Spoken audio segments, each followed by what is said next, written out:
Grand Rising, everybody. Had a stream last night, man. They had us late, man. We was up late kicking it, man. But yo, good morning. Better late than never, right? Hey, man, that's Cut, you killing it. right. Let's get it started off right.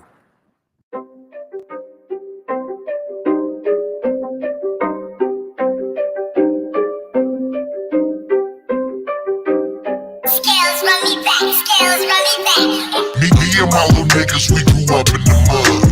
Age of 14, I was hustling drugs. You ain't get no love if you wasn't the plug.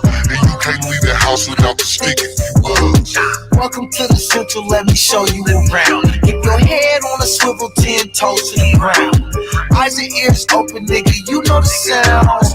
Girls click clacking, niggas laying you down. Now when we in the Central, I'm gon' keep it a buck. Niggas see you lacking and they fucking you up. Them little Fillmore niggas, not the niggas to trust. From Lane to the V, them little niggas a bust. My mama used to check if there's some guns in my waist. I'ma catch a body, I know niggas and snakes. Crosses on my face, pain, KB race. I miss my nigga Holly, hope he saved me some space. Ass strikes I miss back. my nigga Melly, got him locked in the cage. Crackers have a nigga like a mouse in a maze. Demons in my dreams, pain can't be erased. I tried to live right, but they ain't always the case. Me and my little niggas, we grew up in the mud. Age of 14, I was hustling drugs. You ain't get no love if you wasn't the plug. And you can't leave the house without the stick if you was. Welcome to the Central, let me show you around. Keep your head on a swivel, 10 toes to the ground. Eyes and ears open, nigga, you know the sounds. Girls click clacking, niggas laying you down. I probably sold crack in every spot that they had. Sherry was my mama, but the block was my dad. I know them niggas go, bitch, we was all that we had. Me and my AK look like I saw them in half. 8 baby mamas, I was hoeing a lot. Raising 3 kings, but I showed them a lot. Man, I love my daughters, but I owe them a lot. And if she call me nephew, probably sold her a rock. Welcome to the Central, shout out Swami and Moon. This is not a place where it was safe to assume. Unless in this assumption there's some guns in the room. All them little niggas got some mud on their shoes. Me and my little niggas, we grew up in the mud. Age of 14, I was hustling drugs. You ain't get no love if you wasn't the plug. And you can't leave the house without the stick if you was. Welcome to the Central, let me show you around. Keep your head on a swivel, 10 toes to the ground. Eyes and ears open, nigga, you know the sounds. Girls click clacking, niggas laying you down. That's right. Grand Rising, everyone.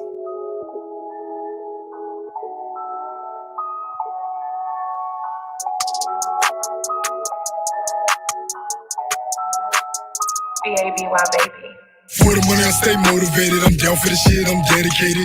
In the kitchen, I cook, I bake it. Man, these agents wanna infiltrate it. Feeling, give me inspiration. Fuck police, I demonstrate. Get it popping all across the nation. I'm down for the shit, I stay motivated. Yeah. Let's get motivated, motivated. Being broke, just agitated. Dumb shit got me aggravated. The millions I'm navigating with my nuclear eyes. Big the minds will terrorize, will vandalize. If you don't give us ours, we must strive for black excellence. Speak to them through intelligence. Unity is the ingredients. Loyalty shows obedience. If we all can agree, then we all can achieve. Just but not what you believe. Blacks were sent first, so let's make history. For the money, I stay motivated. I'm down for the shit, I'm dedicated. In the kitchen, I cook, I bake it. Man, these agents wanna infiltrate it. Feeling, give me inspiration. Fuck police, I demonstrate. Get it popping all across the nation. I'm down for the shit, I stay motivated. Causing massive explosions, eruptions volcanic. When I was down, they left me stranded. Troubled times that make me panic. Saw a plan, got to it. Want money, let's get to it. Pissed off, let's get influenced. Provoking thoughts, all in my music. This that Kansas City shit, 2700 bitch. Fuck the police forever, we gon' ride in this bitch. Pumping our black fists, we are their targets. We're criminal arsons, look what they started. The system is tarnished, they bittersweet torture them, fuck them regardless. Fuck them all. Yeah, for the money I stay motivated. I'm down for the shit, I'm dedicated. In the kitchen I cook, I bake it. Man, these agents wanna infiltrate it. Feeling, give me inspiration. Fuck police, I demonstrate. Get it popping all across the nation. I'm down for the shit, I stay motivated. It's the legendary shit that water with. Plus they know I'm killing this, so watch me get it, yeah. Wake up like what's next? Out hustle grinding for the checks. Bad bitch just hit my text, telling me she want the sex. Hop in the vet, eat 'em up like a dinner plate. Double vision, I can't see straight. Marathon trying to win the race. Real shit, I see you wait. Be damn it, they taking me under. Hold like a harness, fulfilling their orders. I cook it in water, cook and soda, my blender. For the money, I stay motivated. I'm down for the shit, I'm dedicated. In the kitchen, I cook, I bake it. Made these Asians wanna infiltrate it. Feeling give me inspiration. Fuck police, I demonstrate. Get it popping all across the nation. I'm down for the shit, I stay motivated. For the money, I stay motivated. I'm down for the shit, I'm dedicated. In the kitchen, I cook, I bake it. Made these Asians wanna infiltrate it. That's right, motivated. Hey, I'm a little late.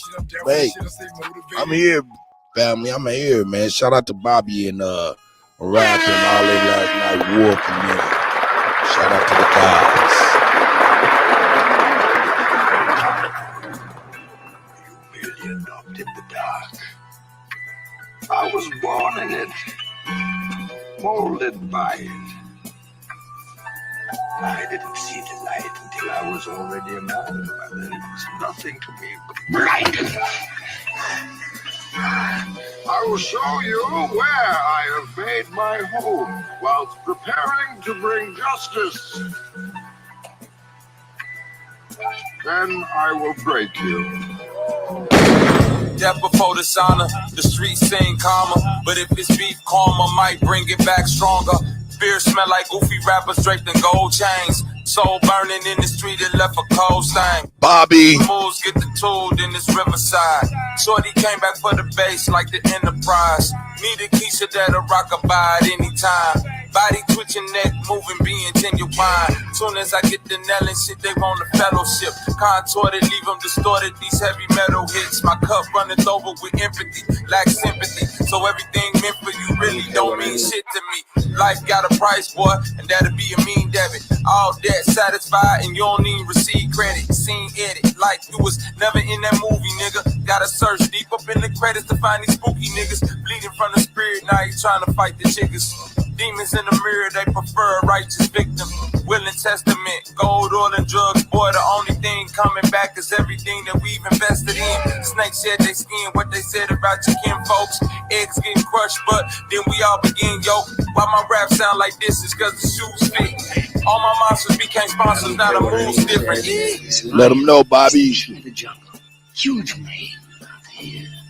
He's so big, he doesn't want to move. Now, the other animals, they notice this. And they start to move in. The jackals, the hyenas, they're barking at him, laughing at him. Till one day, that lion gets up and tears the shit out of everybody. Runs like a wind. That sounds bad. Because every once in a while, the lion has to show the jackals who he is. It's too late to be scared. Yeah. On the second go around, it's a lot of clowns round town, dressed down in cap and gown. They graduating for player hating, the snitching. I swear nobody's, but I failed to mention. Ain't no love, it's just hugs with the bad vibe. Check the score, I'm up by 50, it's barely halftime. Stand down, remember, real eyes, real lies cannot roll on top of these ties. See a crimson end of the tunnel light. Elite position, bodies on the mic before the hype. Repeat offenses, Lord Akira, all heads bow. Even God beneath them can't put chains on the brain of the non-believers. Ain't nobody telling till you looking at discovery.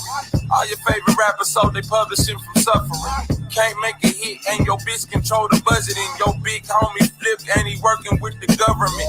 I smell pussy in full force, depressed on full court. No shooters like I lead with Olympic torch. I can't bring pain to my mama's eyes. The traumatized drama cries gon' lie on the other side a couple times. Piss on your bitch, she gon' say that it's raining. Fuck that spliff and that fifth kid, I'm already dangerous. All my angels on angel dust, they worse than the demons was. Genocide, all these rapper guys, I need a FEMA plug. Charge. Do you feel in charge? That this gives you power over me? Your money. That's that Bobby Knight, y'all, man. Hey, man, we getting it in, man. You know what I'm talking about? That's what's up.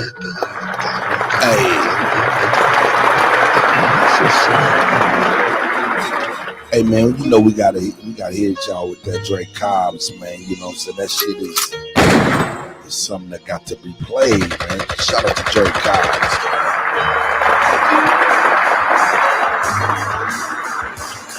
Let's go, Dre.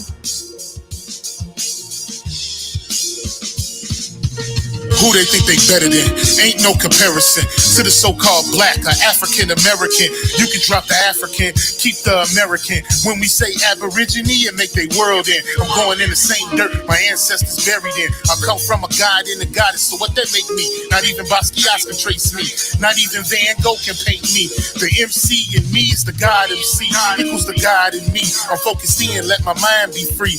You too blind to see. The Jews I give is real. It's been real. These ain't shots, they missiles. All you gonna hear is the whistle. Lyrically, this an execution. My verses start revolutions for my people seeking restitution. Since the beginning, fuck evolution. Or maybe my reality is all a dream. I put it together like I was sowing seams. So it seems this is that audio dopamine. Go against the regime. We put you where nobody can hear you scream. And sing you to meet your Elohim. My nigga, this is savage mode. It's something that you can't decode. It started with a spark and I'ma let it explode. I was given the cheat codes that'll let me dump and reload and go through them waves like a fucking torpedo. You dealt the cards of life.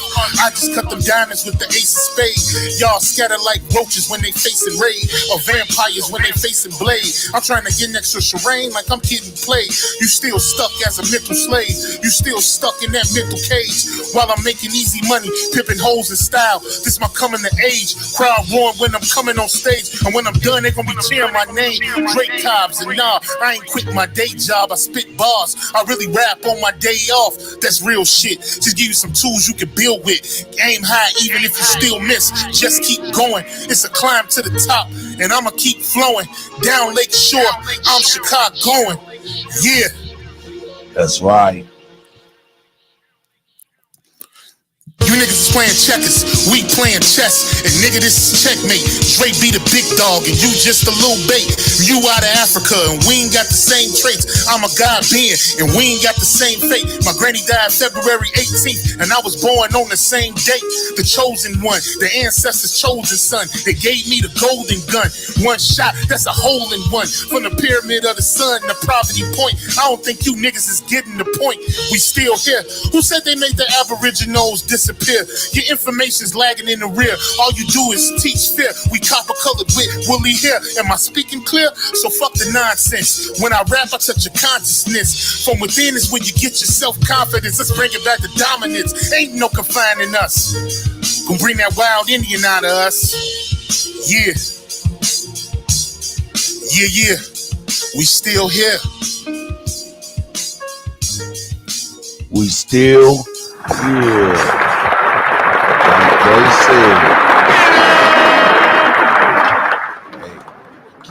Can't beat that with a bizarre balls back. Blah. I couldn't even get my shit together, boy. It's too early to be funny, nigga. God damn. It's not that early. We just had a late night last night. It was pretty fun though. You know what I'm saying? Shout out to the young kings and young gods and king that was in the building. Shout out to them.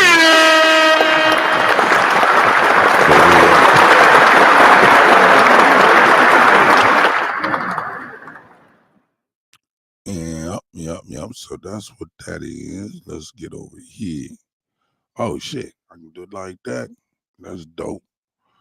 How come I can't see? What's the name? All right, there's that.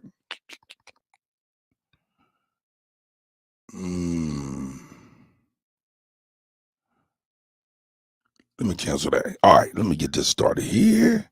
Yeah, just last minute, man. I'm over here, man. Here it is. Let's find another. Let's see.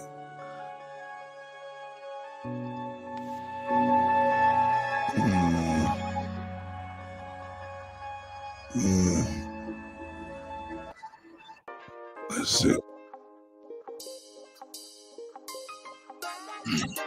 Yeah, we about to get funky, man. Hey, yeah, this is about to get a little funky one right here. So we'll keep this. Yes. Here we go. We are ready to roll. Yeah. Now I take this here link. Quit that. And let's get over here. I might need that, so I'm gonna leave him alone. Let's paste him and let's go.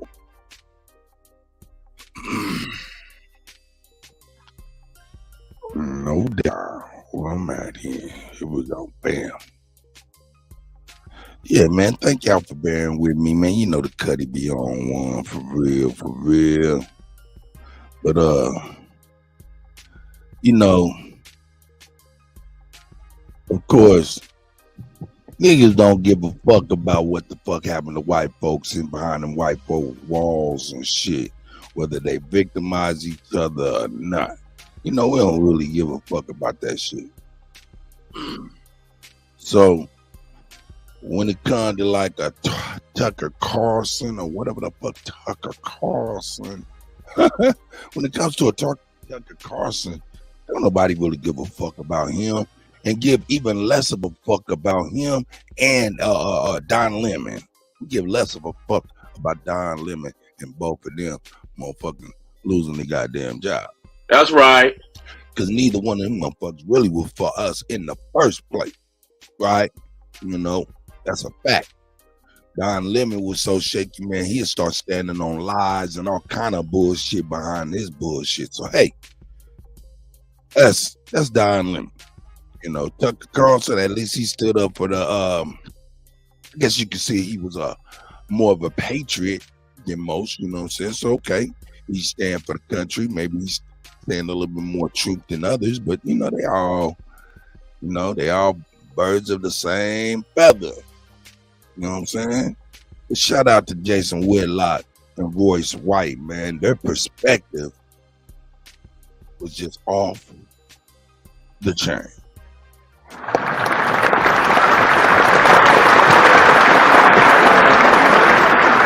So we're gonna get ready to get busy real quick. Let's see what we got here.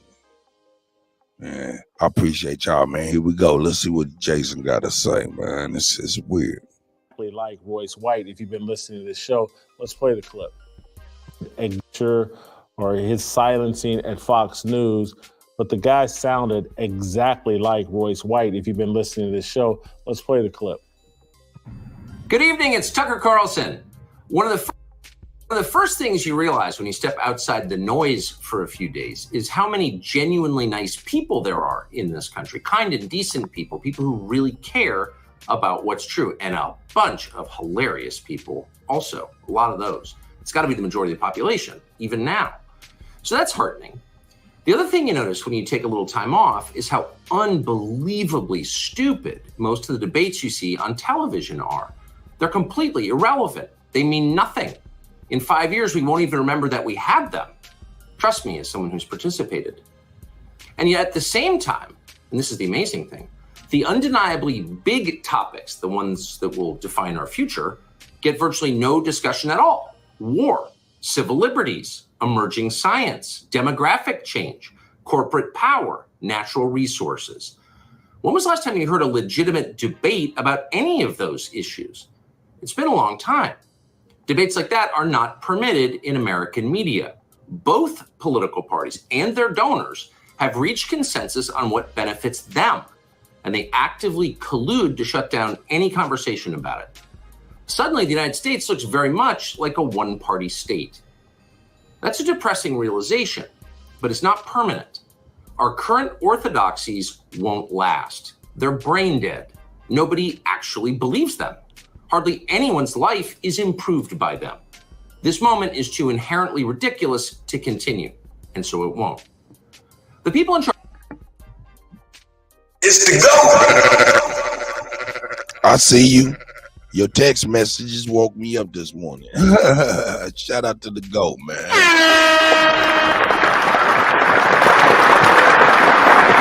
Shout out to Yanita Y'all. Shout out to Emma Ma, of course. You know what I'm saying? Shout out to all the ladies out of Kelly Green is in the house. You know what I'm saying? Hey, man, shout out to Talk Your Talk Media's in the building. Hey, Talk Your Talk, man. I like how y'all doing your freestyle sessions, man. That shit is dope, man. You know what I'm saying? I got some things coming up as far as freestyles and ciphers and stuff like that I'm about to do. You know what I'm saying? And I seen you was doing that. We was doing that before, but I see you was doing that shit, man. I instead of me just kind of going out on a limb and doing what the hell I plan on doing, I would love to incorporate you, my brother. Talk your talk media. Since you already got it popping, I like to just build on what you got, man. Fuck it. You know what I'm saying? If you don't mind, you know what I'm saying? Rather than just kind of doing us, we could do us. You know what I'm saying? For real, for real. So, hey, man, shout out to you. Talk your talk, my brother.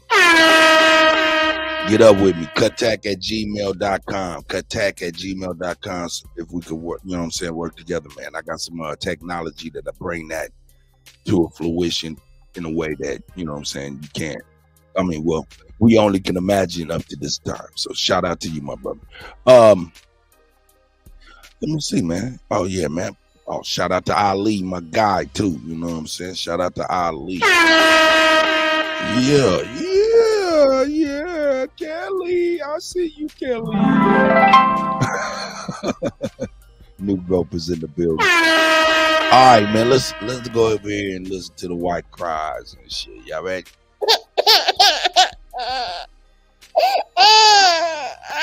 Cars know this. That's why they're hysterical and aggressive. They're afraid. They've given up persuasion. They're resorting to force. But it won't work. When honest people say what's true, calmly and without embarrassment, they become powerful. At the same time, the liars who've been trying to silence them shrink and they become weaker. That's the iron law of the universe. True things prevail. Where can you still find Americans saying true things? There aren't many places left, but there are some, and that's enough. As long as you can hear the words, there is hope. See you soon. Yeah, that shit. So that was Tucker Carlson last night. As soon as I heard it, Royce White was the first person I thought of. Royce, your thoughts on what Tucker had to say there? Uniparty. You got to say it 3 times like Beetlejuice, right? What we're talking about is we live in the government of a uniparty. And, you know, for me, I love Tucker's defection. I really do. And Hold up. Yo, Tucker Carlson just coined a term that I've never heard before. Now, if you can see that, if you can see what it looks like, it's crazy. Now, we all know the Republicans are what are they, the donkey or the elephant? One of the two. But it's the donkey and the elephant, right? The uniparty is provided to you by the LG barbecue community, right? And that animal, man, is a unicorn or something.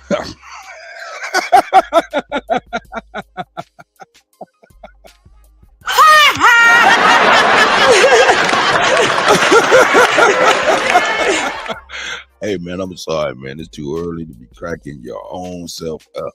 But yeah, man, that's a real thing. It's called a uniparty. That is crazy. Grand Rising, Duke. Pat Gabriel's in the building. Chief Jonesy's in the building. You know what I'm saying? Hey, man, we on it, man. Here we go, man. Royce White with this extra small shirt on. Here we go. First, I want to say this. Anybody, and I said it yesterday on Twitter, but I'll say it again here, because every time we get a chance to talk, like Tucker said, it means something. And we have a fast-growing audience here on Fearless ourselves, and I think we're one of those few places that still has honest conversation. Anybody or any institution that is trying to suppress the general ability for American citizens to question the overall integrity and security of their elections is engaged in something that is patently unconstitutional.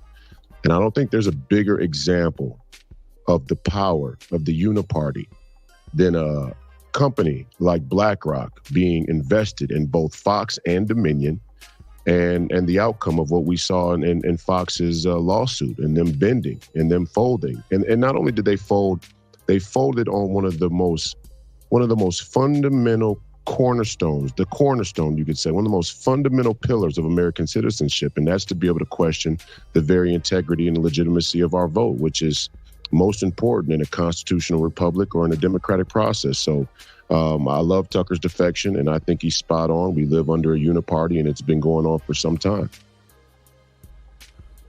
Are you surprised by his defection? And I like that term because, 10 years ago, I'm not sure, I don't think he would have done this. And I've watched Tucker just like myself. I've watched myself, my eyes get open and then reach that point where, you know what, I got to defect. Are you surprised that he defected at $20 million a year? Well, I don't know all the details. I don't know if he was defected or if he was let go or what the case may be. I guess I'm not well enough informed to know at this point. He could have played along and kept his job, Royce. He could have played along. He could have repeated all the talking points. Well, that defection started long ago for him. I mean, I've seen, look, Tucker was the last hope there at Fox News. And what Tucker represents really is something that all American citizens have to confront right now. The lines in the sand have been drawn. There are no more Democrats or Republicans. There are no more conservative or liberals. There are no more libertarians or there's none of that. All there are globalists and nationalists. It's become very clear. There are people who believe in having a country, and there are people who don't believe in having a country. There are people, and even more so, even deeper, there are people who believe in God, and there are people who don't believe in God. And the two are tied. There are people who believe in having a country, who believe in American citizenship, who believe that their rights are inalienable and granted to them by a creator, which is a God-given freedom, in effect. And there are people who don't believe in that. And there are people on both sides of the aisle who have their own designs, their own ambitions to undermine American citizenship through whatever talking points. And I said it before on the show, and I'll say it again. All of this is leading us towards one, and I don't know if I answered the question about Tucker. Tucker's defection is good, and he could have played along, but he didn't, and he was the last hope, and now Fox is, everybody should defect, in my opinion. I don't know who still watches Fox, to be honest, but if they're not watching Tucker, I really don't know what they're watching. But then again, I do, Jason. I do know what they're watching, because we on this show and the conservative movement, the Christians in this country, we all have this idea, this narrative about this country and its current standing. But in reality, both sides of the aisle have traded certain things for freedom. And I've said it before, but I'll say it again. Security on one side, materialism on the other side. And the two greatest examples of that, the two places that we're headed on both sides of the aisle that we're being capitulated towards, on the left, it's a welfare state. On the right, it's martial law. Those are the two sides of the same uniparty coin. Right, the over-militarization of our police, the running away with our economy and our politicians from the military-industrial complex, and the merger there with corporatocracy. And on the other end, the merger with corporatocracy and NGOs and nonprofits and politicians. It's all headed towards two distinct places. Some people will give up their freedom for welfare. Some people will give up their freedom for martial law. And what I think Tucker can see now is that, by and large, all of these institutions have had a hand in pushing us towards a place where chaos permeates, and it invites people who actually believe in having a country even to beg for martial law, to beg for the welfare state. When the food runs dry, people will beg for welfare. When the chaos erupts and young black men have no foods on the shelves, so they're going to kick doors in the suburbs, white Republicans who believe in their fundamental constitutional rights will then beg for martial law, and that's how you undermine the Constitution. Wow. Now, what he said was so damn true that you got Jason Whitlock pulling back like he done hit the bong or something up in this motherfucker, man.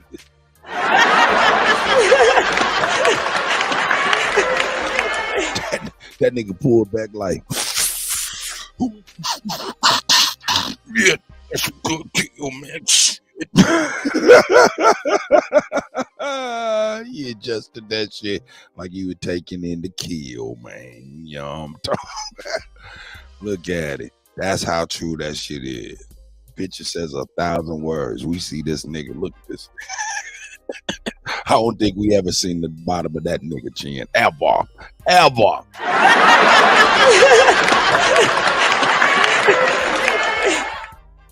Anyway, that nigga took that shit in, nigga, to the chest.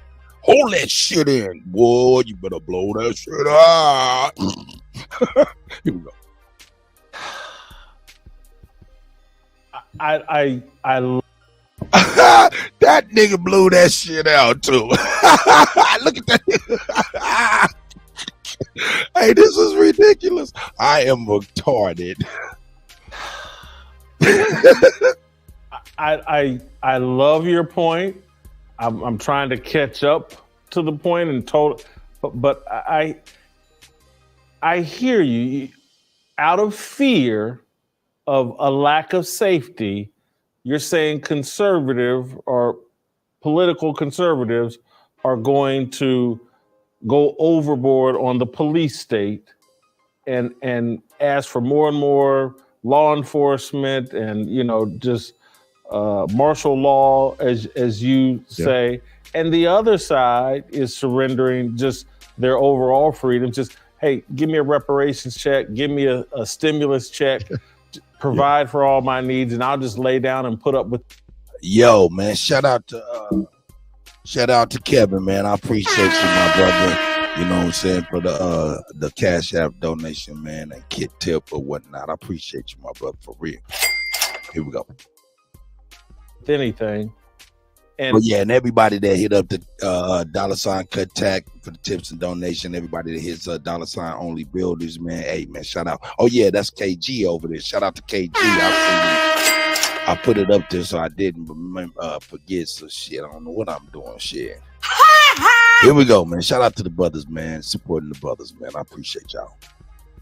And we're on that collision course where they're just gonna meet in the middle, and it's gonna be fascism and pain for everybody who's not in this little small group of elites. And I get it. I'm Tucker sounds more hopeful than you. And am I right?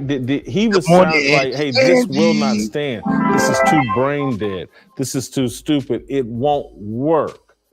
I don't know if I believe in his optimism as much as I believe in the inevitability of, like, no, they put a plan together that's coming together beautifully. I don't know if it can be stopped. We may have to suffer for 100, 200 years before it stops.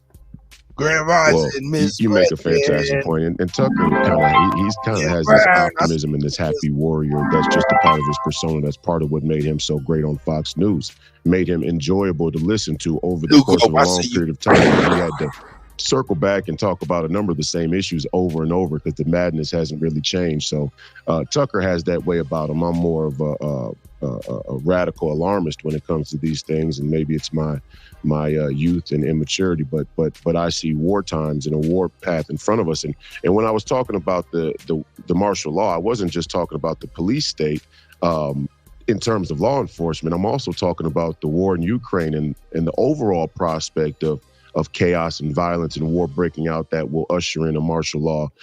A bioweapon could be one as well. But as far as the American people go and whether or not we will win in the end, I think the human mind, the human spirit deeply desires freedom, you know, at a molecular level. Okay. We desire freedom. And eventually, if tyranny does befall us, a more explicit form of tyranny, people will reject it. The question is, will we have, and it won't take as much as we think to beat them. That's the other side of the coin. We won't need F-16s to revolt against a tyrannical government. That's a lie. That's propaganda that's been used to tell people that they should just prepare for tyranny and give way and enjoy the spoils. But I want to take the audience back to somebody who, Professor Penn, who I'm having on my podcast tonight. Please call me crazy, 9 p.m. on YouTube.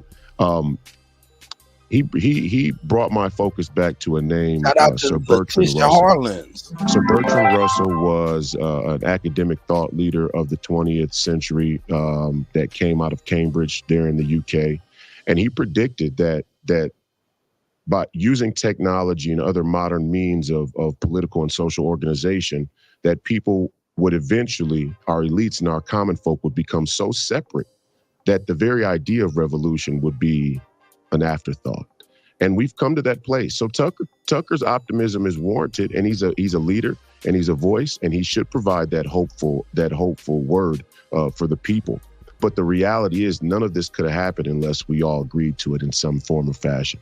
I talk about the Federal Reserve a lot, and I talk about the corruption of monetary policy and Wall Street and the international banking community, the international banking cartel. I talk about them often, but the reality is, if I'm not trying to pander to some constituent where I try and blame a bad guy and get their grace, what I have to tell people that are watching is, if you weren't invested in the corruption of the monetary policy, it would have never worked in the first place. This is not without our consent. That what's happening what's happened with Fox and Dominion is not without our consent. BlackRock is. Hey, yo, he going deep for real. Shout out to Angie. I appreciate you, sis, for the Cash App tip. I appreciate you, sis. Thank you very, very much. I appreciate it. Here we go. Is a financial overlord that not only has its pincers in its teeth in Dominion and Fox, it has them in many of the companies that we enjoyed the manufactured goods from. And BlackRock and Vanguard and many other Wall Street elites were the very ones who sent our money to China. And so when we talk about a thing like reparations, Jason, and I talked about on my podcast a few days ago, I said, let's think about reparations for Black. What would be the most powerful thing that this nation could do right now? And I don't want to go off topic here, but I just want to forward this to the audience in a logical consideration about where we are. Put the prejudgments aside. We're already paying reparations. The white American in this country is already being made to pay reparations. What they're doing is they're taking your tax money and they're using it to keep Black people on a perpetual federal government dependency. And they plan to pay it in perpetuity. And not only do they plan to pay reparations in that way in perpetuity, they plan to expand it to white people as well. Now, somebody like I or Donald Trump who said, let's get some money to the HBCUs. I think there's a reparations program that you could forward in this country where you allow Black people to voluntarily opt in to a program that rebuilds this country's manufacturing base. First and foremost, one time deal, not for 300 years. One time you opt in, you're a part of the rebuild of America's manufacturing base, and you get land. You get land for it. Let's start by taking some of Bill Gates' land. Let's start by taking some of the Queen's land. There's a bunch of people out there who are not American citizens, in my book, who we could go and get their land. We should go get their land because, in my opinion, they're traitors. They're treasonous. Give them land and give them a real stake in this country. Hey, my God damn. Royce White is speaking to the motherfucking choir for real. There's a lot of motherfuckers need their land took, and he ain't motherfucking bullshitting. Hey, man, that right there deserves a couple clicks going back. It's hitting Jason so hard like some motherfucking sour diesel, some Kim dog, some motherfucking cookies, some motherfucking Gary Payton cookies or something. Hitting him hard. He like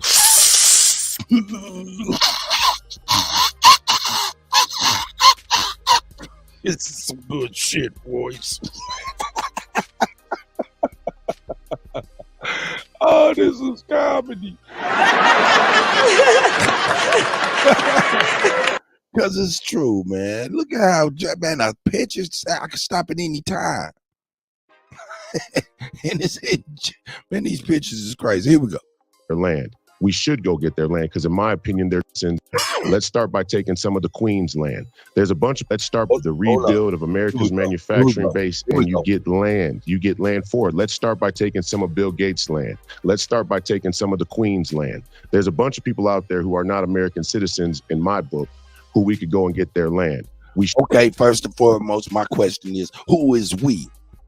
Who is we that's gonna do all this repossession of land? Is it the same people who got us in this situation where they was able to acquire the land? Because of course, if we're trying to have them do that, there's going to be a maximum funding and a push for the opposite to be done. You know what I'm saying? So who are you saying to take this shit? You know what I'm saying? Now, if you're talking about the people, that's a whole nother thing, because that's a caveat. You know what I'm saying? Then you're getting back to some real patriotism and shit like that. And then I'm like, yo, what are you saying? You know what I'm saying? Too. You know what I'm saying? But anyway, that's just my should go get there. My thoughts, and you know my thoughts is, kind of one of them things. But hey, I preface my thoughts with all I do is spin records. That's all I do. Who you thought I was? John Henry Clark? Huh? That's why I crazy. Hell no. Here we go. Yeah, man. Who is gonna do all this taking though? And he's right. Those people are traitorous. You got all this land and manufacturing and shit like that, and that shit is going up. Shit. Man, you trying to starve us out, man. You starting something in America that's can't be fixed for look, man, all the shit that done been down just with the food production, the rivers, shit like that, that's not going to be fixed for many years. Might not even be fixed in our lifetime. I know it not in mine. So what's happening now has lifelong effects and ramifications. We can't forget this. Straight up, those rivers ain't gonna be clean for at least 50 to 100 years with all that toxicity. And now I'm just talking about Palestine. We all know there's been a motherfucking train wreck, plants, chemicals, all of that type of stuff happening ever since Palestine, like almost every other day. We hear about it and then we don't hear about it because there'll be a lot of small ones that's happening there.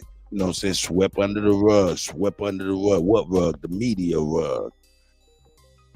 Understand, man. It's crazy. What is the media? You start doing research on exactly what media means, what it is, where it comes from. You get to going into that Greek goddess or something. You know what I'm talking about? Hey, like me in Alabama was talking, the American Gods, that TV show, they cut that shit off for a reason, because that shit was dropping some serious truths in it, man. Shit, when I seen that scene of Ishtar is where you get Eastar. You know what I'm saying? And that scene had all of them Jesuses in it. And all them Jesuses represented the idea of Jesus in every country around the world. So it was a Chinese Jesus. It was all kind of Jesus. You know what I'm talking about? Walking around doing the Jesus thing. Anyway, man, what is the Jesus thing? Don't nobody know. I just made that up. There was a whole bunch of Jesuses in the house at Easter for Easter doing the Jesus thing.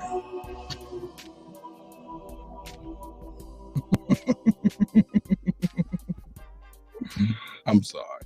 Jeebus. Here we go. Land, because in my opinion, they're traitors. They're treasonous. Give them land and give them a real stake in this country. 40 million black people. Now, it won't be all 40 million, but there's a constituency out there. There's a conversation out there that I think Tucker can lead now, because he's been inside the machine on one end and he understands the machine from the other end. And now we can have real thought leaders come together and start to figure out how to rebuild this nation at a time where we're in our most darkest and dangerous place.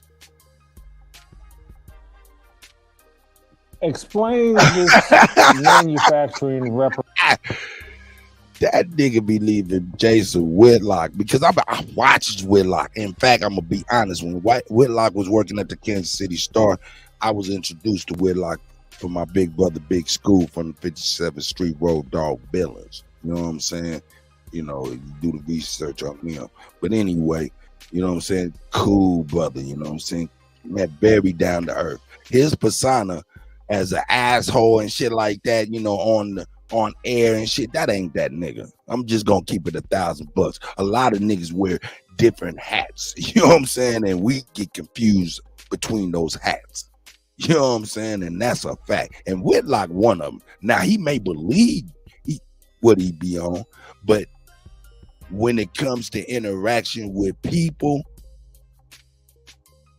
he not like a super Bible thumper. You know what I'm saying? He ain't on you like right. Nah, the nigga one of the niggas. Then that's a fact. He just an old nigga, but he one of the niggas. Nigga pull up in a big Benz bubble. Nigga, big Benz bubble. That nigga Whitlock got that cake, baby. Whitlock got that cake. Shout out to Jason Whitlock, man. Yeah, he pulled up in the big Ben bubble. We was doing tech in school's video, man. It was like, yeah, man, that was a good time, man. Man, he was a great guy. Been great ever since. So yeah, big Ben's bubble. Anyway, no shit.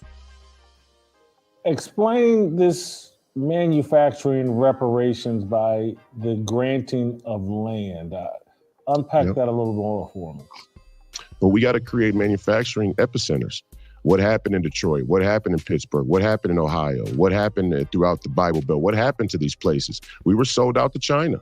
And the question American citizens have to ask themselves, especially white. Just the thought of what he said about all of the manufacturing cities, manufacturing hubs just now. Man, could this have been a long, slow play since way back then to kill those manufacturing towns and shit like that to lead up to this? This is not that far-fetched or out of the realm of thinking as plausible. You know what I'm saying? For real, because these people play a long game. You know what I'm saying? Where 2 or 3 generations come, 2 or 3 generations go, and it be complete ignorance and sort of it be a clean slate, so to speak. So hey, man, yeah, that ain't beyond the realm of plausibility, and that's real. That's real. But we got to create manufacturing epicenters. What happened in Detroit? What happened in Pittsburgh? What happened in Ohio? What happened throughout the Bible Belt? What happened to these places? We were sold out to China. And the question American citizens have to ask themselves now, especially white middle Americans, right, who are staunchly opposed to reparations because of the way it's been proposed by Marxists, which is a radical materialist proposal. No, this is about national security. It's a matter of national security to allow the CCP to manufacture our antibiotics. It's a matter of national security to allow the #1 supply of rubber and tires come from Chinese manufacturers. Because if the shit hits the fan, trucks are what move military supplies. I'm thinking from a military standpoint. Okay, we have a number of gaping national security holes. It's a matter of national security to allow Mexico to bring precursors of fentanyl into this country. Okay, it's a matter of national security to have a Finocchio European tyrant sitting north of our border whose allegiance is to the crown. All these things are a matter of national security. And what I'm saying is there's a little cultural wedge issue out there that we could grab onto and easily access and push in our direction where we get black people to rebuild this nation's manufacturing base. And yeah, we'll give you some land, a part of these manufacturing cities, and you help rebuild this nation with the people of this nation today, because there's a war now that trumps the Civil War and the abolition of slavery tenfold. Now it's about the freedom of every last person on this planet. Hey, man. Hey, man. Hey, Zab. Yeah, man. Nah, it would be very nice, Zab. We're trying to organize that, but you know, some people, man, they on their own shit, man. So hey, man, I'm on my own shit, nigga. It don't matter, nigga. I'm gonna do what the fuck I gotta do, and that's a whole fact, nigga. I get on when I want to get on, and I say what I want to say, and I don't give a fuck about none of that shit. Who on or who ain't on? I do what I do. I'm the motherfucking Kutty, baby. Yeah, get down and lay down. We can work together or we don't have to, motherfuckers. And that's a whole fact. I'ma do me. I suggest you do you. Here we go.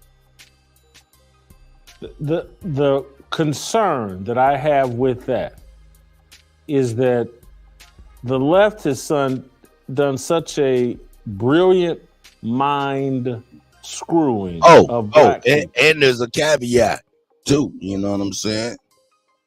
You know what you call Aboriginal, I may not call Aboriginal, nigga. That's a fact too, nigga.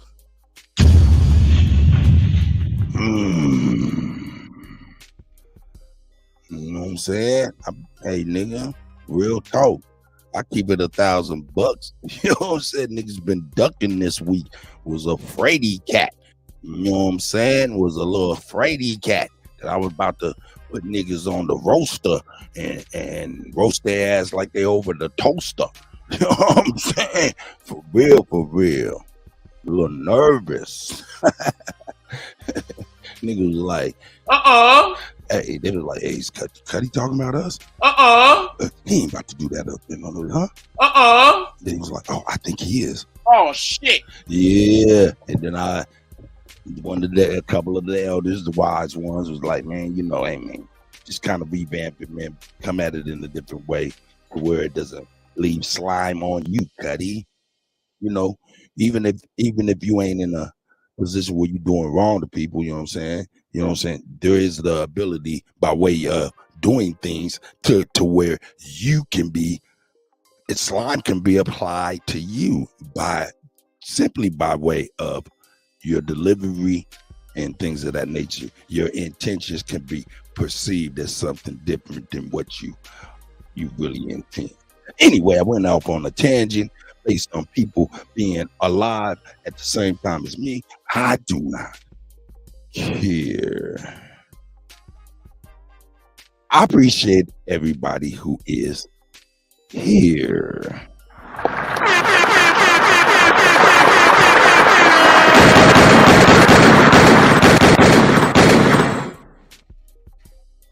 That's right. Here we go, man. Shout out to Zab, though, for real. That many black people, they don't want a job.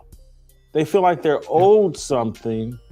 And so, like, the promise of work. Sure, again, there was a time, the whole civil rights movement, if you go back and look at it, it was about, I'm a man, don't deny me the right to work.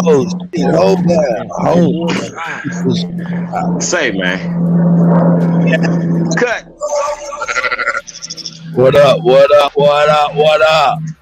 Hey, I want to say, Cut, you're killing them, man. Shout out to Cut. Morning show. Cut, you killing them, man. Hey, I was enjoying the show, man, but I got to chime in. And Jason Whitlock has lost his fat ass mind. Big ass head. What the fuck is you just talking about? Hey, man. Can you rewind it back just a second? Like sure. 5 seconds. What did this nigga just say right here, bro? I got to get this verbatim. Y'all got to hear this. Sure. And I want to break some stuff down right now. All right, Royce White, salute to Royce White. The brother's on spot on. He's going in. But the guy to the left of him right here, or to us, his right, is tripping. Go ahead. Hey, I got to get it, y'all. Look, Royce is taking him so deep, so fast that he's ingesting it like, oh shit, how I'm going to spin this shit. You feel me? That's why he's taking big hits of the bong, nigga, because Royce got that fire. And all of that, Royce is keeping it where it need to be at. He keep putting it back on us like the rest of these boo-boos and everybody do. Instead of taking it to the fight to the original people, right? And using Tucker Carlson and Donald Trump and everybody else to do that. No, the guy right here to the left, Whitlock, always wants to be like, well, look, you guys don't want to work. We don't want to work for them. We don't want to keep building for them. Hold up. Stop saying that. We don't want to work. Hey, hold up. That's what he said out his mouth, and I don't like that. I don't like nobody saying that. We don't want to work for them. Yeah. That's just an innate thing, just like the same way they don't want to work for us, because if we owned all the corporations, they'd be saying the same thing. Oh, man, you know what I'm saying? The unemployment rate, especially if people are keeping people under 13%, you know, saying, oh, well, you have to have a certain quotas on your jobs and all this. What do they call them?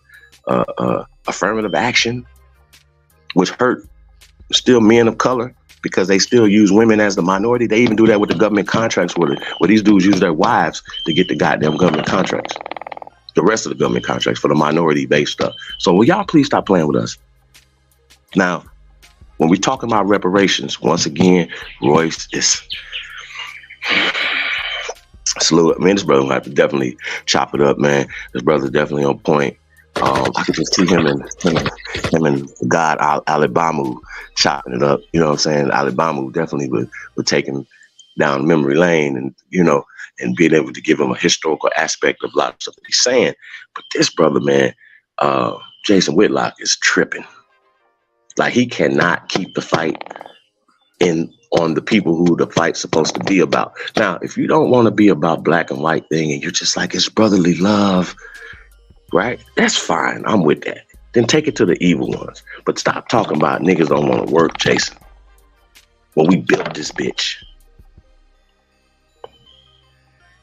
And stop saying it was slavery. This was built on the blood of slaves. That's a narrative that needs to stop. And we're going to stop it. You're going to cease and desist with the bullshit. We're not black Africans or slaves. And I'm banging on anybody that talking the black African slave stuff, bro. I'm just telling y'all, I'm keeping it real. We already warned you motherfuckers. Because I think if you don't get the memo, that means that you are a part of the CIA plot, Jason. And fuck Tucker Carlson too, god damn it. 20 million a year. Hey, he done made at least right now. 20. He made $500 million. He like, man, I'm cool. And that's just strictly from salary. And this how you know he's CIA, Tucker Carlson. He's not gonna come out and tell nothing on nobody. Because keep in mind, when he signed the contract, he signed non-disclosures. He signed gags. You understand what I'm saying? He's never gonna go against the grain. Just like Gretchen Carlson, just like the rest of them, they get fired. Oh, did you? I sent you that Arnold Schwarzenegger joint too, right? Yep, I got it. I sent you that, right? Yeah. Hey, man. Hey, save, man. Yes. Save, man. I think they grooming him to be president. Look, y'all keep playing with me. Watch. They're going to be like, we're going to do a special thing to get Arnold Schwarzenegger to run for president of the United States. We're going to do a constitutional amendment, and the Democrats are going to be all for it. Because, huh? Yeah. What am I saying? And his daddy was a SS soldier. Yeah, he said, yo, my daddy was a Nazi. Whoa. I was like, what did he say? No, he was an SS soldier, bro. There's a picture of Arnold, his mother, and his father. Arnold probably about like 7 or 8, smiling. This motherfucker been here longer than most of y'all been alive, and he still has a heavy German accent, Austrian accent. And now he's grifting peace and hate. Stop the bullshit, Arnold. Black nigga. Hey, Arnold, don't fuck with me, y'all. Don't fuck with me. Oh, we going in today, y'all. We going in today, y'all. Be pretty bad because, hey, you just think about Arnold as the governor. That was some fucked up times for California. Put Tukey on crowd ice. You know what I'm saying? Got this nigga mad that his girl is gone and shit. The hell? This shit was crazy. Hey, man, shout out. Right. Dope. DJ Kutty, man. We in the building. Hey, Royce looking like Joe Buttons, or Joe Buttons looking like Royce over there, though. I got to say that, y'all. Hey, niggas come from the same that nigga look tribes like over there. Shout out to Joe Buttons, though. Royce White going in, man. Salute to that brother, man. Real spit. You gotta get to him. He going too deep. And he taking Jason too deep. And Jason like, I want off of air. He keep trying to deflect. But what about black people, though? They don't like to vote, and they don't want to work, and they kill each other. Man, you don't keep your goofy ass shut your hell up, bro. Like, really? Hey, look. This man is talking about the manufacturing that left America. Chief, NAFTA. Yes, sir. Chief, we can't forget this. Every time a person like Jason Whitlock is on the air, everything he does is a resume. Even if that he can say, yo, look how I diffused this live on the street. You know what I'm talking about? This is all a resume, you know what I'm saying? So he actually pulling. You doing a reel? You put his reel together? Hey, but all of this is he is like, look, I can take Tucker's place. Hey, you see how radical Royce White was, and I was able to steer him away? Yes, there's a talent to this. It is. You're right. Why you over here like, yo, man, this nigga crazy? No, man, that nigga is a motherfucking master. He is. Hey, y'all gotta keep in mind. Like I said, he's taking big hits of the bong, man. And the shit is funky. Cause look at it now.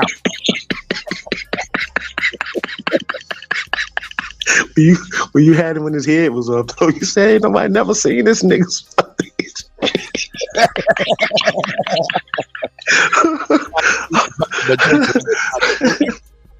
This shit cutting up, man. Sheesh. Hey, man. Say, man.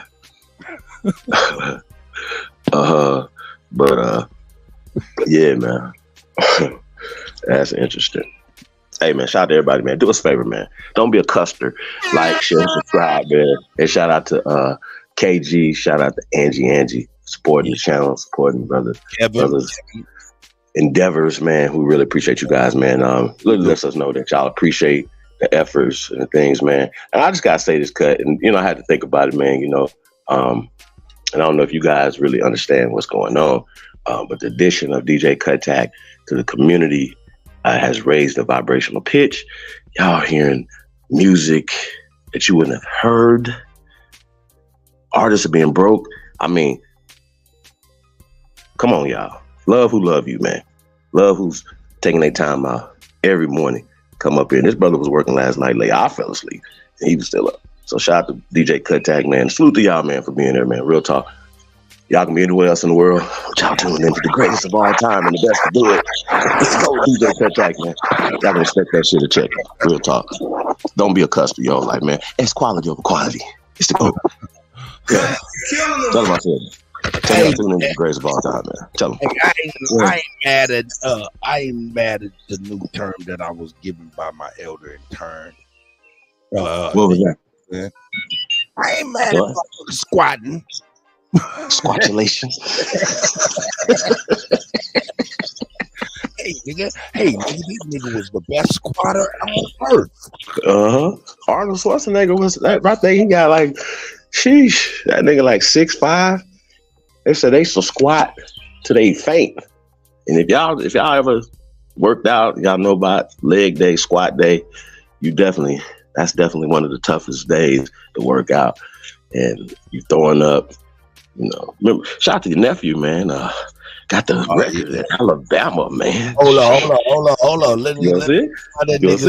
I gotta give that nigga some shine. Hey, man. Shout out to nephew. Man, I'll show you that. I'll show you that. That's that European in him. Nigga ain't no European, nigga. That's that motherfucker Nigerian. Squashulations. Nah, fucking with that. It's all good. Hey, that nigga ain't no joke, man. Like, I watched, he sent out a picture of him walking on the field, man. I'm like, man, this is a straight up machine, man. I'm like, man. Get your ass away from me, nigga. Hey, man, we're gonna get down to Tuscaloosa this year, this fall, and catch them. I'm about to go down there and check them out, though, man. We all up in Alabama. We going to Alabama this year, goddamn it. Mm-hmm. You know what I'm saying? We going to the games. We're gonna broadcast live. You know what I'm saying? Like, yeah, get on the panel, nigga. Oh yeah. Hey, check this nigga out, though.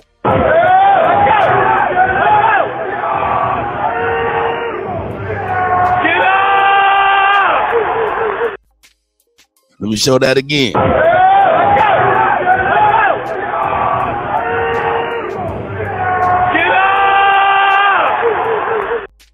Nigga, he did that shit with ease. That is 865 pounds of Alabama school record. So shout out to my nephew.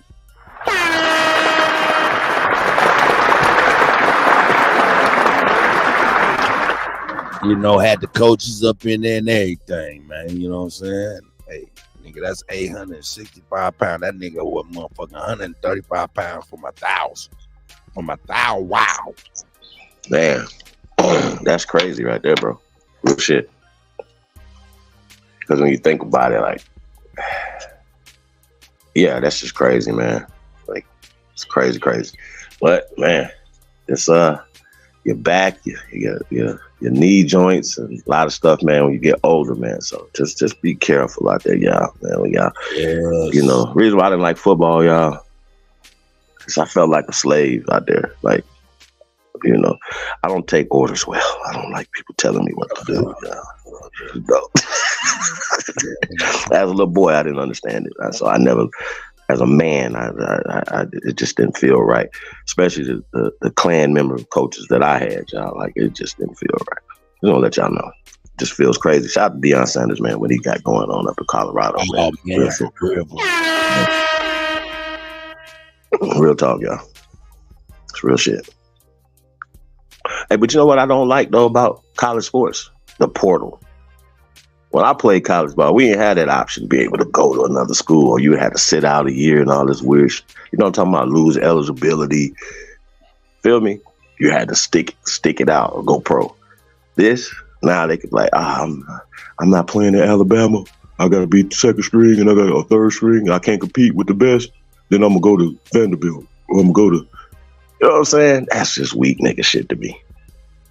I'm just saying, yeah. I don't know. It don't feel right. Right. Just saying. Hey, but shout out to Royce White though, man. Real spit. Oh shit, man. Everybody, there's a lot of dudes out there that's into the geopolitics and be spot on as well, man. Like I said, when we talk about NAFTA hurt America, and that was under the Clinton administration. But the when we talk about the Obama administration, it was the Clinton administration. When we talk about, because it still had Joe Biden, and still had Hillary Clinton as the Secretary of State, and all the Clinton advisors was advising Obama, right? So the policies that are put in place by these people are hurting America, been hurting America. Manufacturing factories are closed. Television, people were making televisions, making $30 an hour. Now they're working at Walmart making $10 an hour. Selling the same TVs that they were making in Indiana and Michigan. And y'all get what I'm saying? Like, why did we do that? That is the dumbest thing ever. We need to have a concerted effort to start manufacturing on the mainland of America. Period. It needs to start happening. It needs to be tax incentives. Oh, my bad. Isn't that what Trump was talking about? With giving tax breaks to companies that manufacture, American companies that manufacture here, that bring their shores, they manufacturing back to America, right? Why are we not paying attention? Why are we allowing China to manufacture everything for us? And this is another thing that irks me, right? When you look at not only the tires, the American flag is made by Chinese. The American soldiers' uniforms are made by Chinese.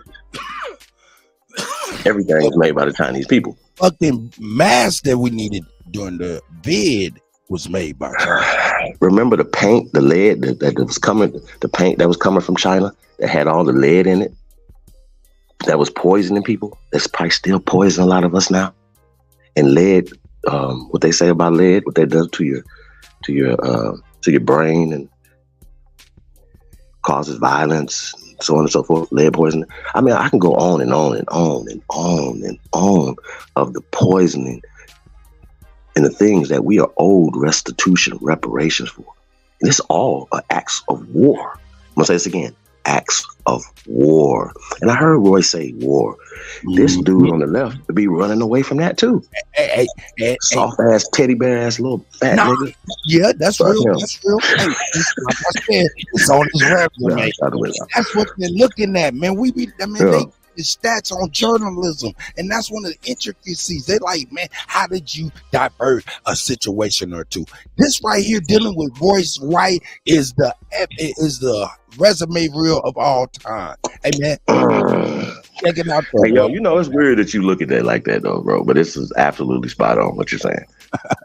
It's the resume reel. Hey, check it out. Look at nephew over here, man. Walking on the field and shit. Wow. That nigga 320 pounds, man. All Wow. muscle, man. Wow. They putting him out there. They putting him out there like different type of beasts, man. Hey, man. Hey, I told him. Hey, number 77. That's right. That's JD baby. That's my nephew, man. Shout out to JD, man. Shit, fuck that. That's JD, the motherfucking machine. Shit, nigga. Hey, nigga, do not crush my hand ever again in no handshake. Nigga, do not touch my bones together.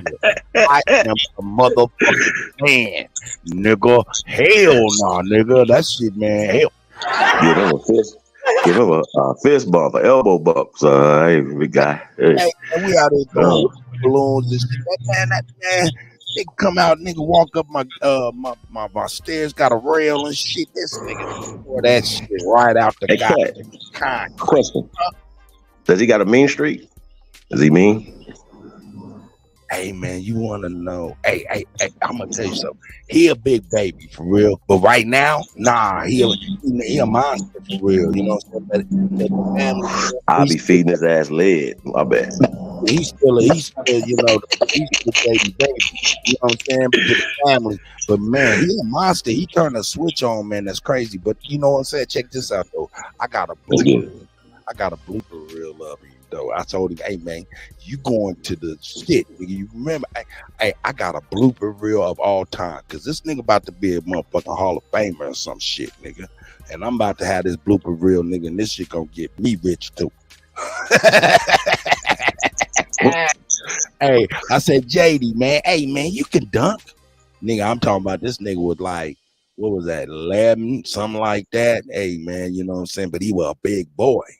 I said, you could dunk. Nigga ain't had no coordination, no kind of nigga, you can do it.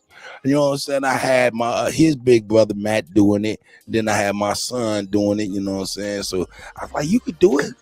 He was like, okay. And he ran to do it. Oh my God, it's the funniest attempt for a dunk of all time. I'm talking about this nigga got a centimeter vertical. This nigga had a centimeter vertical. It just looked like a wall moving towards the goal, knocking the goal down. I bet he probably got at least a 35-inch vertical now, though. I can guarantee you. Oh yeah, that nigga, hey big man. boy. All right, Sheesh. man.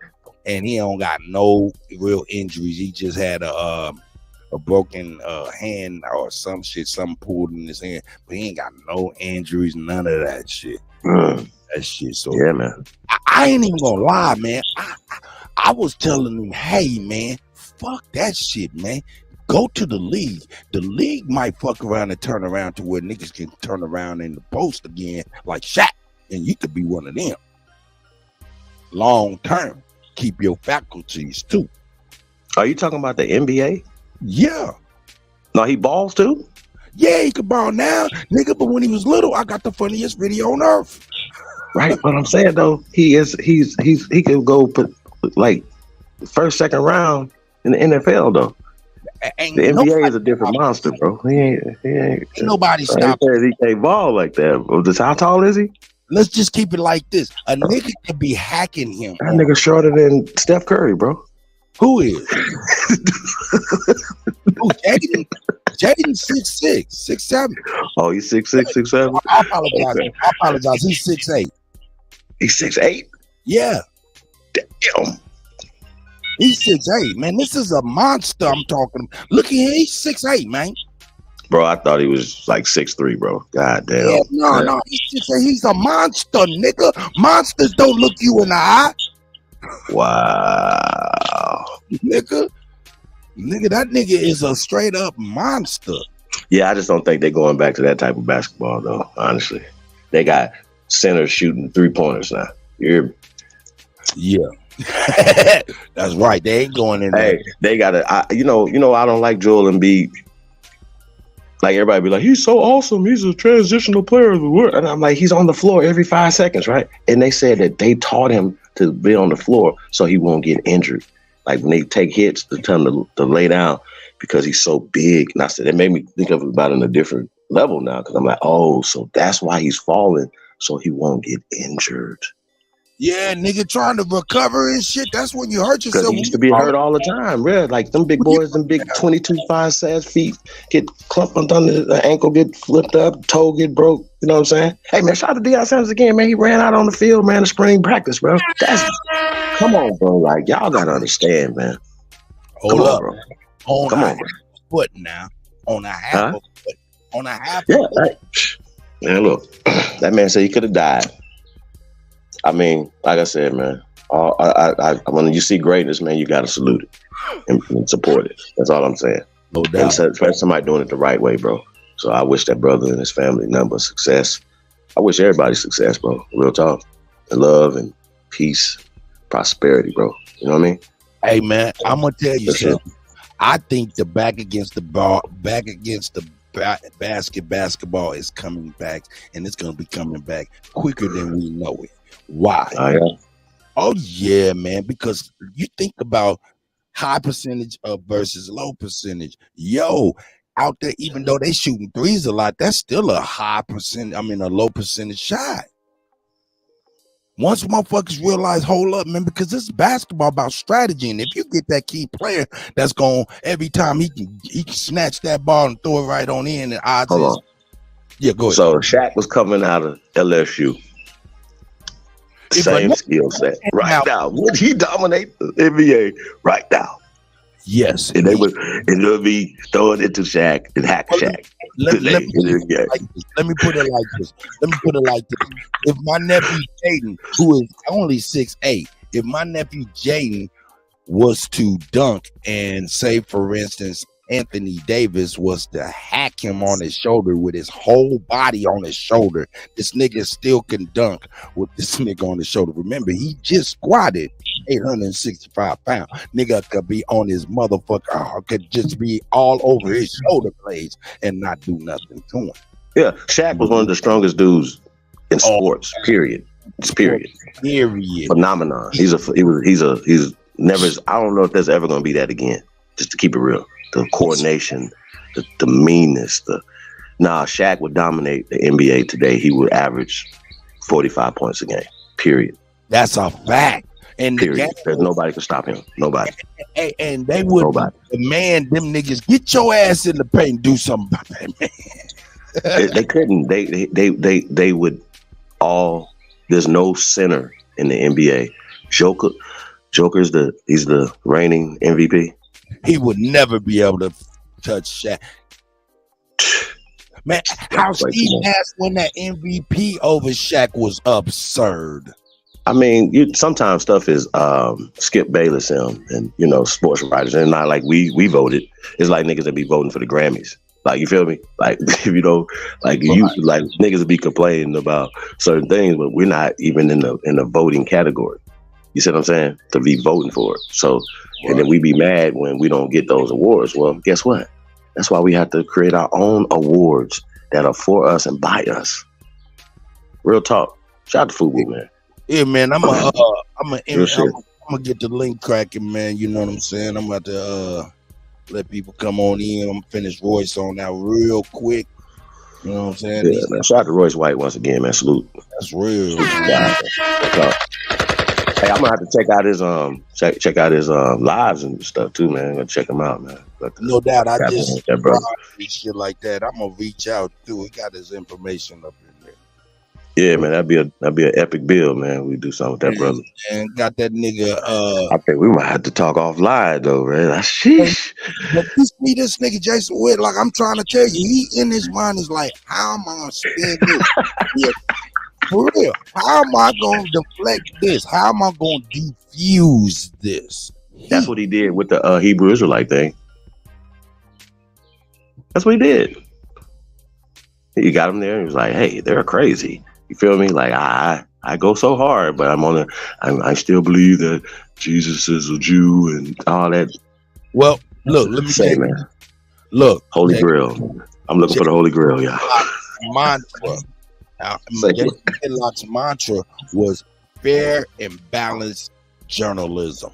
Fair and balanced journalism. So if that's the case, and Royce Wright's over here spilling what he's spilling, and it's so far one way, he's over here spewing way how he can fair and balance it in his own mind. And this, like I said, this is a part of his resume reel. Okay, that's facts. But so once again, we know a lot of us love Allen Iverson. Shout out to Allen Iverson, right? Hell but I know that Allen Iverson, him and Jason beefing. Like I just seen the clip. Allen Iverson was going in on Jason, right? Oh yeah. It's F you, I hate you. You hate me, I hate you too. Right now, this Jason saying that he hated Allen Iverson, right? And I think that's a strong word. Jason coming from a Christian. An older brother too. He might not be that older than Allen. They're about the same age. What you say, bro? That's not recent. No. What Allen Iverson saying about him? No, I know Allen still feel the same way, but that man Jason ain't used the hate word recently, did he? Well, I'm just saying if Allen Iverson is taking it from him, prostitute addicted to pornography. In his own words, you know what I'm saying? Shit. Terrible. Well, that's what I'm saying. That's what I'm saying. So, as being a Christian, hating somebody else or whatever, you know what I'm saying. Now, if you one thing about Stephen A. Smith will call them dudes behind the scenes and be like, "Hey, bro, I got my job to do, but y'all out here fucking up." I know Allen Iverson can look back as an older gentleman now and say, "Hey, yeah, I was reckless when I was a youngster. I could have did things different. I could even took my career seriously." Practice. I'm just saying, like, no, AI is great, but could we have been talking about him even being greater if he would had any level of practice, dedication? Hey man, I'm just saying. So for Allen, the flip side of that is, what you say, bro? I'm not gonna give you that practice. The context behind him saying practice. If you guys remember carefully, practice. They was like he was skipping practice, no doubt. But the motherfuckers was out there trying to tank the season to get picks and shit because they never really had nobody around the man. Well, I understand that. I understand that part. But once again, if we were outside back in them days, you know what I'm saying? So being in Philly, going to different places, he come to different cities. Allen Iverson was outside with us. You hear me? Like, what you got a game tomorrow? Like, yeah, he outside. And if you know his history, he went to prison out of high school. That's Bubba Chuck. Okay. That's Bubba Chuck. For a fight. That's Bubba Chuck. But you know, Bubba come up in an apartment complex. Oh no, he a real deal. And it was cold in football. He come up in a nice home and all that. He come up in an apartment. Like he was Mike Vick before Mike Vick. You hear me? You know what I mean? For real. Yeah. For real. Quick, fast, jump out, and defense too. Cornerback, safe, cold. Boy, he was cold, y'all. Allen Iverson was cold. I used to know his mom. Shout out to his moms. Hey, his moms was dating this dude from New York, right, with Jerry curls. And it's funny because I was dating a girl. Nigga with a Jerry curl in New York is funny as shit. I was dating a girl from Newport News, right? And we was down there for the weekend. So we went to get some weed, right, from the weed man. And her girlfriend said, "Well, come over to my apartment, the weed man next door." Shout out to the weed man. We went over to Wendy's apartment and went next door, and it happened to be Allen Iverson, you know, the guy with the Jerry curls, the boyfriend. That's right.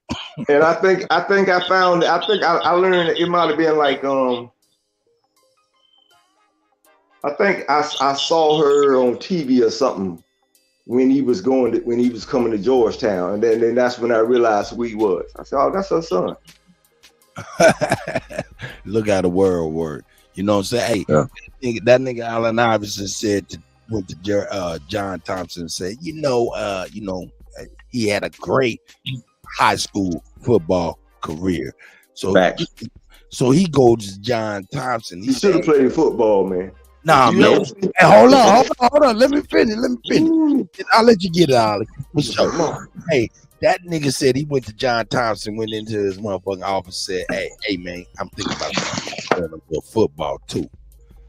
I'm telling you, man. John was like, nah. John was like, oh.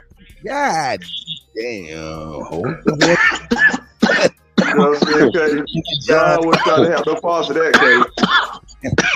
Ali, I ain't never going to the movie theater with your motherfucking ass at all.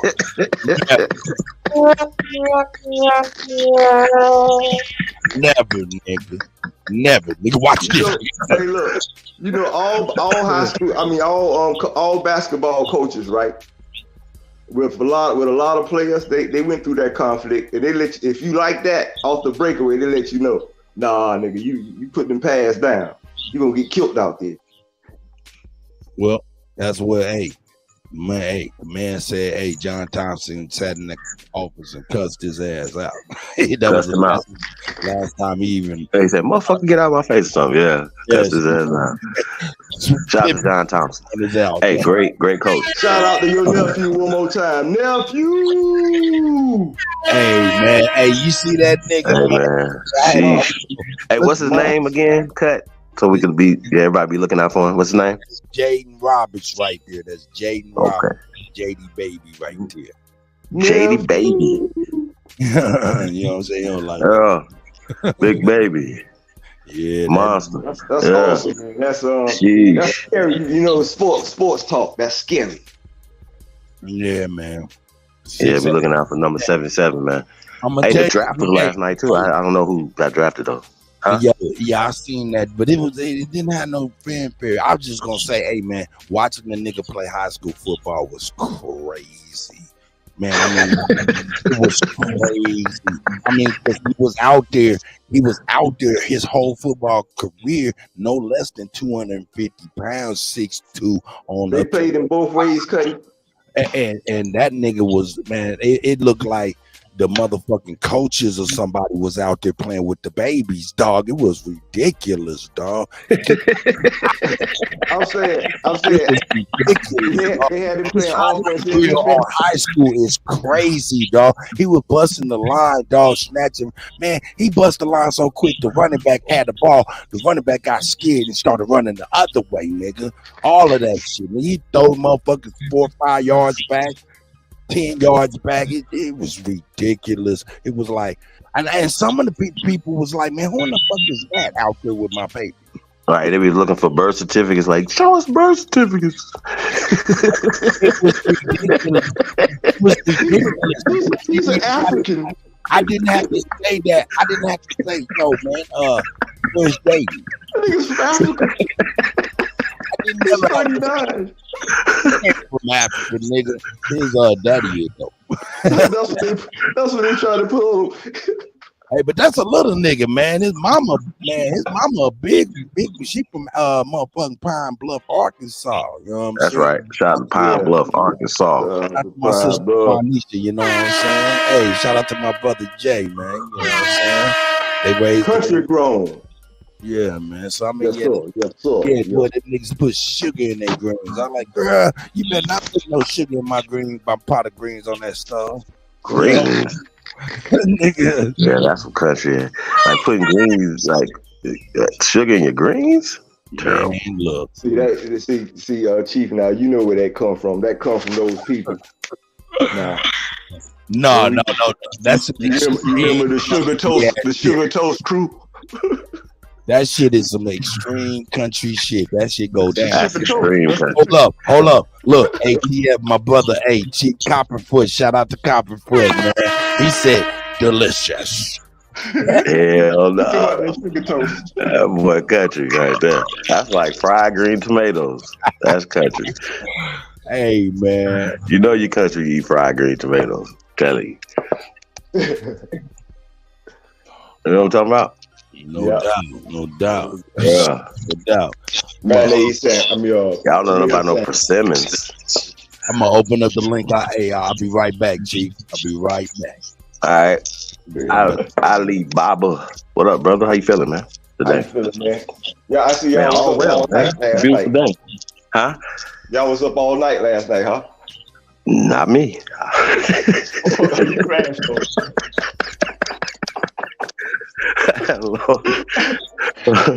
It was a long week, man. Long day yesterday. I was tired. Cut took a nap, then got up talking about you want to do a show because I was not about to do a show last night, and so I was on Cut. So Cut working, and I got up early. I was like, okay, well he's not moving. So I had a few things, I was checking out. It was really interesting, You was telling me you do that construction work, right? Well, I'm not a construction worker, you guys, so I just be pointing fingers and shit. Oh, okay. Well, if you know how to point fingers, you're talking like project management. Huh? Project management. Yeah, I just manage, man. Right. But if I gotta paint, clean up something, man, I do what I gotta do. So trying to nail some stuff. I was telling you, a lot of that needed down here now. It's needed everywhere, man. Real talk, y'all. Get construction work, plumbing, electricians, man. Tap in chiefholiday@gmail.com, man. There's jobs, there's opportunities across the country, man. Also, hit me up, chiefholiday@gmail.com. The certifications, government grants, in class or as well as online. I literally just got the email last night, man, so I'll be passing it along, man. If you guys are interested in that, man, hit me up at chiefholiday@gmail.com. Hey, bro, there's a lot of private. Think about this, bro. If you have 1,000 acres, but you don't have any, you have the resources, but you don't have anybody that's going to work for you. The Asians aren't going to work for you. The Arabs aren't going to work for you. The Germans aren't going to work for you. No immigrant American or nobody that's here, been here, the Nigerians aren't going to work for you. Nobody's going to work for you, right? You gotta tell me. But us, right? So if you can't find people to help you cultivate or develop this land, guess what's going to happen? It's just going to be nothing. It's going to overgrow. It's going to sit there. It's just going to sit there. Listen, me and my father, when me and my father physically start farming, what you just said, that's what happened. Nobody else. Over the years, I was telling my nephew this, right? It's sad you see a young person sit there and they talking about, online got them personified with all this flashy stuff, right? And they coming up pretty well, so they want a lot, right? They got big dreams. So a couple years pass, the reality kicks in. They in college like everybody else. Mama not taking care of you no more, right? So when they come home, now the conversation's a little different. Like, man, how I do this? What you think? What move should I make? So I'm telling my nephew, I said, man, you complicating things. He said, what you mean? I said, I told you years ago that your situation, you didn't need to go to college. Tell him. I said, you just needed to apply as a man. I said, man, I can't remember what we talked about. I said, man, listen to this. I told your butt when you were 16. I said, you know what? My father, he the master. I said, he ain't gonna live much longer. I said, when he over here on that tractor and farming and stuff, I said, you need to be learning. Wait. Now, this is your son or your nephew? No, this is my nephew. I was telling this, right? Because see, we got land behind my grandmother's home, right? That we farm. Wait. Right? So is this your brother's son or your sister's son? This is my aunt's son. Your aunt's son, okay. Right, gotcha. Right. This is my father's youngest sister's son. Got you. Who still stay with grandma. See, she never left my grandma's house. She always stayed home, right? Yeah, you should have got him at 7, 8. Right. So, you know what I mean? He is now, right? And I'm telling him, you need to learn this trade, man, and this is what I'm breaking down to him. I said, it's unfortunately that because of knowledge, some people get manipulated, right? I said, but that ain't got nothing to do with you making your money. I said, so this is what I'm saying to you. I said, there's a trend or a movement going on right now, right? To some people. I said, but for you, it's always been natural. I said, they call it what we call organic food, right? And I said, you growing it organic. We're not using no pesticides and all that. So our food is organic. I said, man, this is a different world today. I said, you have the ability with the internet, right? Set up you a shipping point, right? You can ship out fresh organic vegetables anywhere in the world every day, and be a multi-millionaire. But you don't want to do that. You want to go to college, and that's the reality. And my father passed away in 2020, and we start farming in 17. So the tractor been sitting behind the barn, and the garden just been there, like you said, overgrown, and so nobody else in the family want to do it. So Ali, peep it. Now he was 18, right? Right. So he still wasn't emancipated. Follow me? Now y'all want everybody to pay attention. Now, let's just say, for instance, at 10 years old, you don't have no choice what he's doing at 10 years old, right? Right, correct. Till he's 18, he doesn't have a choice because he lives with grandma or mama, right? And not to say that was the problem, but that's the gift and the curse. I say that, right?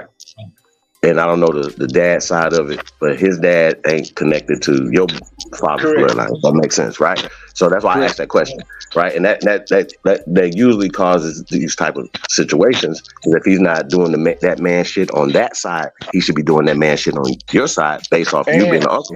And you're so correct without even knowing him, because he's bothered by that. So he can still correct it. He's still a young man, right? I'm the person in the family he feel he could talk to about that. You know what I mean? Wait. He's still a young man, correct?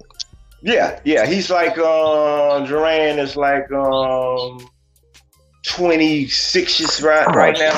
Come on, bro. Stop it. That man is a baby. He still got milk on his breath. You hear me? He's still a baby. He can change all that up right now, bro. You understand what I'm saying? Yeah. Oh yeah, he can.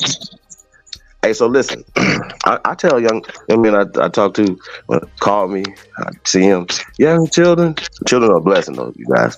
I tell y'all that. I wish I had 20 plus right now. I don't. I wish I did. I'm just gonna let y'all know, like biological children, right? I digress. Right. But what I would say is, when you don't, you can do anything you want to do. But it's like what you said, the banana in the tailpipe is go to college, right? Mm-hmm. Right. Go work for them for $30,000 to $100,000 a year, owing money, not building any wealth that you could pass down to your sons or nothing, right? And you telling them to do the same thing, get on that hamster wheel, which is stressful because you're never comfortable. You know what your salary is going to be at the end of the year, the next year. Watch how the power of the illusion works. I got a cousin who, some kind of way through her upbringing, she got the blessing of the cake. You know what I'm talking about? You know what I'm talking about. So no, she can bake or she got cakes. Yeah, like she can bake. She can bake. Oh, my bad. Trying to flavor cakes. I'm talking about that old school taste. You know what I'm talking about? No, listen. I thought like cakes, butter cakes, and shit. But then you had me over here with questions. I'm like, wait a minute. Was she fine? Like she has butter cakes? Like she got cakes? I digress. Go ahead, bro. Did she got cakes too? Like both. He was like, she was blessed. Wait. Yeah, but she know how to really bake, man. I'm talking that old school style. I mean, okay. shop. So right. I remember when she was in college. Mm-hmm. I had found out because I went to visit them and I was in there kicking it with her mama. Her mama was like, you want a piece of cake? And I was like, yeah. So I bit into it and I was like, Lord, have mercy. I said, this old school. And she was like, so, I just knew that C had made it because I knew, she had made cake before and I knew that was her thing.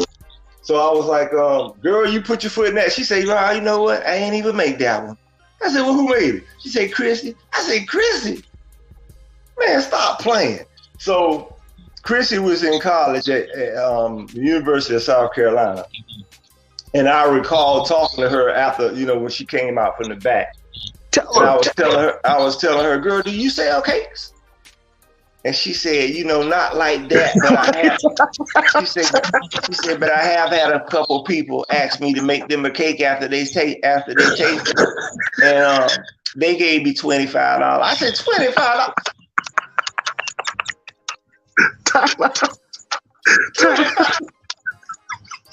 Man, it's $5,000 cake. You talking about damn $25?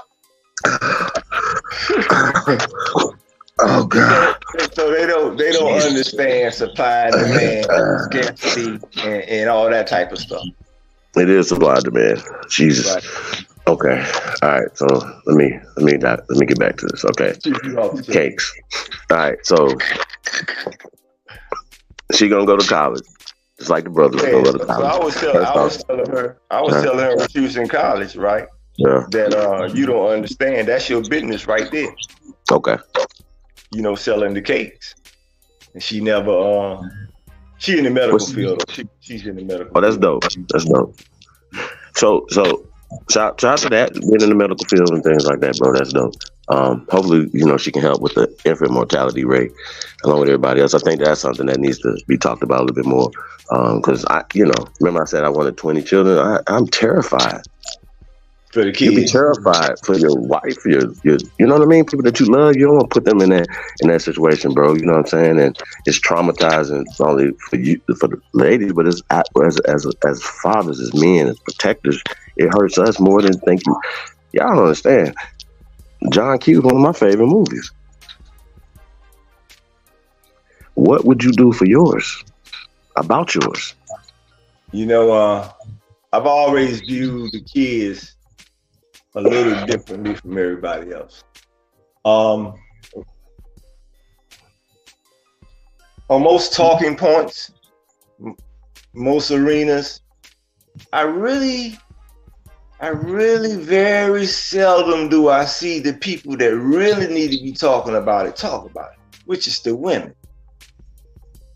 The women raise our children, man. And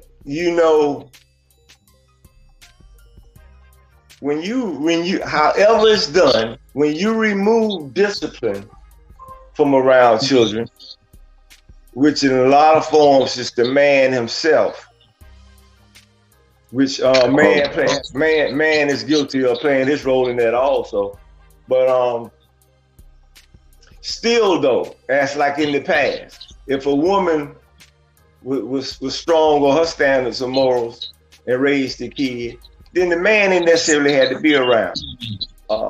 But at some point, the behavior of women turned to the point where it don't seem to be, you can't blame it on jobs, because I know very successful women who kids are baby kids. I know women who are educated who kids are baby kids.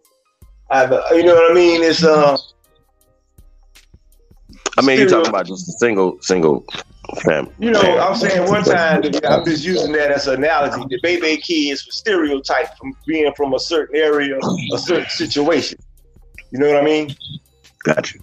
And now, go ahead. What you say? I got a question for you. Like we played a clip a day or two ago for Dr. Phil, and an older gentleman was talking. He was born in 1938, I think he said, and he said back in those days, 98% of households were two-parent households in our communities, right? And obviously the balance that comes from that, right? You're talking discipline, you're talking balance, right? Right. At some point, an imbalance, the programming, things, changing from a agricultural, that's literally, nobody had, there was no grocery stores in 1938. I ain't say no, there was a few, but it wasn't like it was no, people still were on their farms. It's still, people still having multiple children, like 10, 15 children. It was still an agricultural society in 1938. So the family structure was the remnants of what we had even 100 years before that in 1838. Y'all got to pay attention.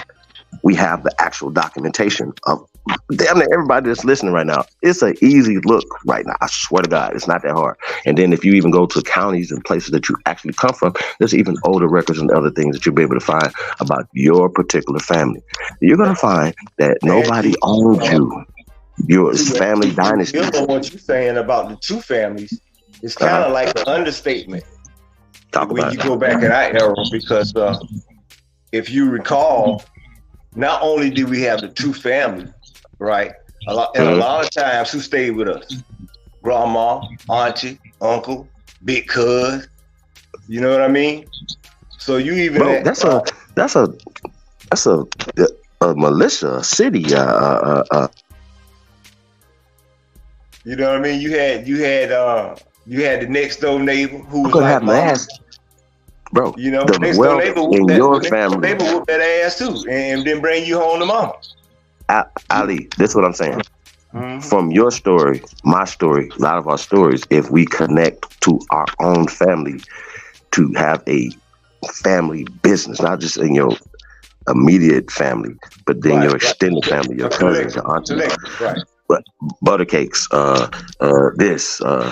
DJing, painting, plumber, HVAC, all in one family, working within that to build that city, right? Now here's the thing. Now, you guys, this is what's the beautiful part about it. When you're not, when you marry somebody, you're adding to your family, right? If he's coming to help build in your family land and stuff like that, or she's coming to help build your family land, and if they are connected to something that's going to help network families together, families become nations, right? Family, tribes. Family means tribes. Tribes mean family. It's a play on words, and that's how they're fooling us. Oh, what tribe are you from? And I tell them, I'm from the fucking Johnson clan, you fuckers. The fuck is wrong with y'all? Something wrong with me to tell y'all I'm from a Choctaw, and you want me to show you some Johnny Come Lately Choctaw paperwork and stuff from these people. I reject that. Well, I can show you my whole ass. Yes, that's what I can tell you. To the youth that's listening, crazy. To the youth that's listening about the networking that you're talking about, a lot of that comes with the family. Yeah. But once again, at some point, something happened to where, as family members, as close members of family in the community, we aren't as open with each other honestly about situations anymore. This is too much pride and ego involved, right? But that used to be our general conversations prior to like 1990. I mean, that was every conversation. I'd be like, yo, let me call Chief up. Yo, Chief, what's going on, man? And I already know you working. Even though I know you working, I know what you do, right? I know what kind of qualifications you got. So I might be calling you to tell you about something. Yo, man, it's a gig over this joint. You knowing that that's an opportunity for you, but at the same time, knowing that's how you get down, somebody else that get down that same way. So if you can't get the opportunity, I got somebody for it. That was the purpose of your uncle calling you, saying, "Look, man, I got a little cousin. He kind of smart, right? You lived in the city where he wanted to go to school at. You feel me? So he's sending him to Chief. He gonna be up under your wing. That don't mean every cousin coming to Chief, but we knew which ones that are seated. You know what I mean? And in what areas? You know, some people bro, it's start crazy, thinking that bro. everything's for everybody. Think about it from this perspective. We had too much work for ourselves. Bro, this is crazy. Crazy talk. And then guess what? If you needed more help and work like that or whatever, you would hire people. You wouldn't go like, hey, I'm about to own some more people that you have to take care of. Nah, you got daughters. You're going to want to get your daughters married, to have more grandchildren, to be able to help with your, you know what I'm saying? That's a family dynasty, family businesses, and that's what they abolished. They did not abolish slavery. Now, yeah, people used to get their ass whooped. Watch this. Remember? Y'all remember whoopings back in the days with switches? Y'all remember that? You can see somebody whooping a kid with a switch right now. You calling 911. Nigga, that was nothing. Like you see, they gonna call 911 when you get the demand from grandma to go get the switch. Hey, you gotta have a switch just with them. Just to, people say, why you got that? That's just to deter them. Yeah, and like in Vegas, there was no switches nowhere. Like, well, you know that's nature. Now here's it switches everywhere. I can't wait. That's nature. I'm ready to sit down somewhere. Yeah. Hey, but it needs balance though. Just even as a father, being there creates that balance. You know what I'm saying? Right. For the you know, even Deion Sanders was talking about that. The physical nature of discipline. You know, a lot of people are against the physical nature of discipline. But I tell them that's natural based upon the circumstances. Right. Okay, but this kind of going to what Deion Sanders was talking about as far as his stereotyping positions, right? When you talk about having a receiver or a skilled player, he wanted a single coming from a single parent mother. Literally said this, right? From a single parent mother. He said because they got that dog in them that he needs. That dog in them that they need because they doing this for mama, right? Right. You know what I'm saying? Now, what's interesting that he comes from a single parent situation. He's only going off of his experiences, right? His experience, and for him, he knew what was his motivation. I got to get my mom out of this situation, right? But what he don't know, if he can only ran a 4.5, right? He have the skill set that he had to run a 4.1, and the eye coordination, hand coordination, feet. That's something that not only comes from his mama, right? You know what I mean? But if his father was there, he's not only going to do it for his mother, but he has to balance from his father, which he says that he gets in other positions that he needs stability for his linemen and certain things, whatever. I don't think, coming from having both, both experiences, you know what I'm saying? I don't know. What a strong father instills in most men. A strong father instills in most men, very simple, how to handle your own damn business. And that goes a long way. I'm going to show you how long this goes. If you look at the average athlete from all sports, right? And you look at the percentages of those who obtain their wealth. Let's talk about it. I'm about to go there. Let's get it. Right. Let's go. These percentages show and reflect the lack of having a strong, educated father to teach their son how to handle their own damn business. Because when you can't handle your own business, what you have to do is hire other people to handle your own damn business. Now, there's a thing in life called interest, right? And contractually, there's a thing called conflict of interest, right?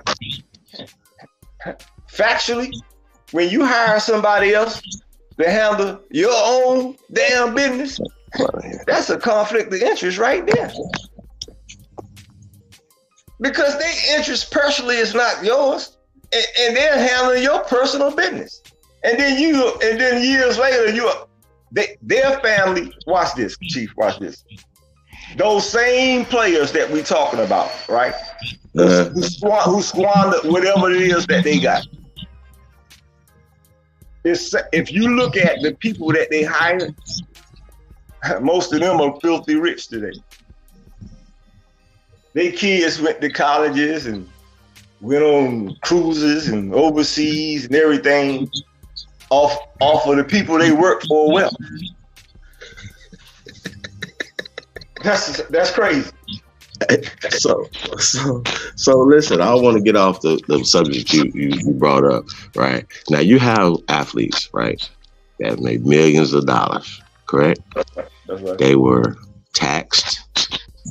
Bad, not even investing. They bought things that didn't make sense, like big mansions. And, they didn't understand, like you said, they didn't know how to handle their business. And then once they said, "Oh, we're going to get smart enough, we're going to get other people to handle our business," right? And now those other people that's handling their businesses outside of the thing, and so we know that they get robbed as well. Hey, can you mute?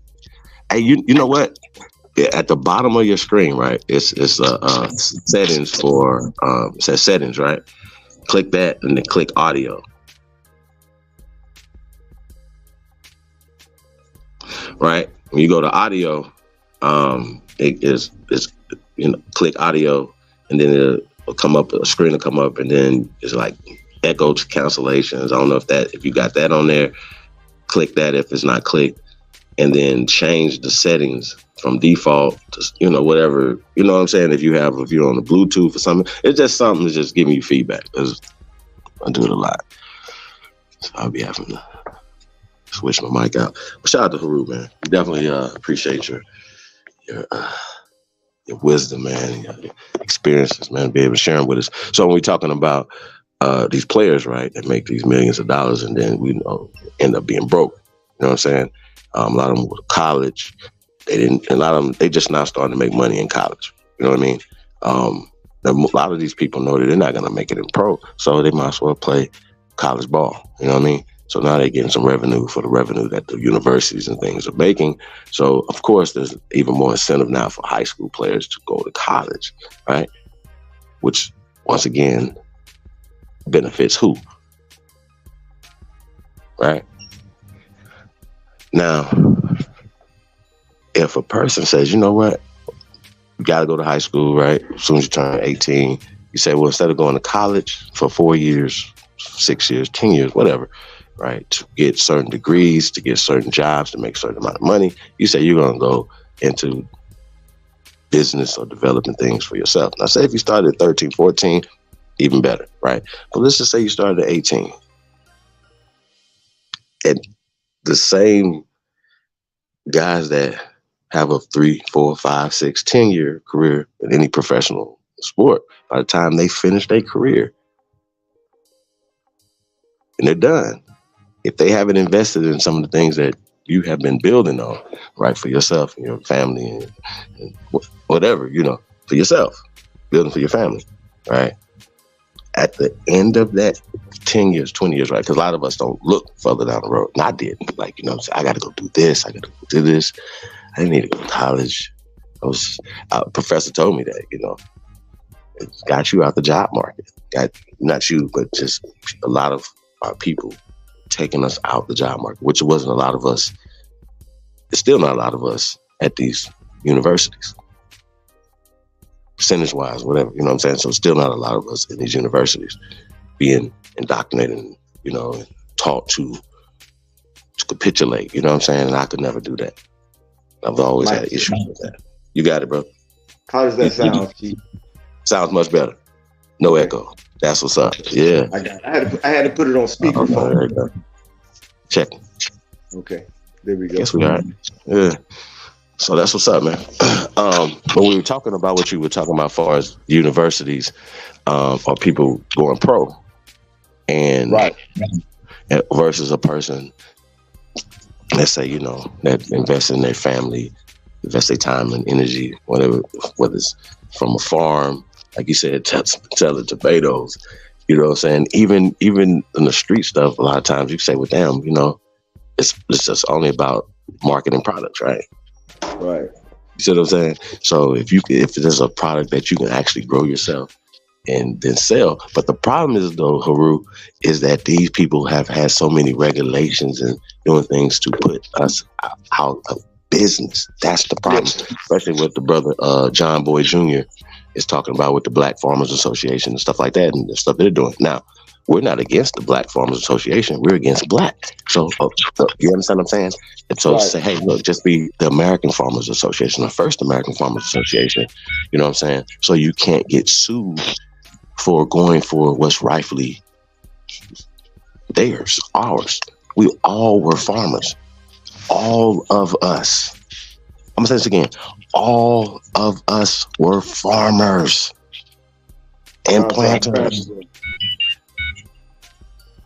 All of us. Farmers, and the women were farmers, but they had, a lot of women did a lot of sewing and cooking and stuff also.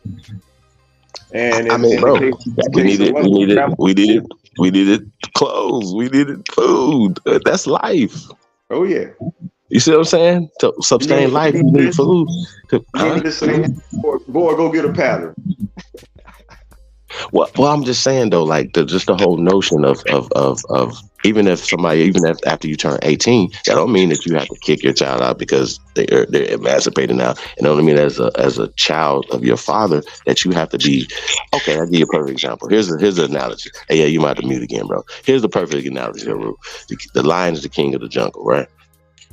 And in their mind, they feel like they have to kill any competition. So it's no male dominance competition other than maybe two of them that dominate. And they don't want no other male competition. So when other males come of age, even their children, they push them on, right? You got to go somewhere else, which usually could work out, might not work out, right? But imagine if, and that's how they get captured or whatever because they're not working together.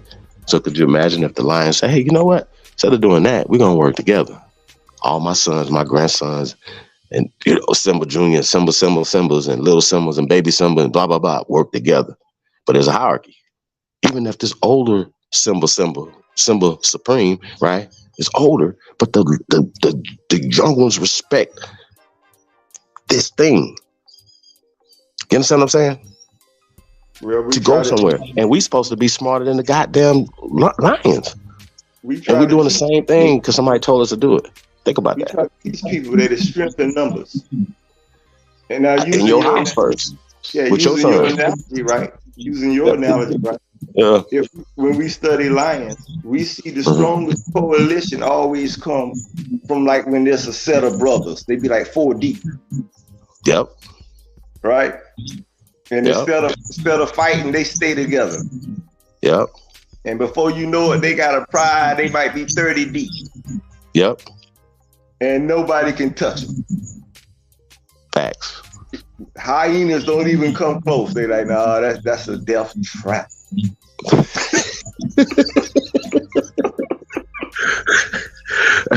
Hey, I hope y'all catching this vibration in the analogy, right?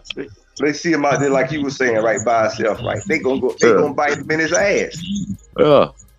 They go, oh yeah, he over there eating. No, we gonna rough that shit off. Yeah. But 4 deep, nah, man, we going to mess with some hippos and shit or anything. Yeah, 2 of them is a problem. But 4, nah, it could be 100 of them. They like, nah, it's 4 of them. We good. Think about y'all. Think about this concept, but think about that even from y'all telling me that 1,000 clan members got on horses and came and did some shit. Nah, Money Grip. They know if them niggas over here is 100 deep, they ain't and go murk some shit. Nah, we over their cousins and cousins. Think about this, y'all. Ain't nobody running over there. They gonna have to be 10,000 deep to think about some shit like that. So you thinking like 40, 50 of these niggas is getting on some horses or throwing them across, burning somewhere. Nigga, that's after Reconstruction. Stop telling us about some bullshit that you're writing stuff back in time. And that's the problem. They're conflating things in your brain. That's terrorism. That's not. Yeah, that has nothing to do with slavery. That has everything to do with terrorism. Classism. Niggas are scared to say the word terrorism. You niggas is coochies. Matter of fact, I don't even want to disrespect coochies. You niggas is slugs, parasites, cowards. I say that cowards. You niggas is cowards. Never gonna respect nothing that you niggas say, do nothing. Stay out the way. The fuck? That's niggas just running, getting in the way, and niggas is working. The hell? Yeah, they trying to sell the entire land. We chopping wood, nigga. This axes is chopping anyway. Don't get in the way of. They're trying to make America what they call a free zone. Yeah, all right. But that's what I'm saying though. Like, why we shouldn't be rooting against? Like, well, niggas, what do y'all think the alternative is? We're gonna be walking around with other people's money and which we already do anyway. You know what I'm saying? Like, we gotta have I don't know, but I know I'm tired of the representation of manhood. You know what I mean? They feminize everything, or they co-opt everything, bro. And that's just irritating. Huh? We had a conversation a couple of days ago when a young man, I think it was Ralph, he was saying, he asked the question to the panel about identification, right? Say we don't know each other, right? Even on these panels, some people that's come on here, they never put a picture up, they never went live, so people don't even know what they look like, right? We in public, wherever, and we in passing, right? How do people identify each other? With culturally, this is what he was saying. Our reality is we are very creative people. Have always been, right? But even in the past, with our creation, upon communion, which means us getting together, right? We were always in uniform, right? Today, that's not prevalent, right? So he is saying, now think about that. So how do you identify? You feel me? You might be able to identify by certain behaviors, but we talking about a general passing. You might be somewhere socially, and it may be somebody you might need to build with that's maybe 20 yards away. How do you identify?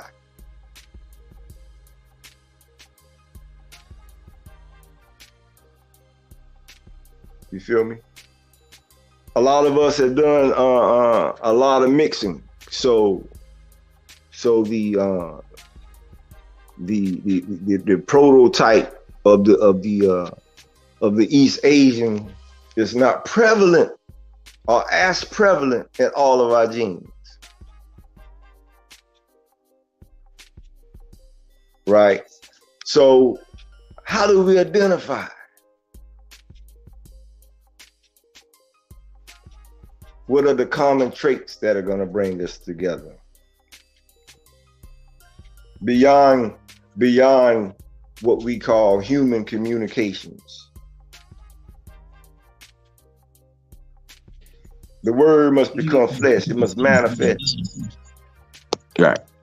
This is what you see in what they call strong subcultures, aka Chinatown. Right? You got other cities that have strong subcultures. You got little Italy's in cities. You got areas like Germantown. You got areas like in Bushwick where these 4 blocks ain't nothing but Jamaicans. The next 3 blocks are everybody from Trinity. You know what I'm saying? Wait, hold on. Wait a minute. We gotta definitely talk about this, Brother Haru. But here's the problem, bro. Like when we talk about this, every major city has a Chinatown, right? Some of them even have a Koreatown. And, right. You know what I'm saying? You feel me?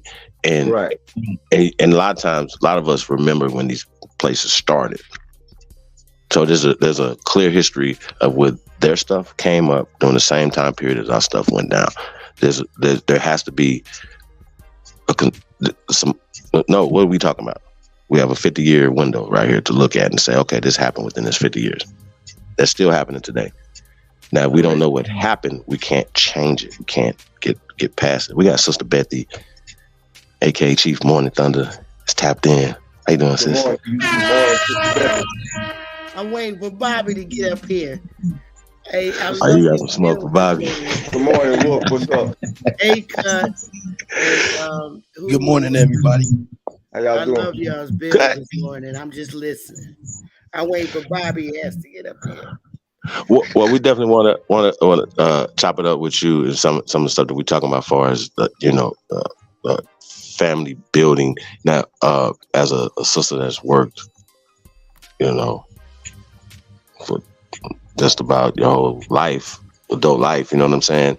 What's your perspective on saying if you would have said not been a working, in the workforce, right, and go to universities and all the stuff that a lot of us did and worked for these people, or stayed at home and been a mother and had 10, 15 children? What do you say? What's your perspective on that?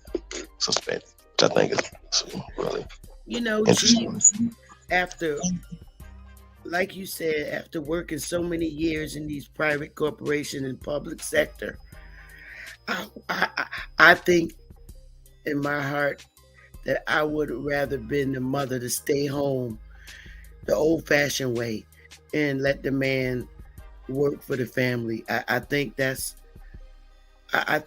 life is so comforting, where the mom, and I know it's old-fashioned, but I like the idea of mom staying home with the children and dad working for the family. I swear, if I could get that, if I had that opportunity, I would cherish it. For real. Now here's the thing.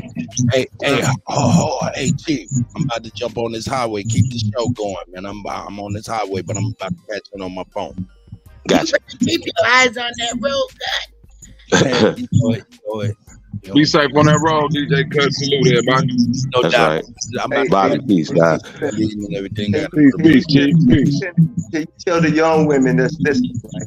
Because they have a misconception, right, of what a stay-at-home mother is when the man is working. Can you explain to them how the mother, even though she's at home, how she supports and supplants the family and the man? Well, Stay at home, mama still gotta work. I'm not gonna lie. Who is your name, right? Or is it Ali? What's your name, brother? Could y'all hear me? Oh, I hear you, TT. Yeah, we can hear you. Stay at home, mama His still name is gotta Ali work. Baba Haru, so it's all of it. So you call it either one. Ali is fine. Ali, I ain't gonna lie. It took me a long time to understand the benefit of mom being home with the children and dad working. I just feel now that I'm an adult, I understand that lifestyle concept better because I grew up in the city where we were forced to have to care for ourselves and our family as women. But I think that I could tell a young woman that it's better for dad to go out and work and mom be home with the children. And you could better take care of your husband too, because you're making sure he get the right foods in his body. And I just think the relationship with the family like that. Like what used to happen in the 50s and the 60s, CT? Huh? Like what used to happen in the 50s and the 60s, TT? Yeah, I think that's more healthier and well, who is healthier for TT? Because unpopular opinion alert. I know, but it's after. I'm saying this after working so many years as a woman, doing both, wearing the pants and the skirt. Can I ask you a question, TT? Mm-hmm. You working so many years.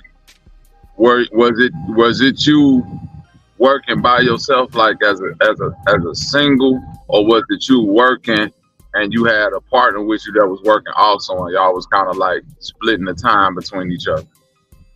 Well, it was both ways. For a little while, I was a single mom, and then I got married, and but I wasn't married to my daughter's father. Right. I married another gentleman from Virginia, but she had the best of both worlds because her daddy was in her life and my husband. Right. Well, no, I'm talking about as far as you, when you got like the situation, you was working doing all of these situations. But I guess what I'm trying to ask is, did you see any difference towards you working being single and versus you working and being married? Yes, I saw a huge difference. Okay, can you speak to that? Like, because even though you weren't able to stay at home and you still had to work, what was the difference in you working being single versus you working being married?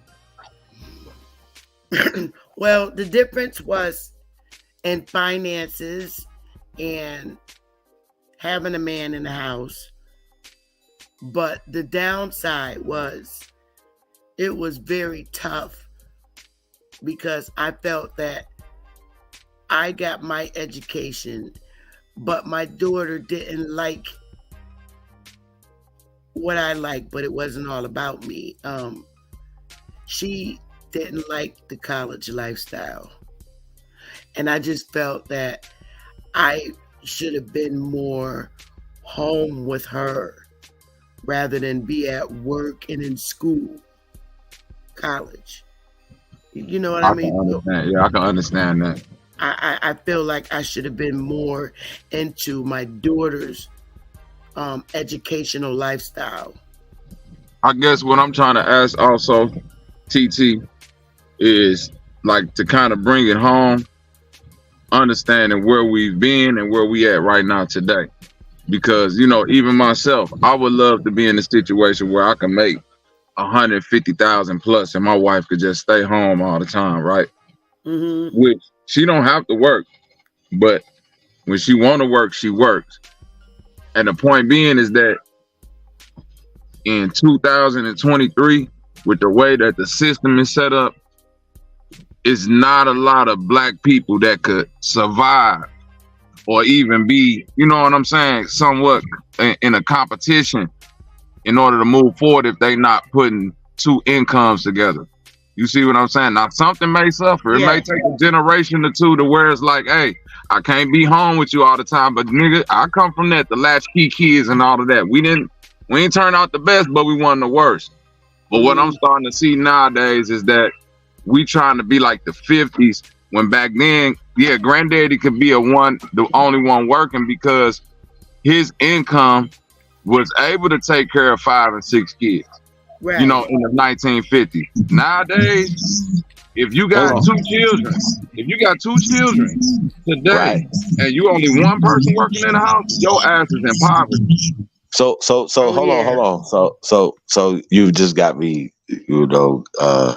just hit something on the nail on the head. We got to talk about it. Let's go. Okay, so for instance, you're an artist, right? That's a business. Yes, sir. Right? Only production, the artist, whatever, right? So just as well as I know that having a strong person, right, that you could trust, right, that they get up just as motivated as you are, or even more motivated as you are about your talent, your business, right? Whatever the business is. But absolutely, particularly, he's just saying yours is what you're doing, right? Now, say for instance, not only y'all work in this business, this is your business. So anything that's outside of that is to come back for this business. Now, two people going hard is almost like 1 million people. You understand what I'm saying, y'all? It looks like that. People can see it. They like, oh shit, like shawty going hard for her, man. Y'all understand what I'm saying? What the homies say? Like, people don't see it, bro. Huh? What do the homies say on the street? Like when you in a street situation or a man situation, right? every man that said this. All I need is one of the homies that I know that's gonna go with me. Like if it's a fight or anything, all I need to know is I got one rider with me. And you feel like you can take on the world. It's like the Scottie Pippen, Michael Jordan effect. All I need is one more. All I need is one. The rest of these motherfuckers just pieces. But if I got one that's willing to ride with me, we out of here. Yeah. One of mine hit me up today. Just text me out of the blue. Early this AO. Welfare check. Love my brother, man. Rider. You hear me? Back to back. You hear me? I like to hear that type of terms. See, me and my homies talk like that. Welfare check. I just want to see how your mind I ain't heard from you in 2 weeks. What's happening? What you doing? I love you. Shout out to all my comrades. Love y'all, man. Y'all know what it is. Well, you know you got them riders, though. That's that one. Yeah, that's that. El Shabazz. Peace to my brother, man. Yeah. Look, smile on my face, y'all. Swear to God. Hey, Ali, chills, man. Hey, Sister Bethy, the reason I asked you that question, right, is because I wanted to show people how, when you said it got tough, and the difference might be financial, right? I'm gonna show you how, from an accounting perspective, that is actually a much better situation when everything's in order. That's the key. Watch this. Let's say you're a stay-at-home mom. Let's say it don't even matter what your husband makes. So we ain't even got to talk about what he makes. He's a worker. He working to the best of his ability. We'll leave it at that, right? So there's realities in the world. If he's the only one working, then more than likely he's taking care of what we call the cover, shelter, the major bill. We need somewhere to stay, right? He probably taking care of the car bill, right? He probably taking care of any type of insurance, right? Any type of fees for the kids, right? Haru, real quick. I think the key thing, and the caveat that we got to put in here, you got to work for yourself. Right, that's what I'm getting to. Listen to me. So, your family. The mothers at home, right? I think the younger generation, they have this idea that at home means, man, I'm just chilling. And I'm making sure the kids go to school, I get them dressed, right? And I cook. They kind of like have that concept, right? Falling back on what Sister Bethy said. Right. That's not gonna help the finances. Right? Right. So what you have, falling into what Chief's saying, what you have to do is whatever he's making. Now let's throw a number out there. Let's say he's making 90,000. Right? No. Let's get some reality. 30,000. Okay, well, let's say you make it 30, right? 30,000. So, out of his 30,000, without you being at home growing some food, then that means that out of that 30,000, right, you have to subtract money for food. Okay. Right? Now, versus he got that 30,000 and y'all don't have to pay for food because y'all grow your food at the house. Matter of fact, you grow enough food where you got preserves, you do some baking, you sell cakes, you got it, you got income. Your income, you make more money than him sitting at home. Huh? What about when they were doing that with Madam C.J. Walker? You understand me? So okay. So, but this, hey, you said you picking some real shit. Hold on, yeah, you going there. But listen though, we have technology now that you feel me? That you have technology to even help you grow indoors. You have technology that even if you could grow as well as still work from home business, home-based business or whatever. But the key word is having a different mindset. Don't build for nobody else but your family, period. You're going to school, you're going for some specific thing. If you can't use it for your family, your community, what the hell is you using it for? Oh, to go work for them to build their shit up. Okay, guess what? That don't make nothing. That don't do nothing for nobody, and it definitely not doing nothing for your family. So please stop with the bullshit. Now, here's the thing. If you had to make sacrifices, go to college or whatever, you say, you know what? I'm still gonna, and it puts you in a position, and you even had to work 40, 50 years for the government to put your children in a better position. Salute to you. You understand what I'm saying? But you know where you came from. You know where you had 10 children. I mean, you came from 10 children. You see what I'm saying? That I cannot tell a woman what to do, but I do know this, that the measure of what a woman's supposed to be is being a mother and a nurturer and a giver of life, a teacher. Yeah. And so you can get a Harvard education on your laptop. Thanks. And y'all definitely know over here the information. A1, shout out to A1, BAP, Sister Betty. I can go on and on. I can go on and on everybody that put in their time and work into this. Y'all, you know what I'm saying? Salute to y'all. But y'all getting, that's right, life-changing information, bro. You know what I'm saying? Hey, Chief, here's the thing. What it is, we forgot. And entertainment. We forgot. I believe this is the biggest problem. We forgot how to teach how to be a family is. Like mom, dad, children. We forgot how to teach how that family is a business. So it don't matter. Freeze. How much? Say it again, Betty. The man. Hey, he said he didn't rewind on that right there, Betty. Hold up, Betty. Say it again, Betty. They didn't hear you. We forgot how to teach. See, when we got pushed to the cities, I got pushed to the cities. No.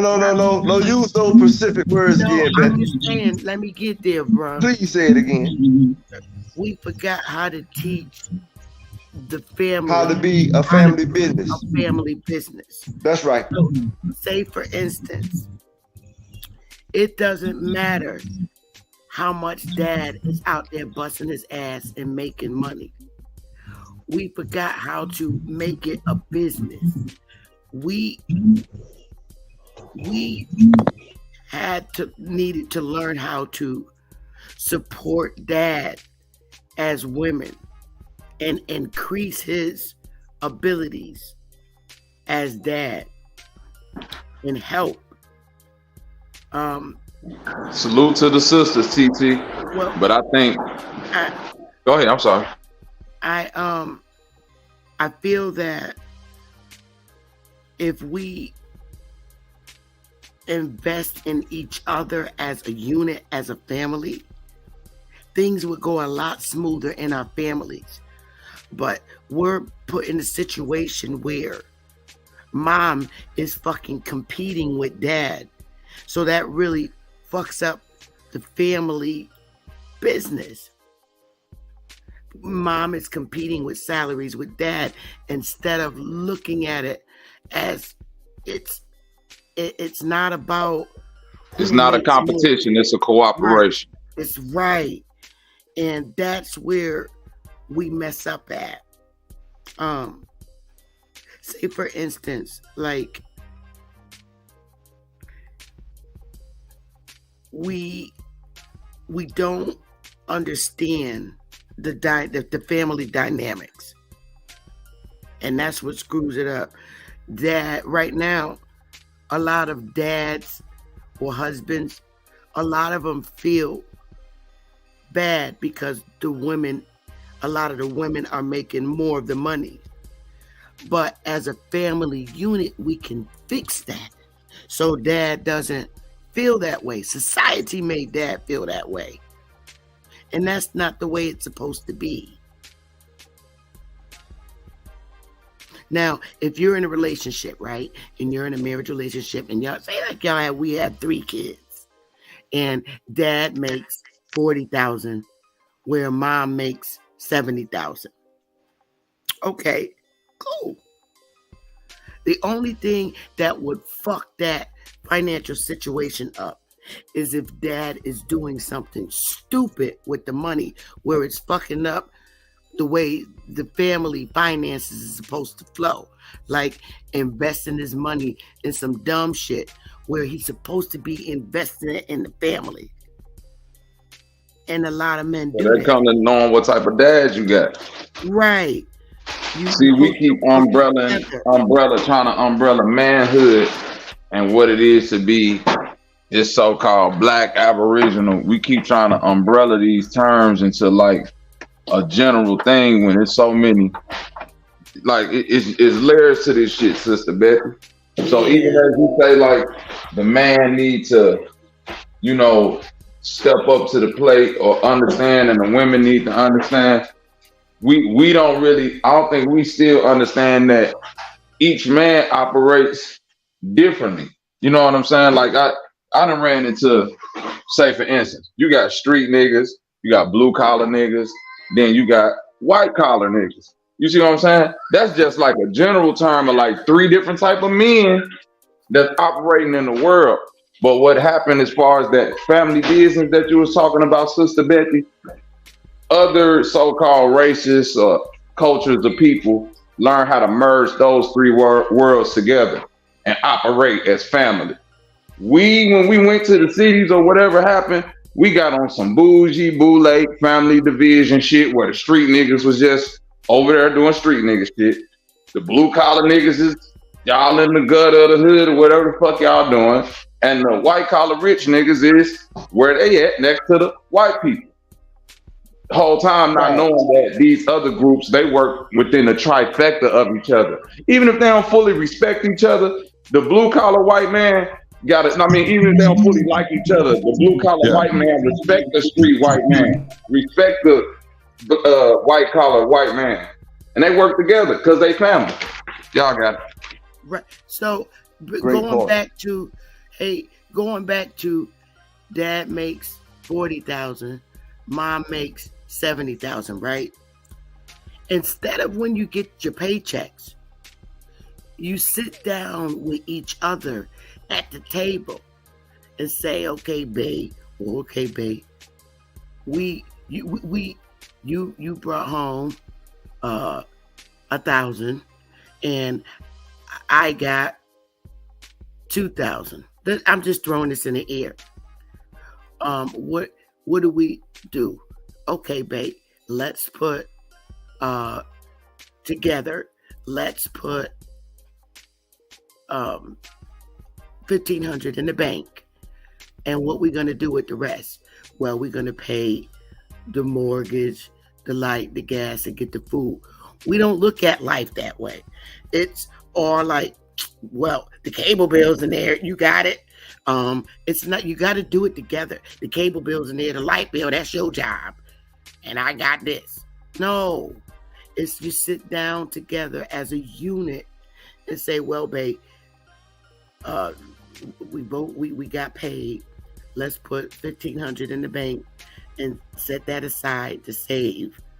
And say, okay, now we got these bills. You got to do it together. You can't just say, all right, you moving in with me. We cool. We hooked up. You take care of the light bill. I'll take care of the cable bill. And you do. No, it's not like that. You sit down together every pay period and you brainstorm together. That's doing it together as a unit. Hey, can I add a little something to that, Sister Betty? Can I add a little something to that? Now, that's 110. Right now, if you're in California, New York, or in some other places in this country, that's not a lot of money, right? Based off the cost of living, things that's going on. So let's just make it it's average, right? You know what I mean? The money part don't matter. You don't have to compete not only with each other, but competing outside your house is something else. You know what I'm saying? You're not competing if you have the baddest Louis bag, because you can't compete with the best cars out there, because the Joneses and everybody gonna have the newest this, the newest that, and trying to keep up with that is a lot of the problems. Keep up with the fashion and stuff like that. People lose their house over bags. We're not supposed to do over that. Fashion, right? Now, here's the thing. Investing, if you have 110, say, okay, well, you can live off of half of that for a couple years, right? Together, and say, hey, well, honey, instead of you trying to catch me, you know what I'm saying, and getting salary, right? Let's invest in a business that ultimately you go away from that, what'd you say, 40,000 a year? Yeah. And it might go down, you might, the business, we invested 100,000, whatever, after a few years of this plan, right? You're saving the plan that you're talking about, right? And say that you've been working this business on the side, whatever, or real estate that you're investing in together, rental properties, Airbnb, summer programs, stuff that you have. So having children, say, hey, well, look, I can put my child in this lemonade stand. Oh, okay, well, damn, I didn't know I could write my children off. This is all businesses, instead of them saying, hey, let's go raise money for them in high school and middle school. Like, think about the when, even if you send your child to college, they can bake cakes for the people in college. Nigga, I cut hair in college. That's right. Shout out to my stepdad, man. He taught me how to cut hair. Family business, right? Let's keep it real. Niggas don't keep it real. That's a skill set. Huh? You got to take the mind off of keeping up with the Joneses and worry about your family business. Bro, I was cutting hair for $5, Sister Betty. Right. The hell with your next door neighbor guy. You got to grow together. Fuck that. Shout out to the $5. I'm glad niggas weren't growing dreads back in the day. Hey, I thought I was doing something for $5. I say shout out to the $5 barbers that used to cut my hair in high school in the bathroom. Y'all was that's me, Bobby. That's that guy. Real talk. Hey, what you just said is some real shit though, Chief. But guess what? I ain't gonna even say but. It's gonna take sacrifice, bro. At the end of the day, what generation is willing to say, fuck it? Somebody's gonna have to forfeit their so-called life in order to. You see what I'm saying? Or generation. Let me give it to you like this, Chief. We keep talking about these colonizers and invaders, right? Motherfuckers who got us in this situation.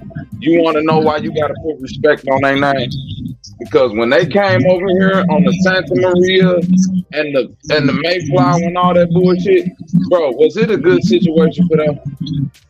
Hell no. Didn't they come over here fucked up, Sister Bessie? Yep.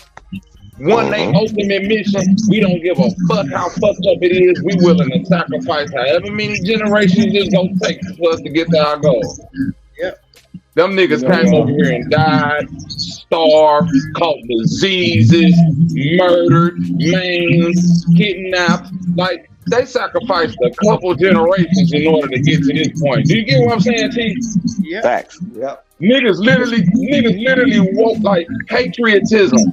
I ain't saying be a patriot for them, but I'm saying it's a cold nigga. When you really talk to a patriot, them niggas really feel like, bro, it's for this right here, this flag right here, boy, I'll lay it down. I'll lay my life down, boy, play with it. And they mean that. How many of y'all really feel like fuck laying your life down for a flag? How many people really will lay their life down for the next generation? Outside of the people that's in your house. I ain't talking about you literally gotta die, but you literally gotta make a sacrifice like Chief saying to say, hey man, we making 100, but we finna live like we got 30 for the next 5 years. Oh, we finna be in the gutter. Right. And happy with it. Let me share something with y'all for a minute. You know, the undertones of this conversation, we're talking about family, and we're talking about what we call wealth building. In any country, that's right. There are key facts to wealth building. We're talking about assets, obtaining assets that are going to be financially rewarding for the family. Because see, some people get caught up in just obtaining assets and then they end up losing money because they're paying taxes on them. They're not making any money with it. And sometimes they even depreciate in value. So we're talking about wealth building. Now, from a simple perspective, before we even go out into the world to deal with the economy, for the young ones that are listening, In the business world, there are different ways to identify yourself. There's a thing called self-identification, AKA known as an individual. Business license-wise, they may list you as an entrepreneur.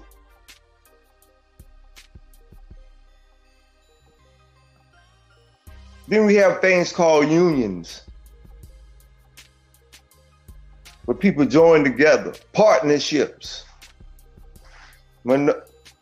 Based on the percentages, it could be majority, it could be minority, it could be quiet members, which means that you're not gonna have any dealings with the meetings and the operation of the business. You're just there just to invest.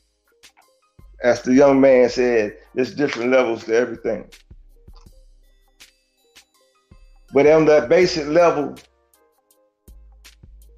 there's a thing in this world we call trust.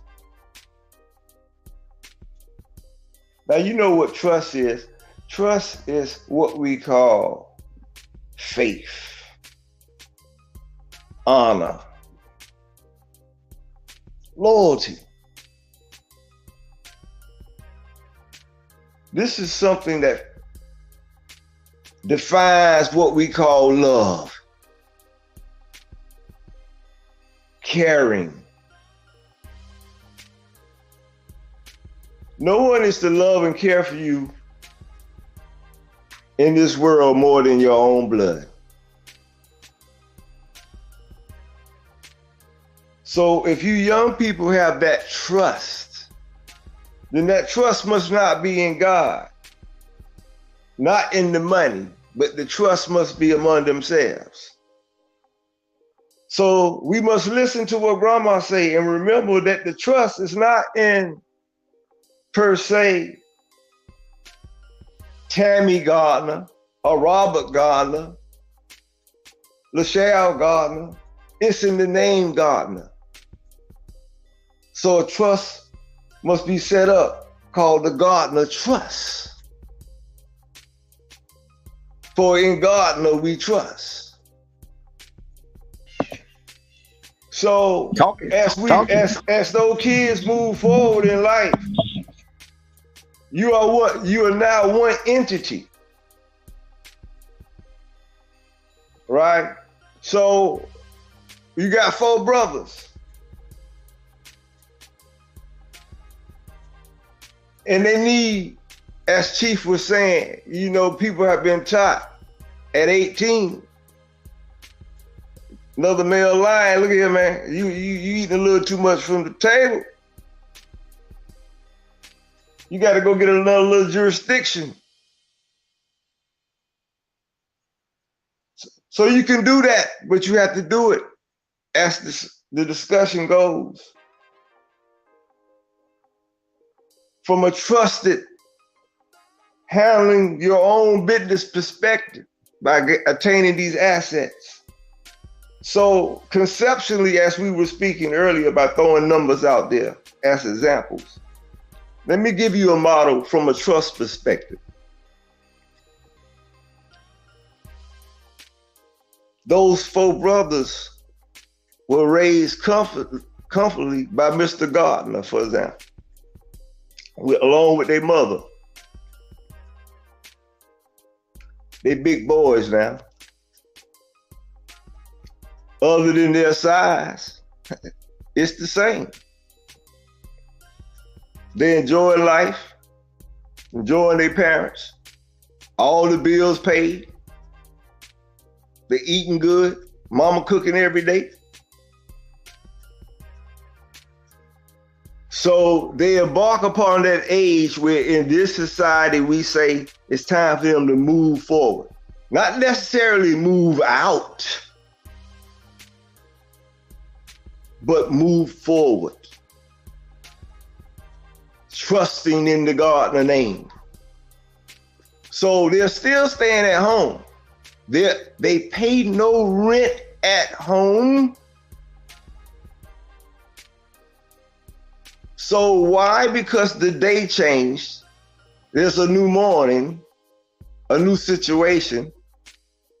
Why should they forge upon a foreigner's idea and have the boys now start paying rent? No, they're gonna trust in the gardener's name. So these boys, you got one, this hypothetically, one's making 40,000, got two making 50, another one making 80. Yeah, they all got an automobile, right? Let's talk about it. They roughly got half of that income that I just stated left to play with, so to speak, right? But let's remember that they trust in each other, right? So we take half of that income, still staying at home, right? And we go purchase a little 2-bedroom unit. Let's talk about it. Right? We'll rent it out. The tenants make their payments out to the Gardner Trust. It's deposited into a trust account. We going home to eat. Mama done cooked it up. Right. Now, fast forward 5 years. Right. We got 4 apartment buildings now, 2 units apiece. Right. One of the brothers done met this girl and they about to get married. Listen to me now. Right. So we got an option from the. Hey, Ali, real fast. Mm-hmm. Do she have brothers?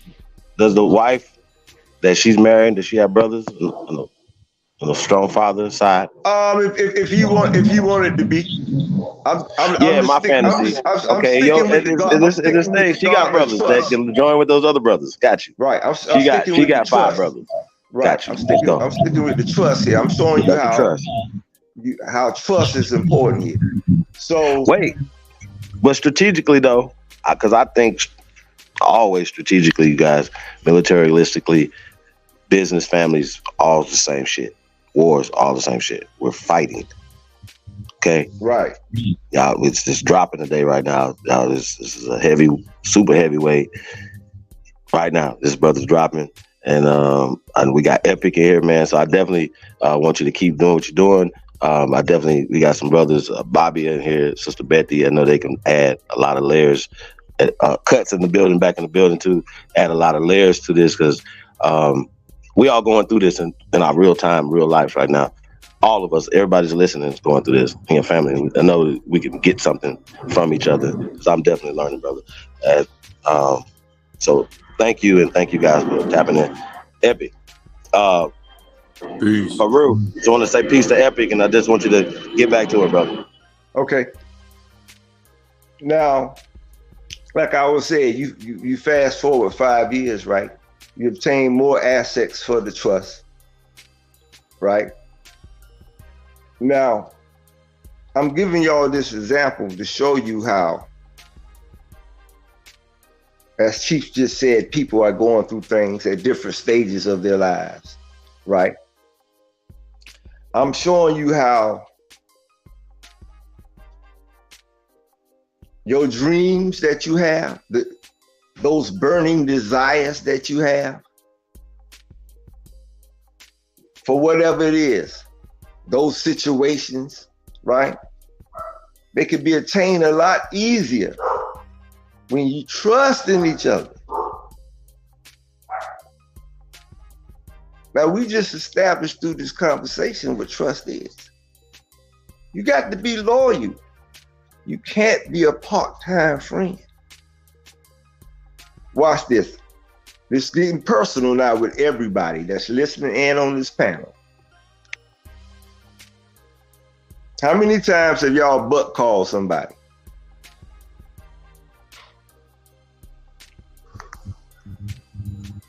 Huh?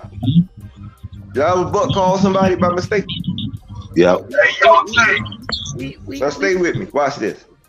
Chick, can you hear me? This shit ain't working, bro. When you butt call somebody, my point is, it shows you it takes a split second to communicate with somebody. But Ali, you going in way up. So to establish. Hold up. Y'all hear me? Yeah. We sound like you running for a wind tunnel. Yo, Chick. Sound like you're in a chamber though. It's all good, Chick. Go ahead and keep this motherfucking door all day. So listen. It's all good. Hey, be careful out there, bro. Back to the trust we saying. Listen, to establish trust, right, you have to communicate with people. And my point was that we are all guilty, especially as Chief was talking about how everything is modernized. We got technology today.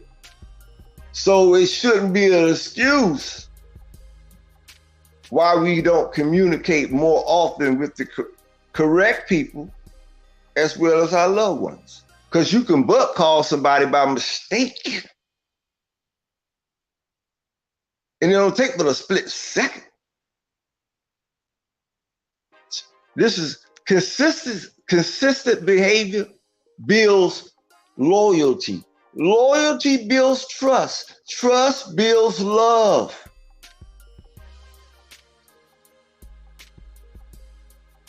Inconsistency creates divided nature. Divided nature creates foreigners.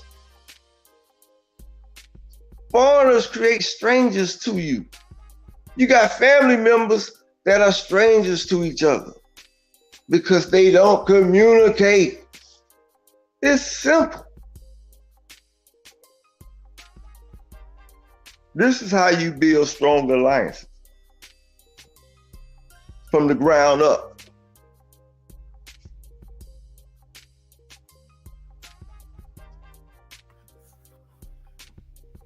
You can listen, you can get married, you can even get married each other. You can't touch that trust. Ali. Mm-hmm. We going off course. It's about. It's really No, Sister Bethy.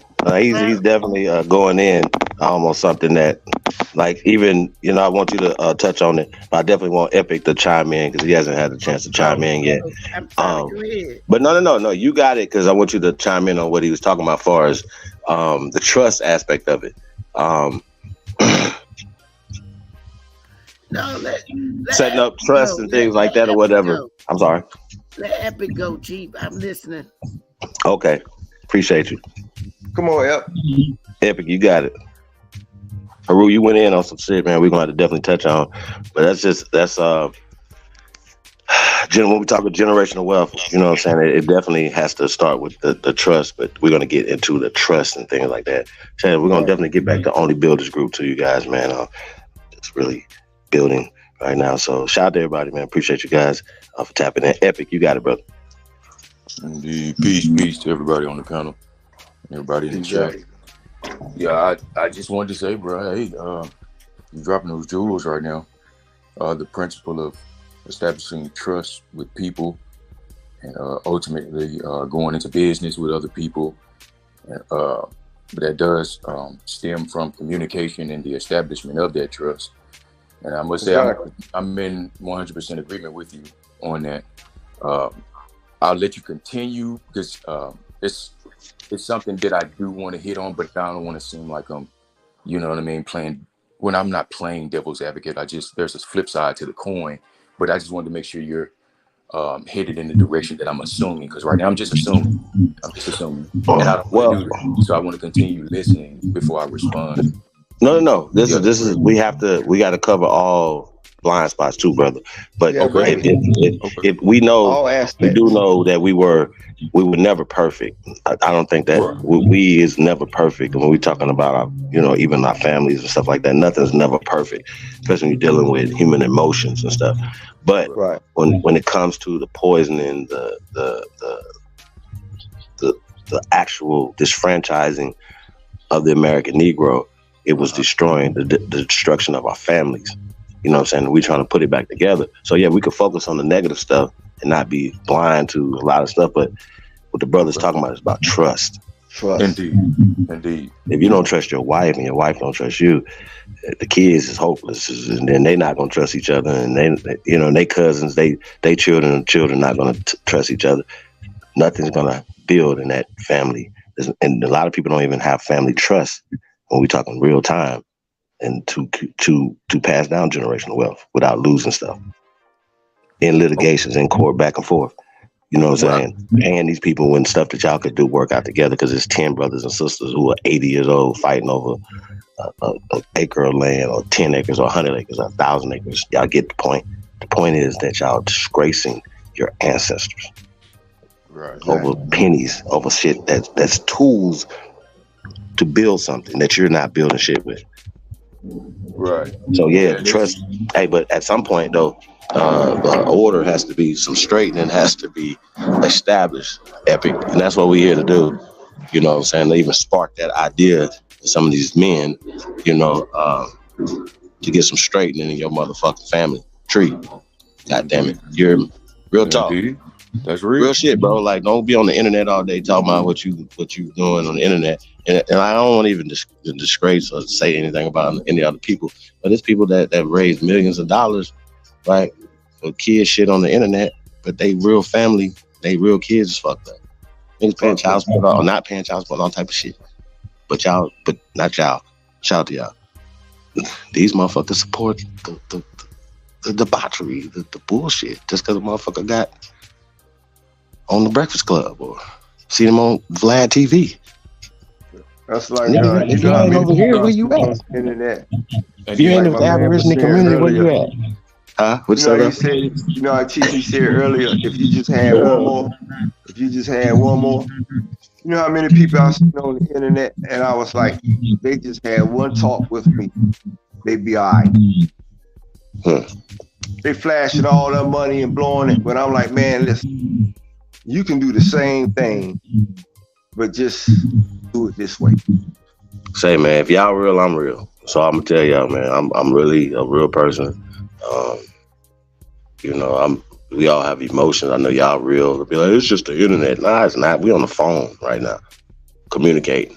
More we communicate and have better relationships with people on this internet that a lot of us have never seen physically, right, than we have in our real house or even in our families.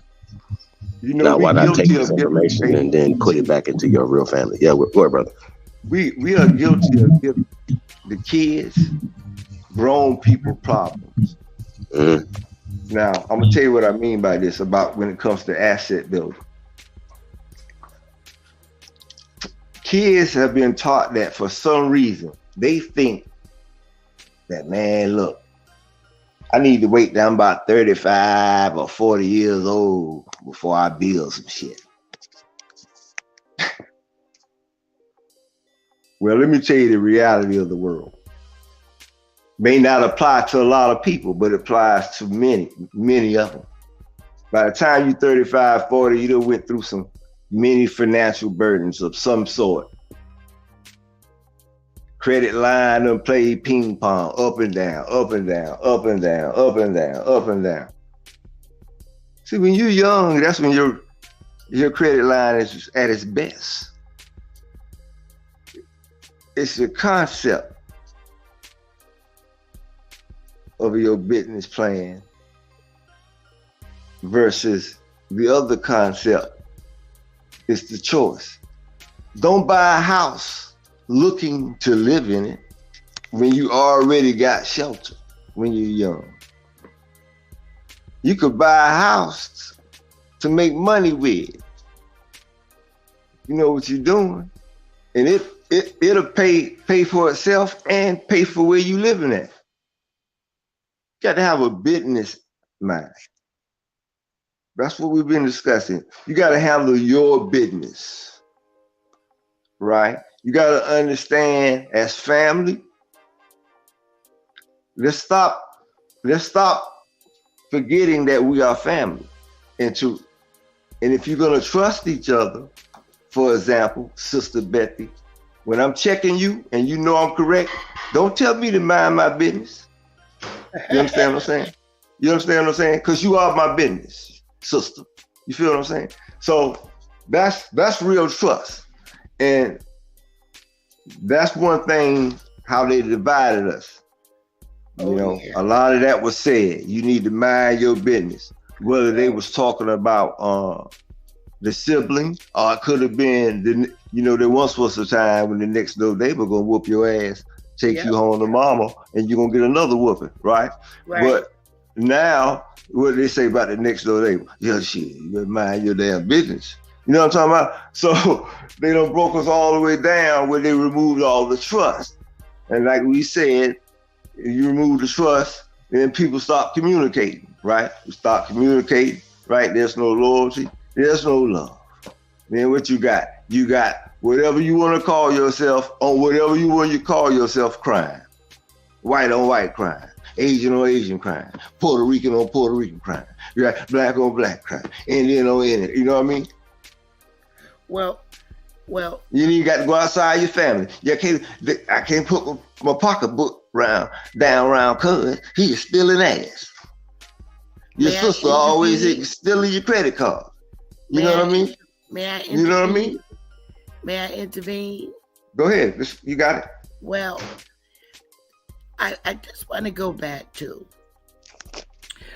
now y'all know we was pushed from our farms, a lot of us, many of us, into the cities where it's crowded. Whereas on the farm, we had more land and more space.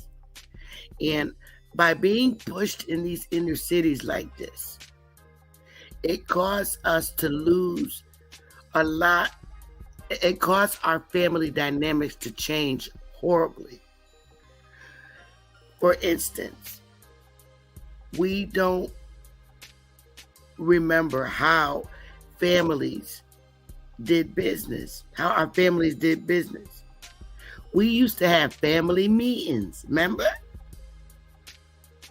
We don't have them since we moved to the cities, because the family meetings consisted of planning for the future. We weren't able to that change when we moved to the cities. It's crowded. And now we in the cities, we're living by a lifestyle that was enforced on us. The church is too much in our business, so they're in the middle of the family business right there. The church want you to donate to them so that they could take care of things that ain't got shit to do with your family. So there, we lost. Oh shit! Mr. Betty, sheesh, you can't gloss over what you just said right there. Yeah. Hey. Damn, that's crazy. So that's crazy, because even if families just all, like literally families put that tithe into a family trust, right. I don't know even know what we would be having a conversation about. Just that right there alone, 10%. Huh? Everything changed, and wow, the kids had skills coming up because they was working. They knew how to hustle up. So, but now we in the cities, the kids are being guided on a different way to hustle money up instead of hustling money up for the family business. It's different. So now they're teaching the kids, all right, like you said, brother, get your ass out of the house at 18, get your wife and be gone from my house. So now, mama, but this is the lifestyle Paleface laid out for us. Raise your kid, take your son, take your wife, and be gone. Get out the house. It's like mom and dad rushing you out the house to get out the house and go get your own, instead of staying with the family and grow. it's been changed when we moved to the cities. Now, this is very important that you denote, your sister Becky. I'm gonna tell you why. Because historically, you know, this system that we call today. Historically, a lot of people don't know this. A lot of this stuff we was not involved in. It's fairly new to history, like public schools and social security numbers and all this type of stuff, right? So the stuff that you're talking about we lost by going to the city. When you go back to what was going on in the cities, stay with me now. When I say stuff that's fairly new, me and Sister Bethy might have been married in 1930, for example, right? You know that trust that we talking about? That trust is my word. My word is my bond. My bond is extended through my kids. We going to work every day taking care of Sister Bethy and our kids, right? We need no goddamn marriage license. That's some new bullshit. Talk about it. You understand what I'm saying? So when we went to the cities, they had policies, not under the old way, where the man gonna be with the woman because that's his bond, that's his love. But if you ain't got no marriage certificate, then you ain't married. But you got them kids, we'll give you a free apartment, but the man can't come. That flooded the cities. That along with the manufacturing, flooded the cities. So it don't take long in life for a generation to get lost if they're not communicating that skill across each generation. Because you got a lot of young men today can't do shit with their hands, right? But they'll tell you, shit, my goddamn granddad will drop a transmission in 10 minutes out of the car, shit. You know what I mean? Yeah, but the problem is the lifestyle that they laid out for us when we were pushed in the cities. What, like I said, when you in the city, right, they want to continuously keep the family broke. They want your kid out the house at 18 in the projects. And they threaten to take your certificates from you, talking about you live in an overcrowded home. We're not paying for your 18-year-old child to be living in your house. We don't give a damn if they is going to college. You start getting the letters from the city saying that such and such is 18. He's coming off of the certificate and all this stuff. He should, they expect your 18-year-old to be out the house. And that's, it's not right. It's wrong. So it makes it difficult for the family to stay together like we used to be in the South. No more family meetings. And they just made it horrible, especially for the man. It's like, you remember homecoming? How many families got homecoming now? When the last time y'all had a family reunion? We used to have them like every 5 years before, like, I think every family used to have a family reunion like every 5 years talking prior about to like 1985. The only homecomings I've heard of is funerals. Funerals, facts. Mm-hmm. We get a lot of those homecomings. Oh yeah. And it's so different now, to the point where we seen what they did to our men. They would not allow our men to bring home the bread for the family. They made it very difficult for them. So now I say it's nothing wrong with the women that goes out and work and bring home the bread, and dad's home with the kids. That's cool. Because you got to really look at how this is going to work out. Is dad going to be more reliable to work 40 hours for pale-face to keep the family finances, or is it mom going to be more reliable? Listen, I want Dad, 16 full. I it's want 16 difficult full for Dad ounces to in my take cup. orders. I don't care what hand you pour it with. It's difficult for Dad to take orders from pale-face. So at that point, it's cool for mom to work and Dad be home with the kids and taking care of the family. That's the position they got us in. And there's nothing wrong with Dad staying home to raise the children while mom works. It's about balance. Right. And it's the condition that they put us in. It's something we're not accustomed to. And we've been trying for years to get accustomed to pale faces, laid out lifestyle for us. And it's not working. It's causing real problems. And that's what, indeed, Sister Betty, and those point I've been making for a while now. We need to stop capitulating to these terms and stop agreeing to this stuff. It has caused a major separation between the so-called black man and the so-called black woman. Ultimately, I'm just speaking at its root. You know what I'm saying? And this separation has also manifested itself into what we all know, even on this panel, as that solid war that's being waged between the so-called black man and the so-called black woman.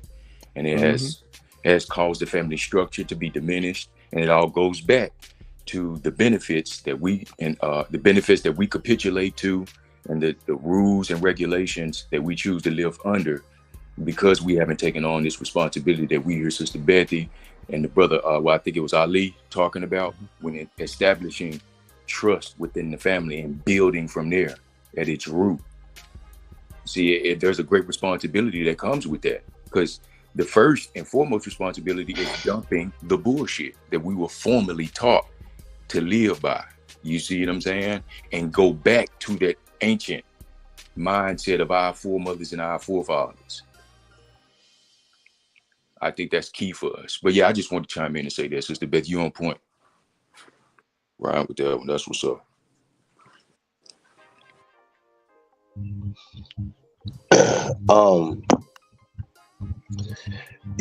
I mean, shit. The proof is in the pudding, right? I mean, when if we're gonna change stuff or start over, you know what I'm saying, you still can't continue doing things in a system that's not working. It's a mindset, it's just a mindset. You feel me? And I think that's the main thing. I think this is the mindset of people. It's real talk. I think that's what it is, man. It's just our mindset that we have. You ever we got to change our mindset. You ever been to a real bad project building? Listen to me now. I'm talking about piss all up in the elevator, all on the staircase, trash. You know what I'm talking about? Graffiti, the whole nine. Yeah. Right? But you got to the people crib, you couldn't even believe the way this shit looked. This shit looked like some shit on the west side of Manhattan. You're like, man, this crib is laid up in here. Right? So my point is, in a state of chaos, right, you can build something right internally. And that goes to what me and Chief was talking about earlier about subcultures, right? Example, like Chinatown. You see different other subcultures and that populate, different cities and different rural areas. Right? So the key is for us to build on what we have and to master it. Don't even worry about what other people are doing. We just when it comes to other people worrying about what they're doing, you don't worry about them. You just want to know about what they're doing, because what we do as humans impact each other. This is a reality. But you can't be focusing on other people's stuff when you got to focus on what you're doing. right? Right. Man, you know, now my grandfather taught me this a long time ago. I want y'all youngers to listen now. And like my man was just saying, this ain't easy to do. Some of y'all gonna be in the position where you're gonna be, now some people use different names, but let's just say you're gonna be the one who's responsible for the interests of the family, right? So you may be in a situation where your cousin, your grandma, it could be any family member. They don't even like you. I'm not talking about like a disdain. I'm just talking about sometimes people are just different. You know what I mean? So they never really form no type of communication. All right. But if you're in the position that you're in, the emotion has nothing to do with it. Excuse me. Right? Because you have to make decisions in the best interest of the family. Now, the reason I'm saying this is because sometimes, you know, that trust we was talking about, establishing. Sometimes you establish a trust, and there's a thing called beneficiaries to trust, right? Sometimes that family member may be a beneficiary to the trust, may not even know about it. Other than that, man, I get a check every month from somewhere. You know what I mean? Right? So, you know, like I was saying, when you're in that position, you have to always maintain those traits that we're talking about. You're entrusted with making the decisions. You must be loyal to your family members. This must be consistent. And it'll create love. At the end of the day, a bonded couple has to sit down and be open with each other and not worry about the outside world, but just themselves. And they have to sit down and come up with a plan. And they have to be open with each other's incomes. Otherwise, you end up in a situation, if you don't do it together, what the relationship is going to end up turning out to be is two roommates living together that just fuck sometimes. And that's not good. You got to sit down and make a plan together. If your plan is done separately, then you're just two people living together as roommates. Like you living with your boy or you living with your girl. You're not living together as one unit. You got to try it and see it. How you got to try sitting down together and saying and showing each other, this is what my check looks like every week or every 2 weeks or whatever. And you put your money together and come up with a plan. If you're in a relationship and you live in a lifestyle where neither one of y'all know how much each other bring home, and all I know is you just pay the cable bill and I pay the light bill, and we'll go half on the food. You're living like roommates and not as a family unit. That sucks. If you got to live like that, it's more like you're not living with your man or your woman. The situation becomes one of y'all is raising y'all grown-ass son or your grown-ass daughter. And that's not how you want to feel in your relationship. And a lot of women live that lifestyle like, damn, I feel like I'm taking care of my own fucking son. He always need this. He always need that. But when I need, that nigga can't never be there for me. That's because you're living a lifestyle like two roommates, or you're living a lifestyle like you're taking care of your grown-ass son. But it's a difference in that relationship when you both sit down and you understand each other's income and you plan together as one unit on how you want the finances to flow, how you want to save together. But if you ain't doing it together like that, then that relationship sucks. Because it's more like, well, you'll be back here Tuesday for some fucking gas money, or Wednesday, because you don't know what the fuck's going on. You got to sit down together and know each other's income and come up with the plan and say, all right, we're going to put this in it. When you open a bank account together, you feel better because it's something y'all got together. So now you really got a bond and tie. But if you have two separate bank accounts, and it's my business what my account is, and it's my business what's in your business what's in your account, that's living together like roommates and not as a one unit. Now, you can have your own bank accounts each, but you need to have one together because that's what's going to bond you and build the trust in yourselves when you're doing it together. Separately sucks because, like I said, you're just roommates that fuck sometime and that's it. And then you just don't understand each other. You don't understand each other's income.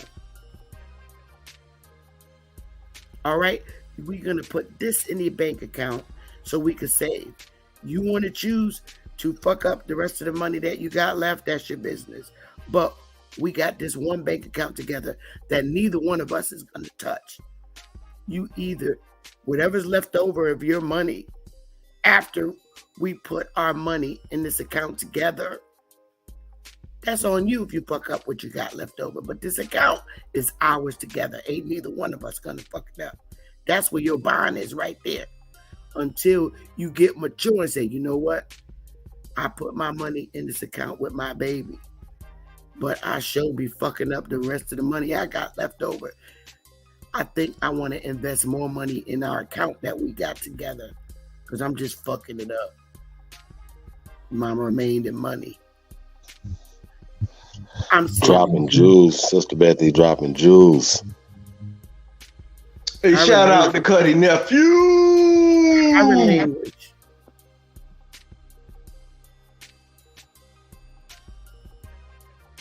Once again, shout out to Kutty nephew.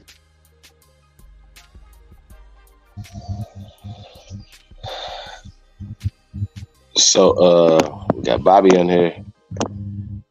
Yeah, man. Bobby, you want to respond to salute. Sister Bethy? I hear the last thing she said. I was sitting here with the shorty. Say it one more time, if she wouldn't mind. Just a little quick piece of it. Huh? Oh, never mind. Oh no, I said that when you in a relationship, somebody got an echo. When you in a committed relationship,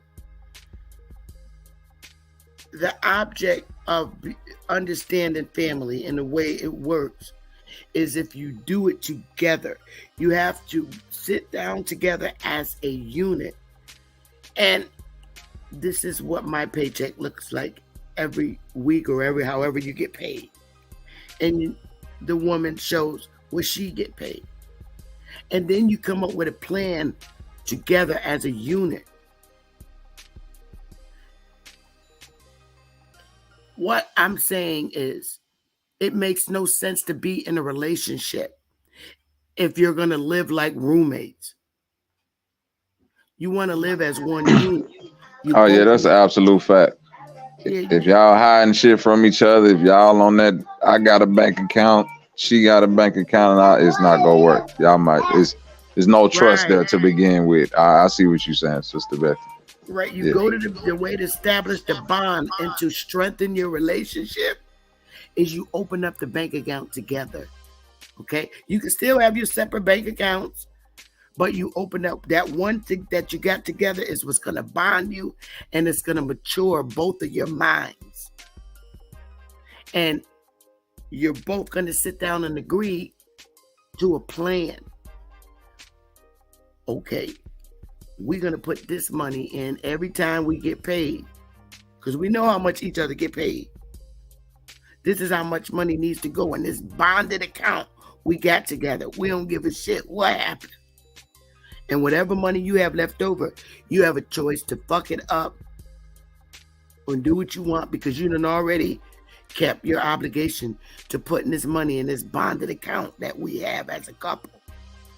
Until your mind matures and say, you know what? The money I got left over, I'm just fucking it up, buying a pair of sneakers, buying this and buying that. I think I want to mature myself and invest more in this bonded account that I got with my boo. And you plan on what you're going to do with those funds in that bonded account. But all the money that y'all make should go in that bonded account, which is going to recover the rent, the food, the doctor, whatever. And whatever is left over, you save and decide as a unit. Are we going to invest in a business? Should we get a car? Or whatever you're going to do.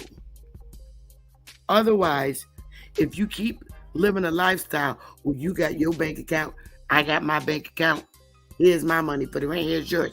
You're living, that's two roommates. That's not a love bonded couple. You got to understand that when you come together as one unit, everything comes, you and your money, and you work it out together. Your money goes together, not separately. And until your mind matures enough to understand that, if you're in a bonded relationship, your money is his money and his money is your money. If you ain't thinking on them terms, then why even bother to be in a relationship? Why? Now, the building what Sister Betty is just is saying, because we talking about family, we're gonna extend beyond immediate family just for a minute here, because we've been talking about basically immediate family, right? Yeah. Now we start talking about cousin and all them. We have associates that they're not blood, but they family also, right? This when the needle moves from what we call a private trust, right, to a public trust, right? Because anything outside of the family is an extension and becomes public, right? So it's the same concept. It's just an extension of the private trust. You feel me? It's same with basically the same benefits. They call it shadow boxing in business. It's a term. There are a lot of businesses where people can't pin the tail on the donkey, right? Some, a lot of them successful. That's always been a good marketing tool in America, because America is so much discrimination. It's always good to be hidden, so to speak. Or a lot of people like to use the old trickaroo where they might put the face of their business totally opposite from what they are. Right? So to attain success, there are a number of ideologies and methods that one can use. But that is the end goal for families, to establish trust and love to where they can obtain assets and live a long, healthy life. We complex that. We complex the animalistic nature of humans. You know? Yeah. No, I don't think alligators have grocery stores. They just wait on the crossing. What's gonna make? I swear by this. What makes the relationship healthy, and what makes it destroyed is the one thing: money. Because the money is the root to all evil. Money could destroy you.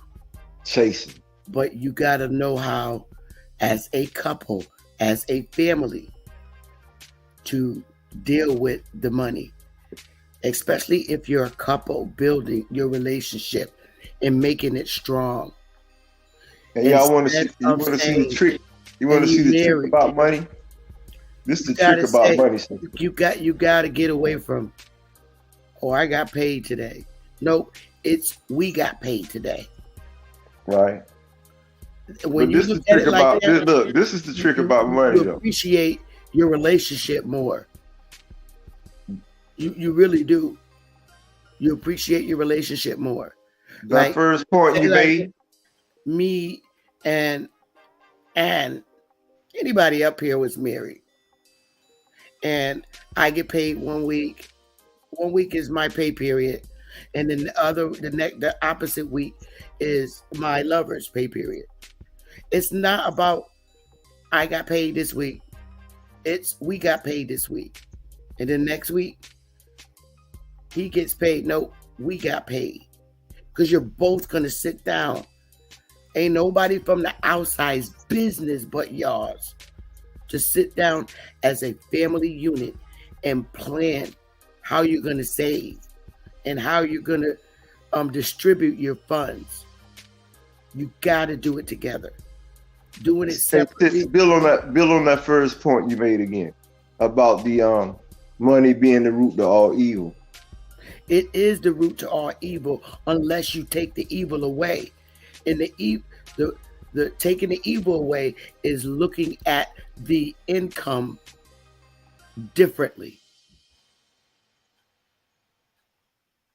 Now the reason I wanted you to reiterate I make more than you. You make more than me. No, we don't. This is the money we made as a family unit. Right. This is the reason I wanted you to reiterate that is. But nobody teaches us that.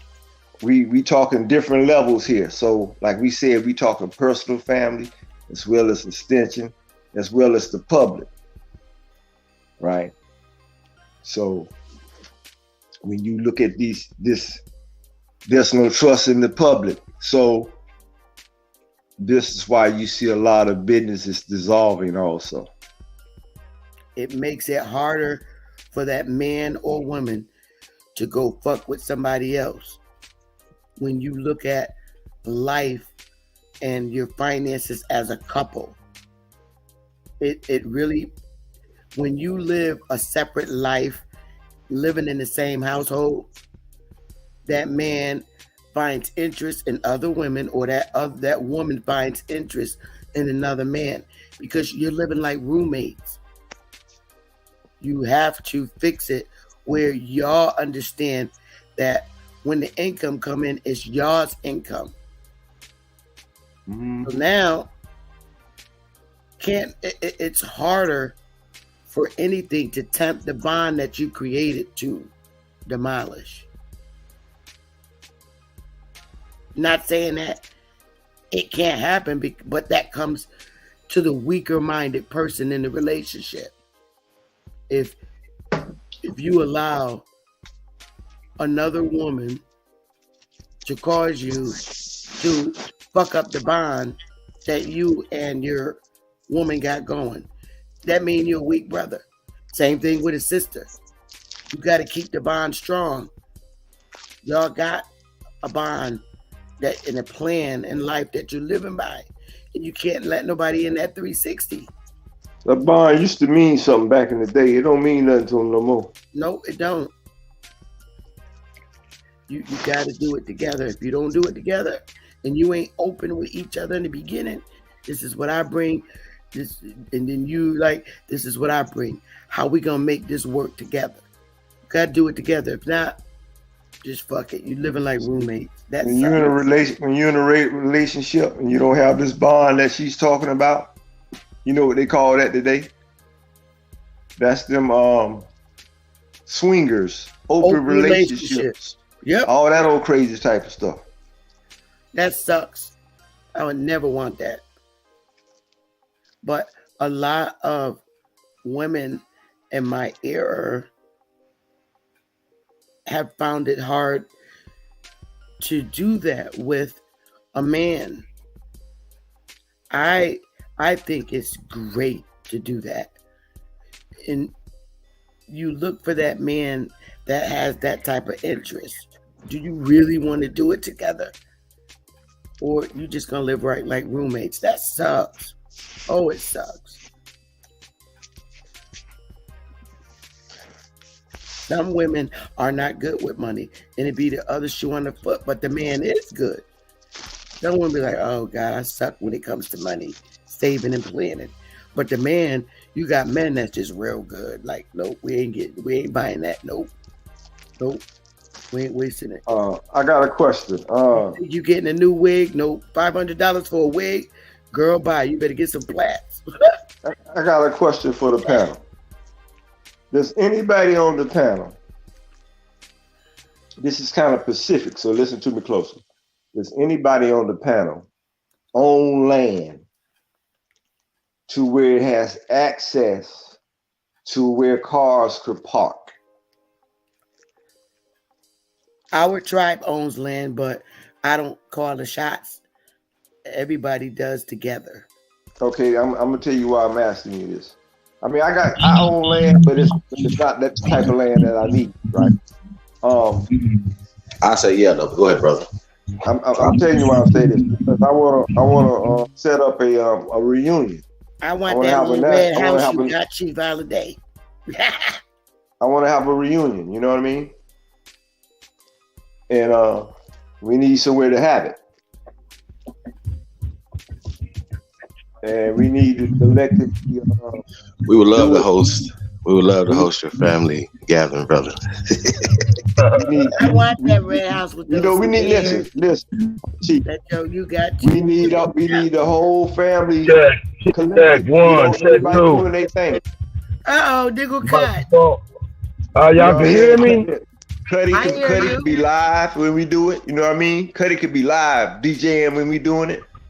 Chief, you could be doing your thing. We could have a chat going on.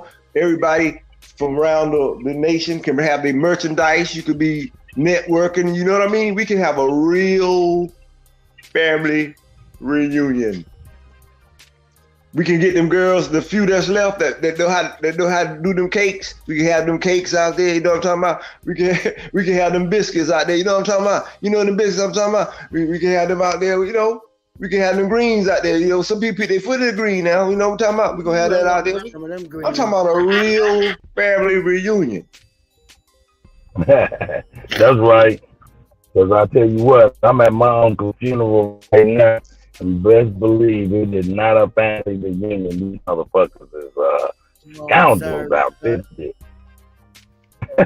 You know, hey, look, and when I say we need to have a real family reunion, I'm talking about when y'all get there, don't be faking. Now, this is what I mean when I say don't be faking. It's funny now. Watch this. We gonna have the cipher over there with the old heads that got their bottle of liquor. Right. We gonna have the cipher over there with the middle-aged niggas. They got the blunts going. You know what I'm talking about? We gonna keep it real now. We gonna have the squares in the family who all of them standing over there shaking the change in their pocket with their goddamn hand in the pocket. You know what I'm talking about? We gonna have it all because we got it all in the family. Right? So let's start. You know, everybody start thinking about that. and let's start moving towards making that happen.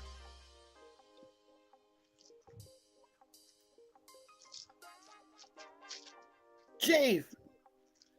And of course, listen, right? Since we talk about you, Sister Bethy, of course, the activities would definitely, whether we do it before or after, you would be compensated for letting the nation use your land. Oh, wait a minute. I didn't understand. What did you say? I said after we would have the reunion, right? I said, like, for example, if we use your family land, right, we would make sure that the activities, that all the activities we had, we would make sure that you would be benefited from it and by being compensated from the use of your land. I don't want any money. All you got to do is talk to the brothers in the tribe, and I don't think they'll have a problem. Well, listen. It ain't about you wanting no money. I think it's just proper for you to be compensated a little bit. You wouldn't be compensating me. You be compensating the tribe, but I don't. Yeah, that's what I'm saying. You know, I don't think the brothers in the tribe will have any problem with that. Okay, but that's even better then. That's even better then. They will have a problem. When you talk to the men in the tribe, I don't think they will have a problem at all. Okay. We can coordinate the brothers who got the smokers. I know some of the brothers already got the smokers. You know what I mean? I mean, KC, you know I'm smoking it for real. No less than 18 to 24 hours. That's right. I know we got brothers who already they got their hands in like briskets and fish and all kind of stuff. You like I just said, let me know, and I will call all the brothers in the tribe, and y'all can meet in Zoom, and you tell them I don't think they have a problem at all. Okay. So y'all hearing this now? So let's start talking about it, so we can start formulating, dates, plans, things of that nature. Well, we are having our powwow on September 9th, so don't do that day. But you're welcome to come. Hey, where is it gonna be, Sister Beth? Hold on one second, please. Yo, shout out to Copper Color Jazz, excuse me, for the tip. I appreciate you, sis, and I appreciate you as well, Glam Gita and Angie Dupree. I appreciate y'all. I didn't get a chance to see this stuff. I was on the highway, but I see it now. I appreciate y'all. And for the tips and donation. Go ahead, family. I'm sorry. All right. Ready, sis? Oh no, I ain't say nothing. I'm just saying that our powwow is on September 9th. It's a Saturday in South Carolina. So don't plan it on that day. But you're still welcome to come to the powwow. There's no charge. Where is it located? Clio, South Carolina, Marble County. Are you kidding me? No, I'm serious. We right there by Dillon. Girl, I done told you, you better go to, you know who you talking to? No. Look at Sister Betty. Let me find out you know me. I told you that. I don't live in South Carolina. No, but you got family. Remember I told you, I said, listen, you got family land in Clio. Girl, I'm from Hebron. I don't know where that's at. That's Clio. Oh, for real? That's what I'm trying to tell you. That's the Clio ain't but one street, like the city, you know what I'm saying? So Hebron is like the old name for Clio. Oh, for real? Yeah, that's the country name. Yeah, we on Highway 9E. Yeah, listen. When you go down Highway 9, you pass Spears Church Road. That's where Spears Church at. That's where my people buried at. It is a cemetery there. It's a little school right down the street. You go the back way. You go the back way. You go to your left. If you go to the left off number 9, you go to McCall. You go straight on number 9. You end up in Dillon. Yeah, we stayed in Dillon, in the hotel. A lot of my family buried in Little Rock. I don't know where them areas is. That's between Clio. That's between Clio and Dillon, Little Rock.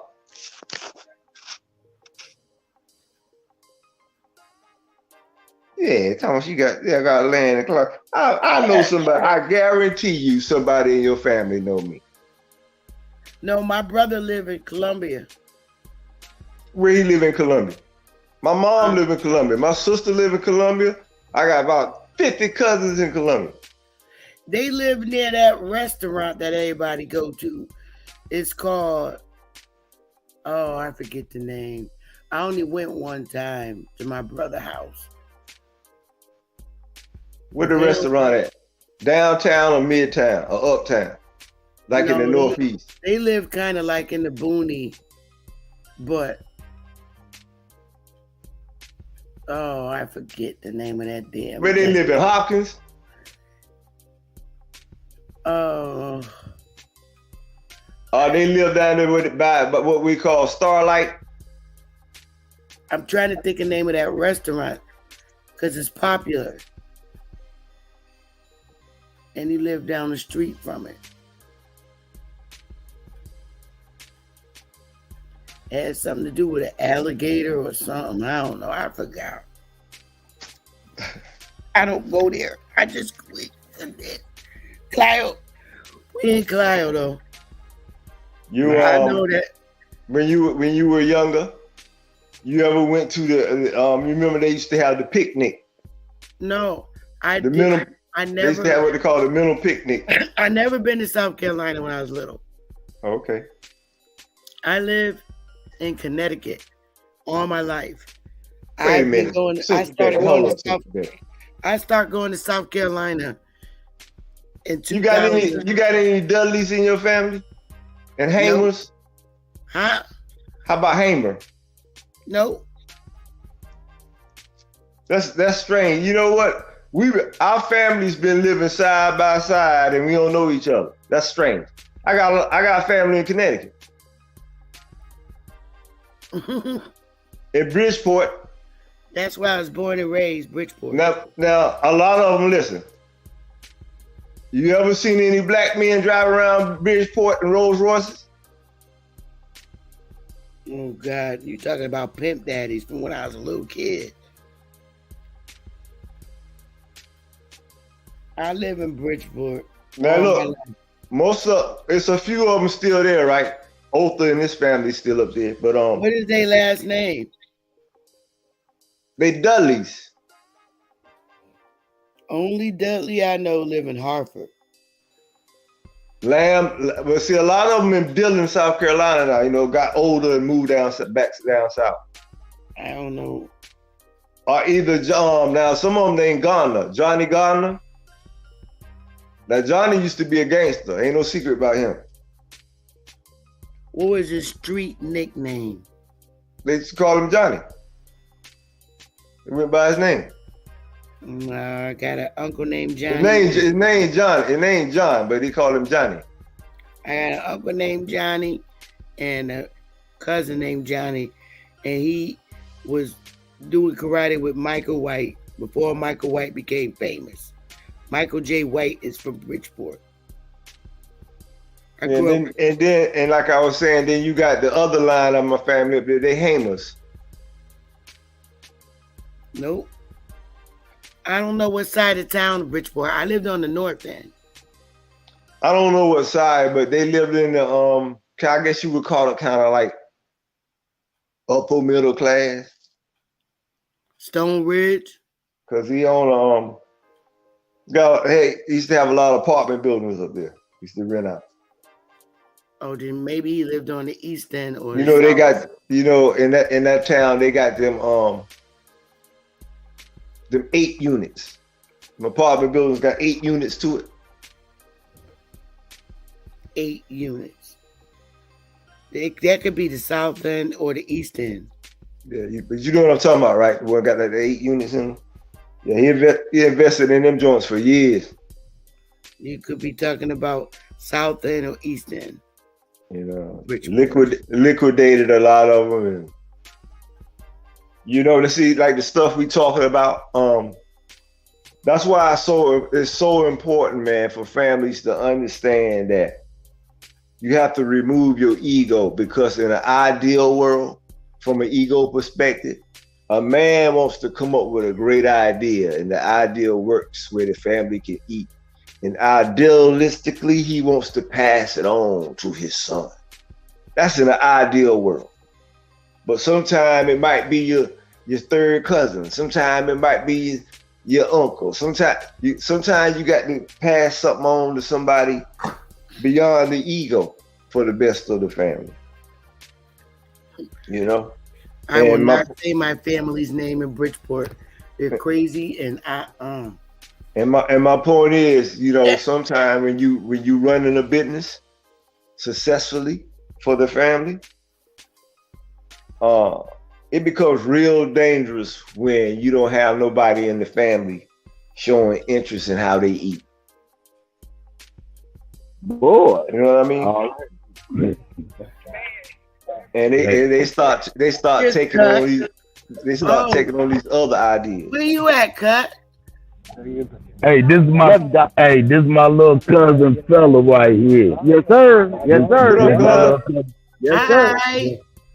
We had my Uncle Bobby's funeral, his father, and so they say hi, man. Oh, man, my condolences. Love everybody. Sorry. Remember this. Say the things you want to say to your loved ones while you still here and they here. Gotta do it. But I love my cousin.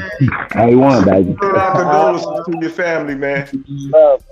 That is so sweet. That's what's up, man. Peace to God, man. Hey, Chief, you fell asleep, little brother. Nope. I'm making oatmeal. You have to let me know when you want to set up a meeting. Got that banana in that oatmeal, Chief? Not really brown for me, man. I like mine. What you say, Chief? Right after right. Huh? What's that? You and Ali gotta let me know when you want to meet the man in the tribe in Zoom to talk about his idea. Well, you already know. You got my number, and you know, as far as Ali, we definitely link up, brother. Seriously, on the reunion thing and a lot of things, man. We got a lot of things coming up, man. We're touring right now. Myself, Bap, you already know, Cut Tack. So yeah, man, it's going down, man, and all the other brothers and sisters, man. You already know, man. We tapping in, man. Well, y'all can come. I gotta be in Dallas and Houston tomorrow. Coming to our powwow. Don't forget, hey, Kutty, don't forget to holler at Top Cat.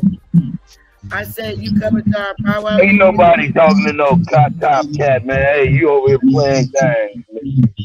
Absolutely. Nah, he ain't playing, bro. But I might just base with Top Cat though, for real. What's up, guys? Hey, yeah, man. So shout out to H-Town, man. Shout out to Galveston. Shout out to the guy Coke Figure TV. Hey, it's going down, y'all. Yeah. He's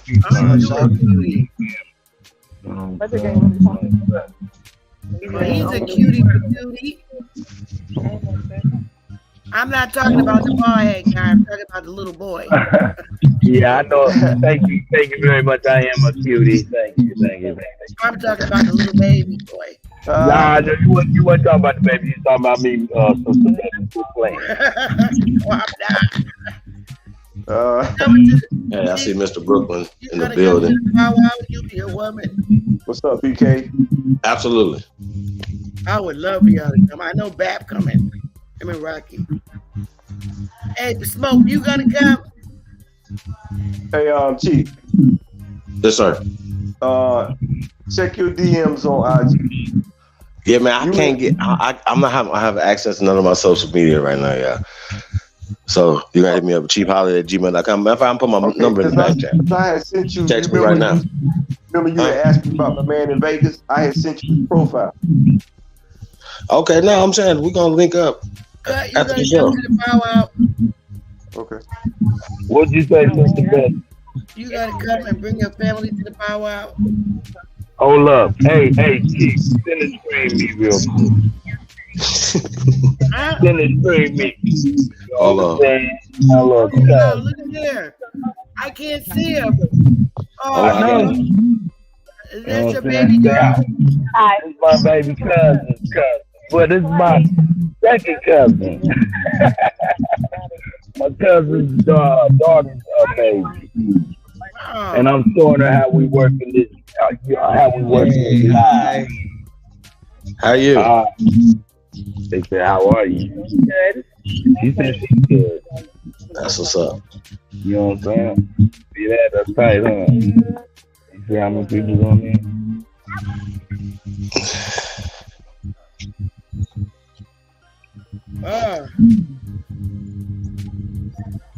So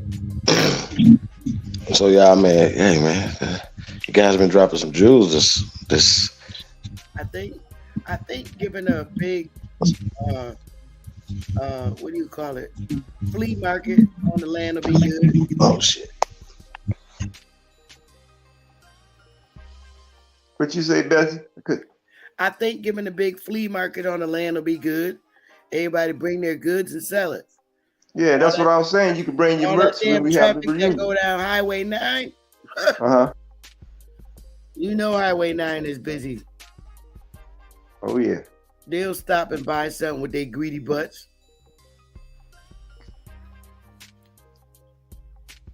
Yeah. You know, a lot of people do that. They sit up by the highway and sell stuff. Yep. Especially when that man grow them watermelons and them cabbage and stuff like that. This dude brought a big ass cabbage to the powwow that he grew in his backyard. Man, they got a guy down in Turbyville, South Carolina. He grow the biggest cabbage I ever seen. I'm gonna look up the name of that place because everybody went crazy over the fish that we had last year. And I made sure I saved the information because I told them I'm coming to buy more fish. We bought like $400 worth of fish. It was good too. Creek fish? No, we went and got the fish from the fish market and we cooked it outside, deep fried. No, I'm saying they freshwater fish or saltwater? Fresh fish. Okay. We cooked it. It was whitings. It was good. Oh, good. I'm gonna tell you the name of the place right now. It's called the Fish House. And we're located at 2416 Grouse Road, and it's in Mullins, South Carolina. Oh, down there in Mullins. Oh, down there by. That's why. You know that Mullins. When you get to Mullins, you starting to cross over to what we call it. You know, that's kind of like borderline going towards the Low Country. Yeah, we went to Mullins. They know who we are. I got the name of. We ordered 90 pounds of fish. It was from Mullins, South Carolina. It's called the Fish House. As a matter of fact, I'm going to call them up and let them know. Because I told them we'll be back next year. What they call that? Murrell's Inlet area. Yeah. It was easy the way we did it that way. Because we did all the grocery shopping once we got there. Everybody usually come Friday. But me and Willie and a couple of other chiefs come Monday so we could clear the yard out. We got somebody that mows. You ever had some of the old school? I'm gonna use an old school term now. You ever had some fish in a hand? Huh? They call it fish in your hand. You ever had some fish in your hand? Mm-mm. They call it hand fish because they ain't no bigger than your hand now. That's the old creek crabby. I know they sell what you call. Well, let me tell you something. If in the Jamaican you restaurant, ever get a chance, if you ever get a chance, you find you some crabby, have them boy deep fried for you, and get you some bread and some hot sauce and get ready. You talking about like blue crab, deep fried blue crab and stuff like that? No, this is fish. This is old country fish, old crabby, man. Little small junk. But they fat with meat though. They ain't no bigger than your hand, but they fat with meat now. Gotcha. We used to put them on the string back in the day. You might see a boy with the string over his back. About 40 fish on that junk. That's them old crabby.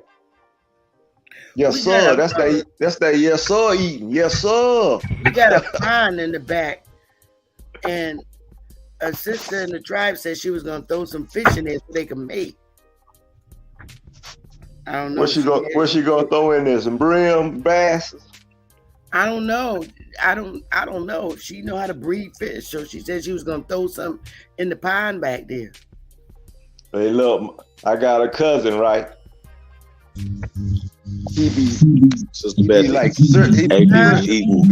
for water holes. Just throw out there. AP ain't had so many fish. He was eating fish for a week later from the reunion there. Yeah, so I'm coming to catch me some fish for sure. I love fish, man. Absolutely. Fish you like to throw out there, fish, huh? You like to throw out there? Yeah, man. I haven't done it in years though, man. But I've been looking at the fishing poles and stuff, man. So yeah, we definitely gonna get that. Yeah. Man, you need to come on down here and throw out here, boy. Let me tell you something. Where you at again? Where you at right now? I'm in Naples, man. Naples, Florida? Yeah. Okay, I'm in Gulfport. Well, we got some real fish down here, boy. Oh, yeah. How far is Lehigh, Florida, from where you are? Where? Lehigh is like 23 miles from me. That's where my mama and my sister live. Yeah, they call that the country. But yeah, they'll be down there in South Carolina. They came last year. Your mom in Lehigh, huh? And my sister. Yeah, my mom and my sister. Yep. They'll be down in South Carolina on the 9th. They already got their Airbnb.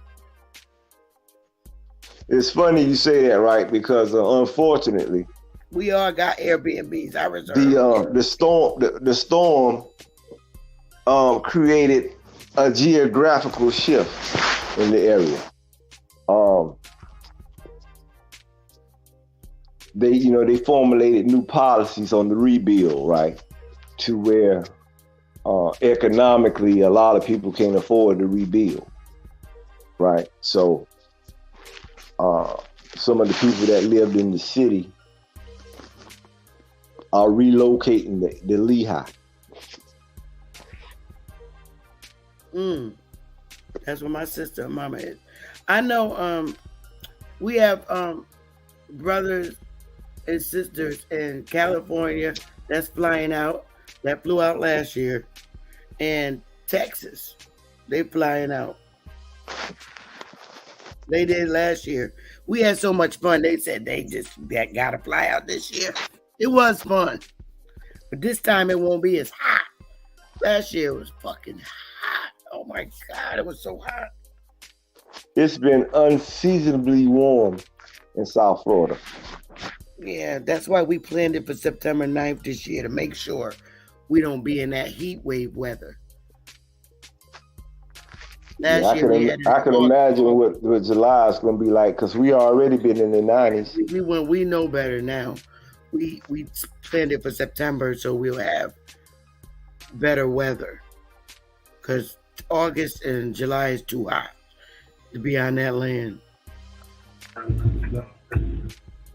Man. Yeah, September, some of the mosquitoes be chilling too. But we got those sticks that we put in the ground. South Carolina, see, I don't know for people who don't know. South Carolina, see, they got them ancient Indian mosquitoes. We put those, the brothers, a bunch of those sticks up that you light up. They be trying to scalp. They be looking for a scalp. They put those sticks up and you put some kind of liquid in it and they light them on fire, them bugs was dead. Boy, they got some mosquitoes in South Carolina, I'm telling you.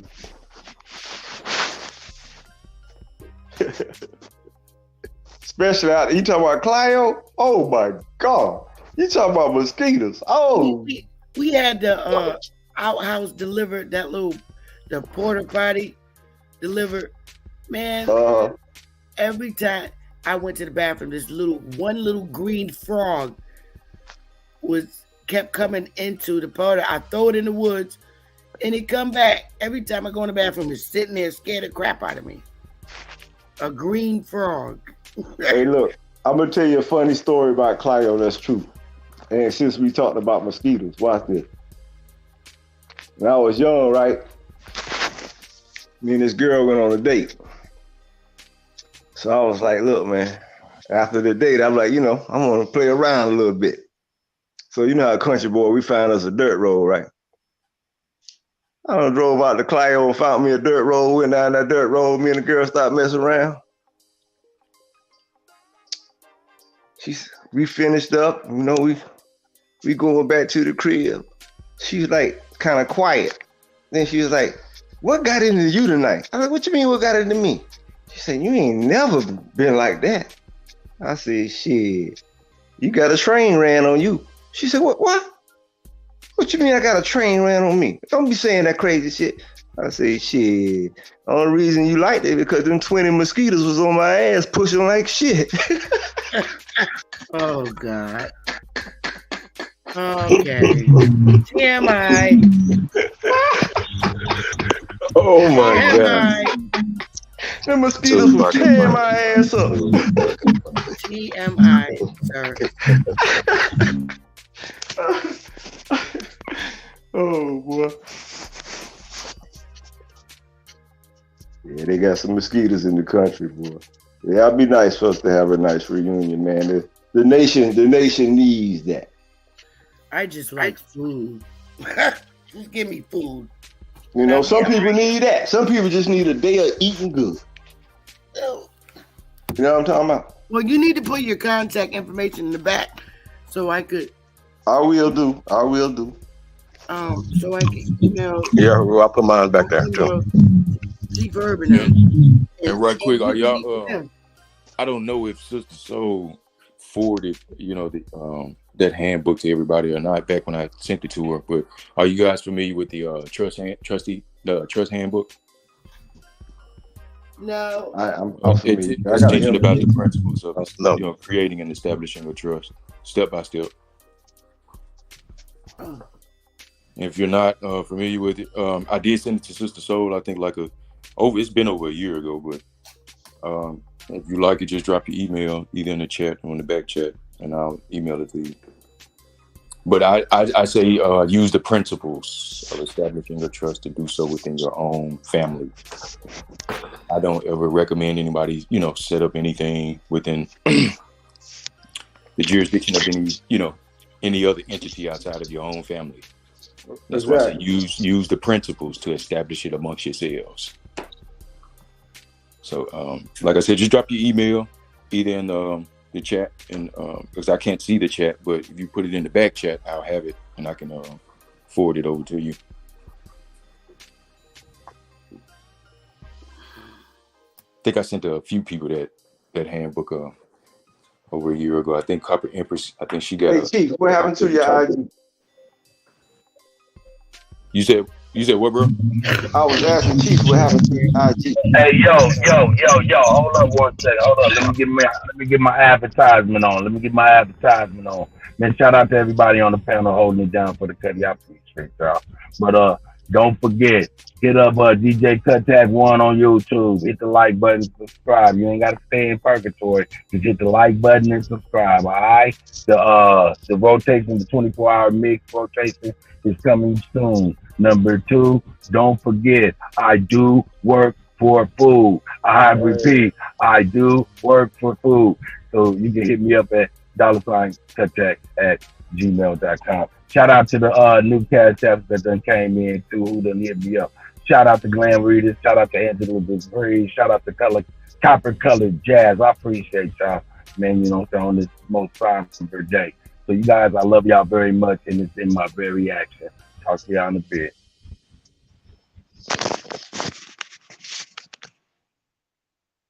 Hey, Kutty.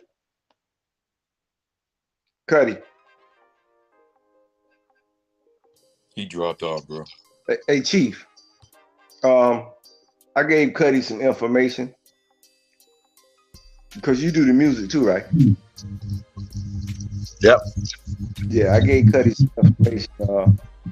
But I see you joined the back. Me and you are chopping about shit. Yeah, just text me. You got the number now. You're locked in. I emails, man, but when y'all send me an email, I send y'all my number. Text me. Let's get to work. Opportunity for you. Hey, yo, who called me? We was chopping up about, we were chopping up about the information I had sent you. Oh, the information you sent me? Right, about those arenas. But I was telling you about the events and entertainment. Yeah, don't trip. Just calm your nerves. I told you, I ain't never going to the movie theater with your ass, nigga. We're talking the back, nigga. No, I'm talking about.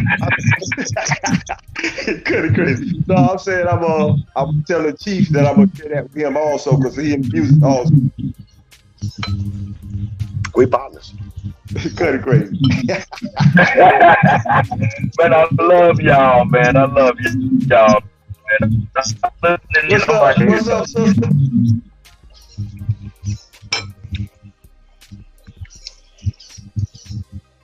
Everybody ain't no goddamn sister, nigga.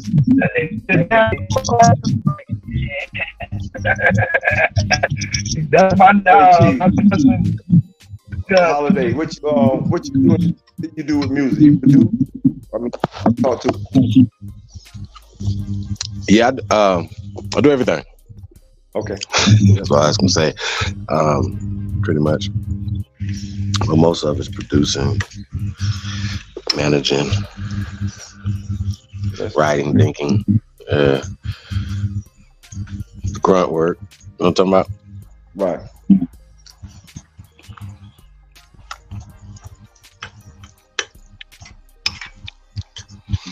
Let's get some music in real fast, y'all. Shout out to CT Finesse. Let's get this in. Where you do most of your your work at?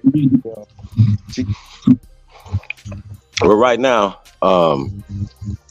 the studios Cut is in Kansas City. Right. MoCan. I'm a part of MoCan Audio Visual Productions. You know what I'm saying? And as far as It's the GOAT Productions, you know what I'm saying? We merged. So we've been doing our thing for over a year now, about a year now, Cut. So coming up with a lot of sounds and tunes and, you know, concepts and stuff, you know what I mean? That right. Everybody be jamming to, you know what I mean? So right. You might want to repeat that. You might want to repeat that one more time. Yeah, I just be, you know, that's why I had to bring out the GOAT tags and make sure everybody know GOAT touched it. You know what I'm talking about? Cut tag. Best to do it. The GOAT, that just speaks for itself. It don't mean the greatest of all things. It means the greatest of all motherfucking time. You know what I'm talking about? And so as a competitive person, you know, I want to, as a producer, you know, whoever they say is the best, you know what I'm saying? I want to compete. Right. So it's putting out a culture, putting out vibrations, putting out things that our people need. And so even let the history, you know, be the judge, or let the streets be the A&R. You know what I mean? Right. So I'm an A&R as well. You know, feel me? So, but the main thing, you know what I'm saying, you know, I'm a fighter for our people, you know what I mean? So that we use our gifts and our tools at our disposal to do that. You know what I mean? So if you're a singer, we're looking for singers, man. So y'all tap in, man. Real talk. I'm a singer. Absolutely. Sister Betty's album coming soon. Who's the singer? Why y'all hating? They say I sound like Mahalia Jackson. Well, I ain't scared of it. Bring me something right now. You're on the spot. You want me to sing an old Negro spiritual? I want you to Negro spiritual. I'll sing an old Negro spiritual at the powwow. Hey, man, peace to everybody. Tap in, man. Hey, do us a favor, man. Share this on all your social media platforms.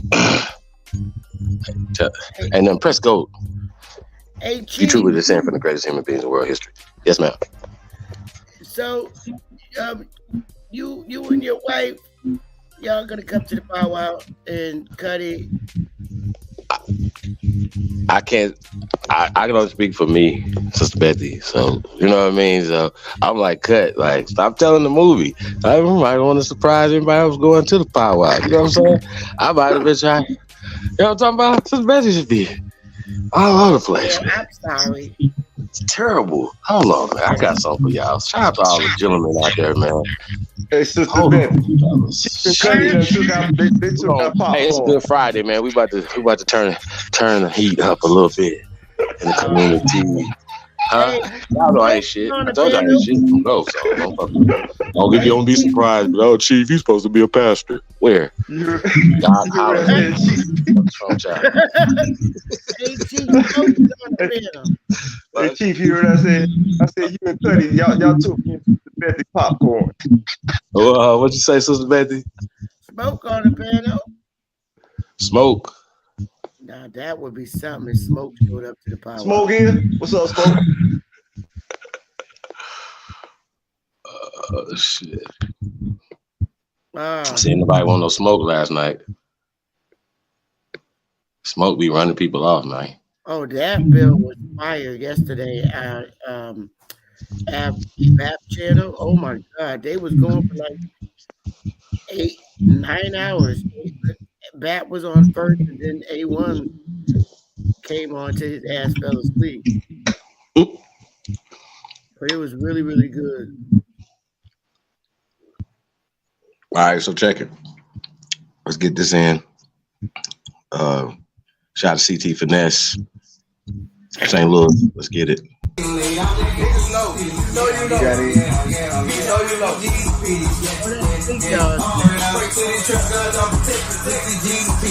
Break to the trap, guys, I'm protected while I feed speed. My phone threw me my first package, then he said, make what you can. Turned the 28 to 56, came back and hit his hand. You always pay the plug, that showed you love, that shit make you a man. Put on the plug, you niggas dumb, you still ain't cross, let me understand. Knock off a 4-way at a text, so I went right back and copped the A. Got it going like it's a race, there though you run some dosey cake. How long you had thinking I've been out you moving weight. You start flexing and Wakanda. Supposed to hate. Flicky on me when we meet up, ain't no lacking concentrate. Can't throw me off thinking we cool. I know how goofy niggas play. The closest to you try to do, you try to knock you out the way. Send them the guy, he think it's safe. Send them the guy, he relocate. I used to break down 28 just to keep my money straight. My real trappers, they relate. Tell the nut, smoke out the shake. How much you got, I'm on the way. Don't take too long, no, I won't wait. I coach them up, draw up the plays. I'm getting paid and getting laid. I went from G's to P's. Yeah.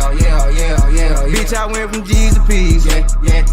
Oh, yeah. Pray to the trap guys, I'm protected. With the G's to P's. Pray to the trap guys, I'm protected. While I feed the streets. I'm on the road, was at 1P.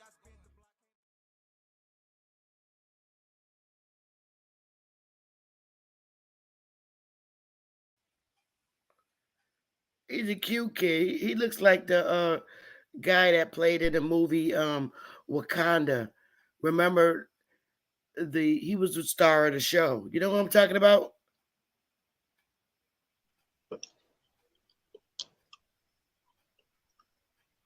What was the character? He was the one that played the part where they left him as a little kid, and he came to take the. You talking about Michael B. Jordan? He do got a Michael B. Jordan mustache. He looked like the guy that played in Lean on Me. Like he could be his son. I'm gonna tell him. Yeah, you do me walk around that Michael B. Jordan mustache. What's wrong with you? Let me see. Cast of Wakanda. Salute. Yeah, Michael B. Jordan. That's what he looked like. Hey man, shout out to CT, man. Shout out to Smoke. Hey man, shout out to the panel, to the channel, and to the chat. Power to the motherfucker. So American history identifies a certain group of people which it calls Aboriginals. Can anyone tell me what became of this mysterious group of Aboriginals, bro?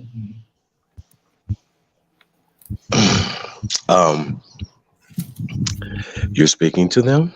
They have been misclassified as colored Indians, Negroes, blacks, and Africans.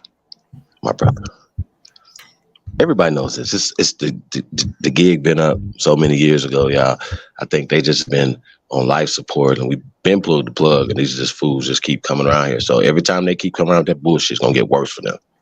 Matter of fact, they say Aboriginal ever again in their life, I promise you. I will make them. I told them stop being disrespectful, and they didn't want to listen. Smoke. It's over for their careers.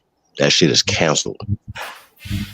And if nobody want to talk about it, then they can't be on these panels. Why would they be talking to us about anything about our ancestry? And these are the same people that don't want to talk about the blatant things that they know that's happening within the things that they say they believe in that don't manifest nothing, and then have the nerve to come up and ask us what we're manifesting. Are you serious right now? More than anything that you fools can even conceive of manifesting. Think about that. So the native groups have asserted themselves as First Nations people. Listen, that only applies for Canada, the First Nation conversation. All right, that's number one. Secondly, brother, Native American culture is 20th century, mid 20th century, period. Not going to play with them. We're not going to go back and forth. It just got created. So they be like, well, we're speaking our native tongue that was created by Germans in 1955, 1965, 1975. Don't fuck with me, okay? Along with the African languages that was created as well as in the 20th century by the Germans. And these languages come from the indigenous languages of this land. Don't fuck with me. Keep it pushing. Keep it pushing when it comes to this information, right? So we can verify this. And the reason why they don't want to have a conversation, because they already know this. So the fact that I know that these fools know this and they continue to keep teaching what they're teaching, what's the other smoke? What's the other alternative? Me myself, I advocate for blood, but let me ask you another question.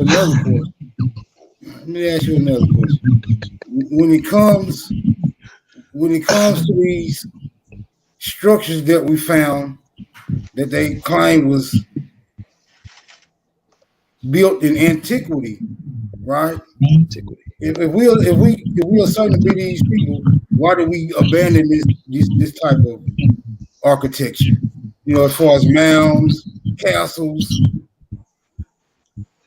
pyramids. Why was this architecture abandoned? In your opinion? So check it. Not just based off of opinion, but look at it from this perspective, right? When these things started, it took generations to complete, right? It is like, oh, there, go right there. They got some scaffolding. It's up in 6 months or up in 2 weeks or 2 years. No, bro. Shit, we're measuring ancient culture, ancient things that are still left there, the remnants of it, because you got to keep in mind, there's remnants of things. There's only remnants of the pyramids that were torn down here in North America, where we live at, not nowhere else. Just in every state is documented that they tore these down in the 1800s. Okay, documented. It's not no going back and forth on it or whatever, right? And they're using the stones that they took off of these structures for the things that you see. A lot of the modern things that you see now, or they just etched off our stuff off the walls and put their stuff on the walls and say, oh, this is theirs, right? It's just pretty simple. And then they come up with all these law of conquest and blah, blah, blah, blah, blah, blah. It's just a book. It's just a story that, you know, that they tell people, right? To justify their thievery. It's like a thief writing the rules about his thievery. And then when you steal something or take something of your shit back, they say, well, you don't have a piece of paper that says this is yours. Like a lot of y'all going back trying to find y'all people's shit. What if you can't find the paperwork? Does that mean it's not your people's shit? And if you know this is your people's shit, right, and they're not honoring your paperwork, guess what? What else recourse? You gonna cry? How about this? You gonna go to court? You gonna go to court, Epic? Say, oh, hold on, court, please help me, because you're ultimately saying whatever they decide, right, by going to court, that you're gonna go along with their decision. Right? So say they say, hey, nah, we're going to decide that the squatulation that's happening on your land could continue to happen, right? What you gonna do? Cry? Well, you should. The same thing that should have happened in the first place. The ancestors are here. We never went nowhere. Going back to the question, we're here right now. There is a history.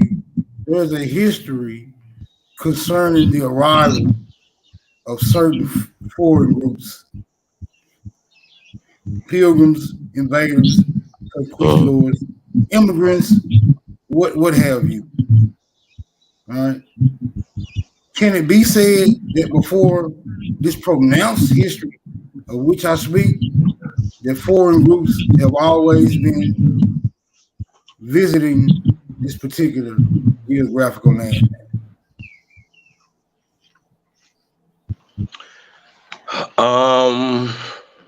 Visiting. Who are we talking? We talking about the Europeans? I'm talking about any of them. You know, like the Vikings. It don't really be about like visiting. It's not about visiting. Asians. You feel me though? Smoke. What you say? Like, okay, check it. Right. I hope that, like, because you definitely will ask some serious questions, right? That you're looking for the answers within or in some of your research yourself, right? Because anybody can tell you anything, what they believe or whatever, without doing any research. You understand what I'm saying? And a lot of these questions can be answered within your own research and your own family. Well, how did this happen? It happened to your family, specifically your great-grandfather, your great-great-grandparents, and stuff like that. So if we can figure out what happened specifically in our family, we can change it specifically in our family. You can point to it and say, hey, look, right here, not a mythological Kunta Kinte or somebody else, not me, or in anybody else's case, not you. Like, you know what I'm saying? It's you doing your work on you. And it's so empowering, bro. When you see people, you see their names, you're like, wow, damn. You know what I mean? You didn't know these people's names. Think about it. It's their power that it gives you. And then you see, wait a minute, they wasn't owned. They own land, and it gives you a different perspective on who you are. We were robbed of that. I can agree with that. I can concur with that. Because even as I observed the interactions with the elders in my family, and even those who come up in my particular generation, we seem to have abandoned title for religion.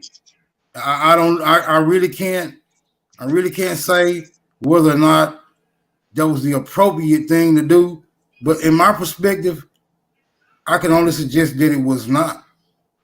Do you find that in your history as well?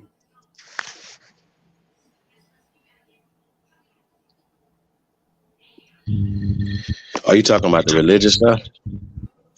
Right, because I didn't grow up under any title. I wasn't raised under any title besides last name, first name, right? Other than that, it was nigga, get your ass up and get it for church. We got to pay homage to the Father, the Son, and the Holy Spirit. That to me, that seemed more primary than the goddamn last name, first name. From what I can recollect.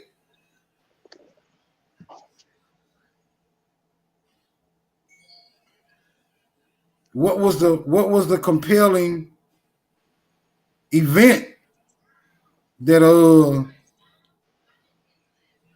make certain families choose religion over title? Was it a healthy fear? Is it true? Is this Jesus nigga coming back or what? What was why was it so? How did it get such a stronghold as a concept in the minds of the people? Like, really, who is this nigga based on?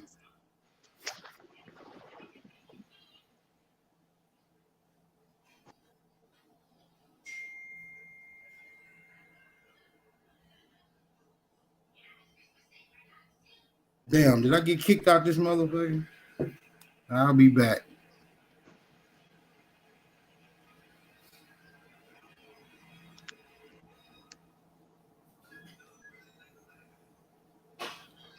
Mic check, mic check.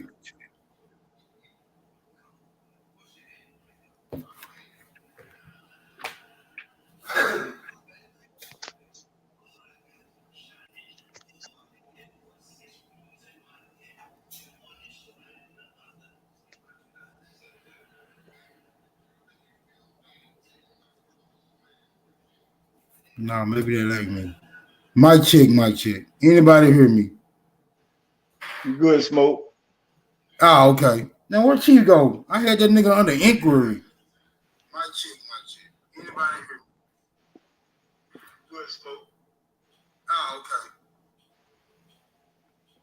Anybody got any idea? You got any idea, bro? How did religion get such a stronghold as a concept in the mind of the people? Like, is there some validity to this Jesus nigga? Because my people was absolutely convinced. You know, Smoke. Yeah, my people was absolutely convinced that there was a chance that this nigga might return. Smoke. You know, when different people get together, I'm talking about even like today, we ain't got to go back in time, right? Different people say stuff differently. You know, different areas create different slang, right? Then you got people, they call them formal people. They don't get in the slang, right? So they take some stuff that we say literally, right? Like if I say Smoke, I'm gonna hit you in your motherfucking mouth, right? A motherfucker think, damn, he sees Smoke, he gonna hit him in his motherfucking mouth. When they don't know, we just talking shit. Meaning I disagree with that bullshit you saying. So when they go write their story, them motherfuckers hate each other. Matter of fact, when we last seen them, one of them was about to hit the other one in the motherfucking mouth. And then that story keep getting passed and keep getting passed, and before you know it, even that changed a little bit. You remember when you was in school, the teacher did that test where she whispered something in one of the kids' ear, and it supposed to go to the last boy sitting in the last desk, and she said, "Okay, what did I whisper in his ear?" And it's some total different shit. So this is what happened with us. When you talking about a combination of ancestors being murdered through wars, ancestors being displaced, ancestors marrying other ancestors, creating what we call in language new pigeons, when they're not really languages, right? So staying with your question, religiously, right? Not listening to what the people say, but listen to what the books that the people claim that's their religious books say. The religious books made it clear to them, don't separate yourself and become sex. How many sects of Christianity you got? How many sects? How many sects? How many sects of Islam you got? How many sects of Judaism you got? You see how many different type of Masons are there? Right? How many different languages are there on the planet? Right? So these are all original concepts from an old empire's curriculum.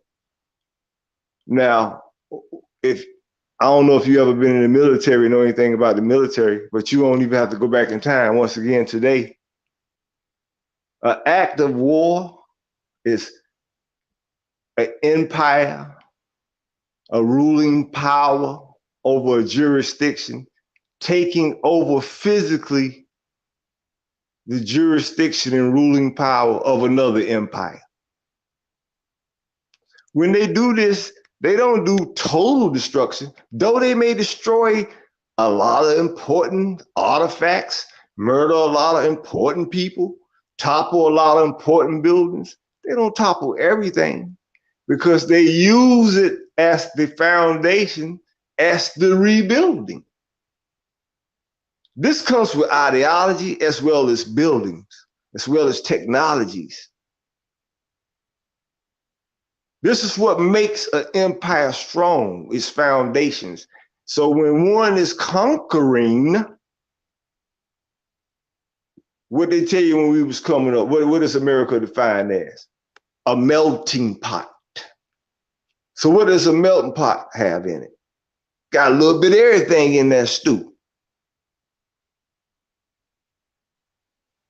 So they want to incorporate, even to this day, so they have a ruling power who wants to incorporate a little bit of everything else in their stew.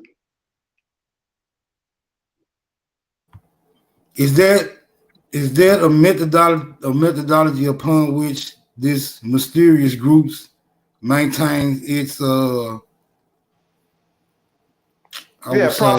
propaganda. Right. If you understand, it does that. Is it doing that right? Is it using a melting pot to conceal its true identity, right? By saying, I'm a little bit of this, I'm a little bit of that, with some of this too, and a little bit of that. I'm basically ambiguous, while at the same time is the one that's causing all the detriment. See, now that makes it virtually impossible to identify the group that needs to identify. That needs to be identified. You remember the conversation that Dred had the other day when we was talking about we was trying to identify psychologically what was going through the kid's mind, right? That created them to become disruptive in school, right? So psychologically, right? Dred was saying that we was talking about different aspects, but he was talking about his in particular, right? He was saying that he felt a cultural pressure, right? Now, what these pressures do as we're in adolescence, our brains are not complete, right? So these cultural pressures make people succumb to pressures, right? So they end up riding, as we would say, with ideologies or behaviors that they don't even forsake in themselves, right? It's like we may be in a meeting, right? And somebody may jump up and start talking about Black Lives Matter, right? And they ass ain't even considered black. Or they may be talking about them alphabet boy rights. And hear people say they ain't even a member of the alphabet. Ali, every time I come in, boy, it sounds like you going on with the education. Shout out to you, God. You know what I'm saying? I'm with the L. You know what I'm talking about? All right, man, y'all good. I'm just checking in on y'all, man. Salute. Okay. So the peer pressure, man. Peer pressure comes in many ways. You got peer pressure in society to conform to policies and laws, right? What's the most? This is very important that we're on this topic because recently, right, a lot of people around the world were put under extreme peer pressure, right? I ain't got to go no further. You know what I'm talking about, right? So you have to make a decision in life. Do I go left? Do I go right? Right? Now, from a critical perspective, let's say young people, right? It's easy for me and you, Smoke, to talk shit about our grandfather and about everything he did wrong. Just like when me and you pass away, our kids, our grandkids, it's easier for them to critique us. This goes on and on because you got the answer before I even gave you the test. You can see it. You see what I'm saying? So it ain't hard to get to know the answer. But this is what we do, right? We don't understand their positions. the laws and policies that how they impacted them at their time. Then see, if we understood that, then we will understand their pressures differently. And we may would even agree with their decisions, or we may would disagree with their decisions. Always remember this: you are not your ancestors, right? All you can do is learn from their mistakes or learn from their accomplishments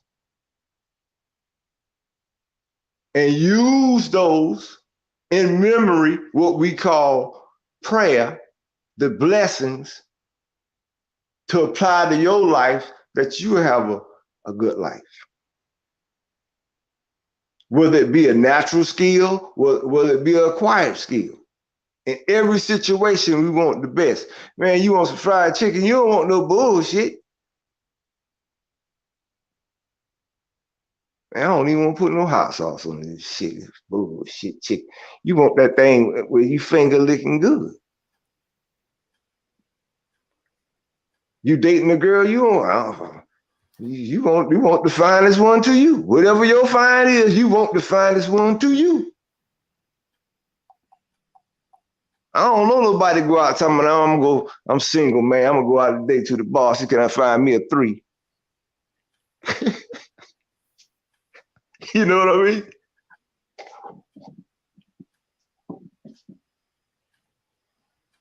Application. Learning in life is one thing. Applying what you learn is another. Right?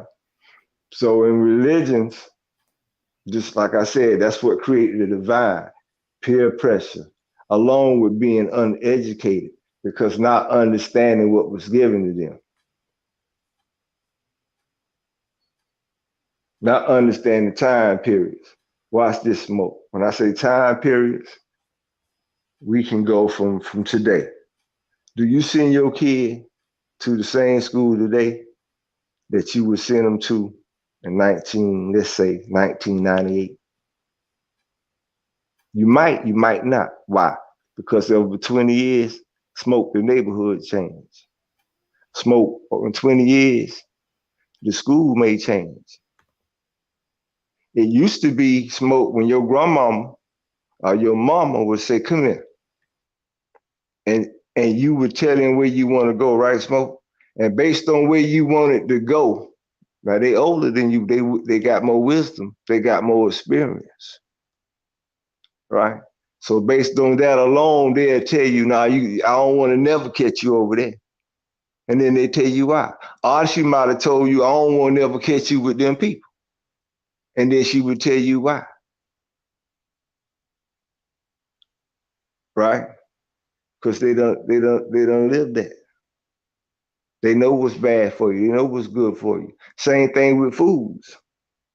Right? Every day, watch this. Every day, each individual does something major or minor that they know when they doing it, eventually there's going to be some harm, but they do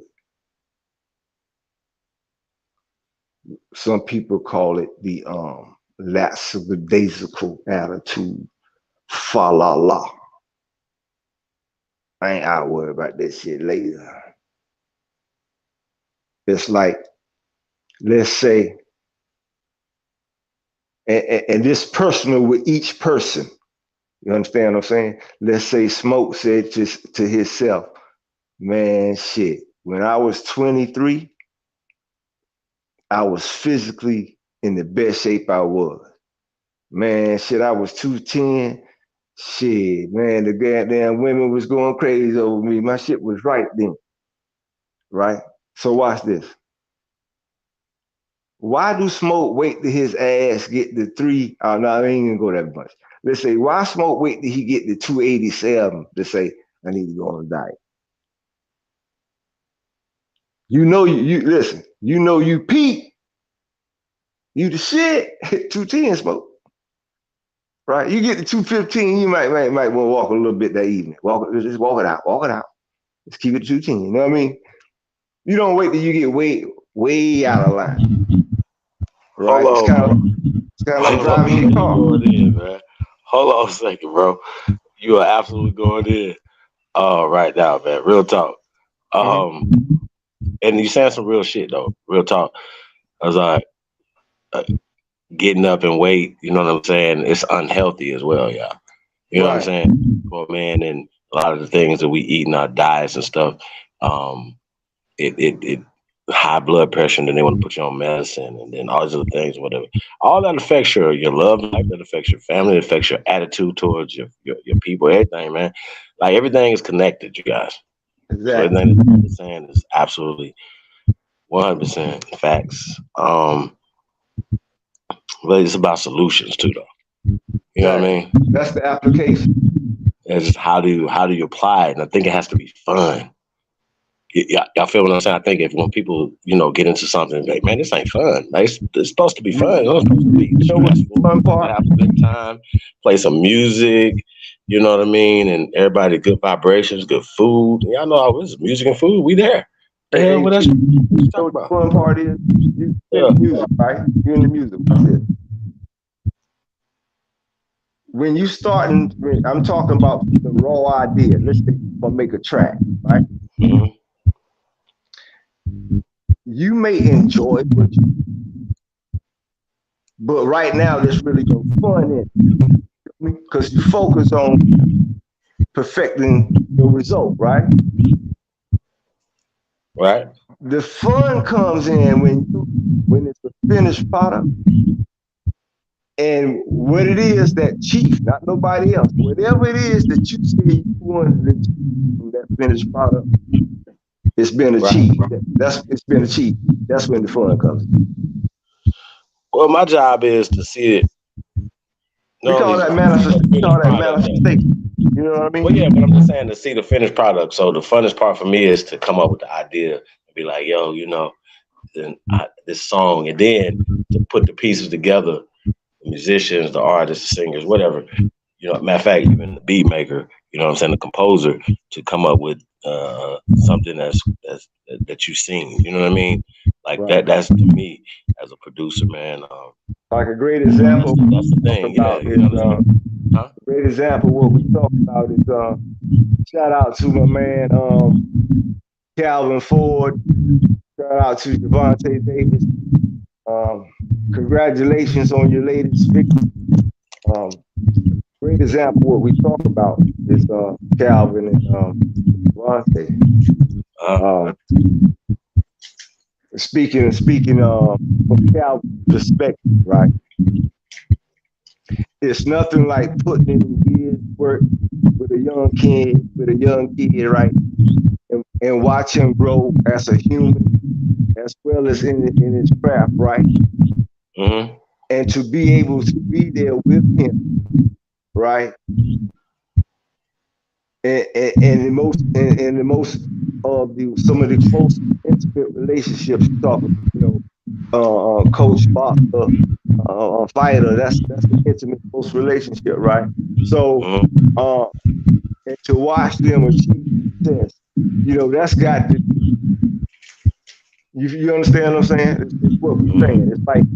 It's like watching the grandfather sipping lemonade, under the tree. And when you walk past him, oh man, always smiling. You know why he's smiling? Because he's watching the grandkids grow up running the yard. Right? So, those grandkids are PSA. I'm going radio silent for a minute. Yeah, carry on. You already radio silent. Ooh.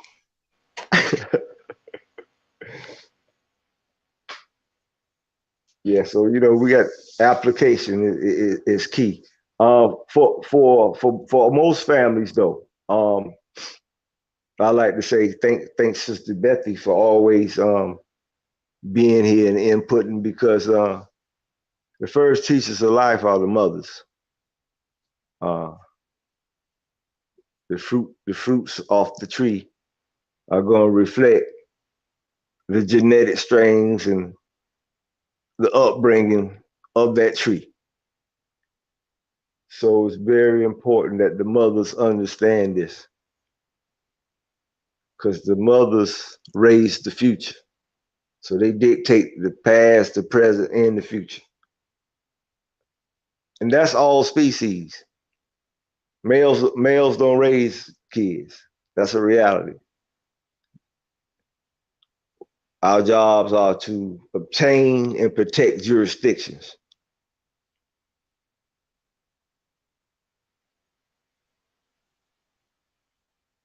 You know, I guess as humans, you call it, I got the mortgage.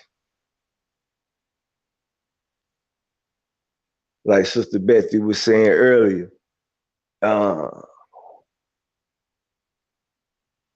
need your half on the rent. I need your half on the mortgage. That ain't trust. That's not oneness. That's not nature.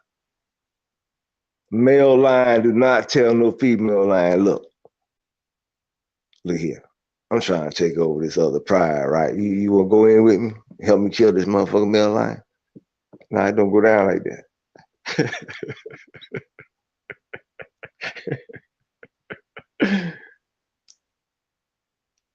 That's not nature. I know things have have happened throughout civilization to dismantle man's ability to be tied to nature in many of his decisions. But like we were saying earlier, you can find a calm spot in a large sea of chaos.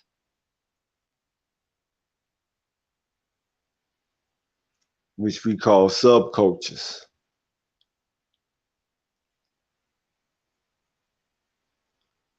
Mentally, when people tell you opposites attract, humans through their propaganda, they stop believing that bullshit.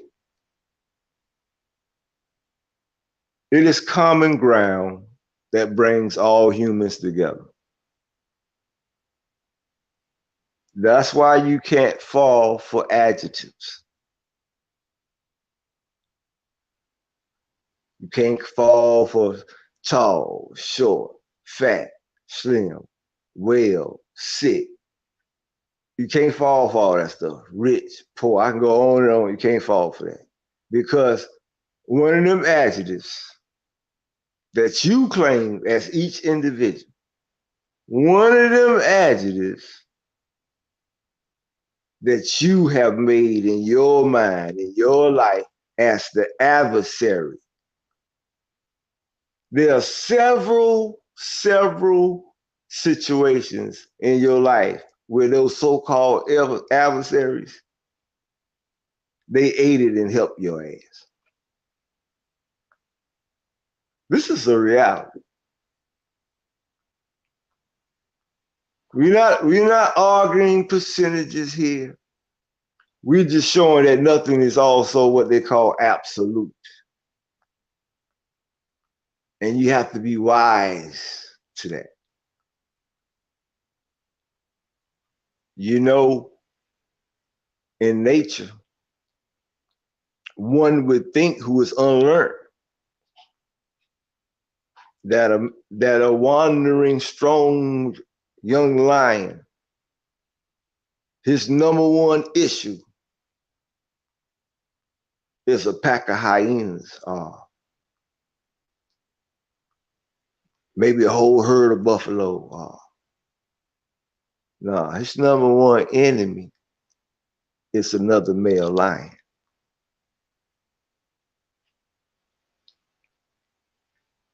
That's who wants to murder him. In some events, it depends on who's taking over. Not only do he want to murder you, but he want to murder your babies. Every last one of them.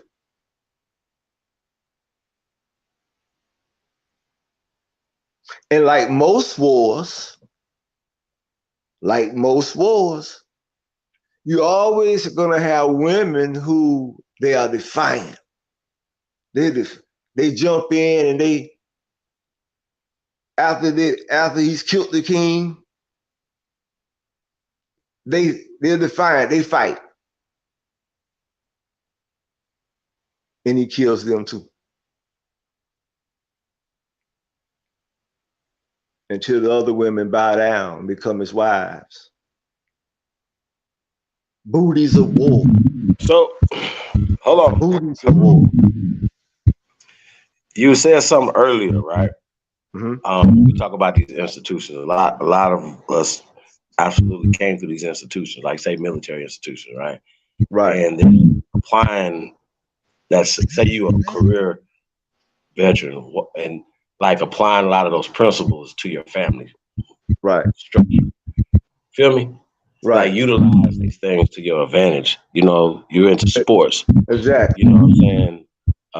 Strategically plan. You know what I'm saying? Look, I'm glad you brought that up. Look, speaking of military, I want everybody to listen. Mm-hmm.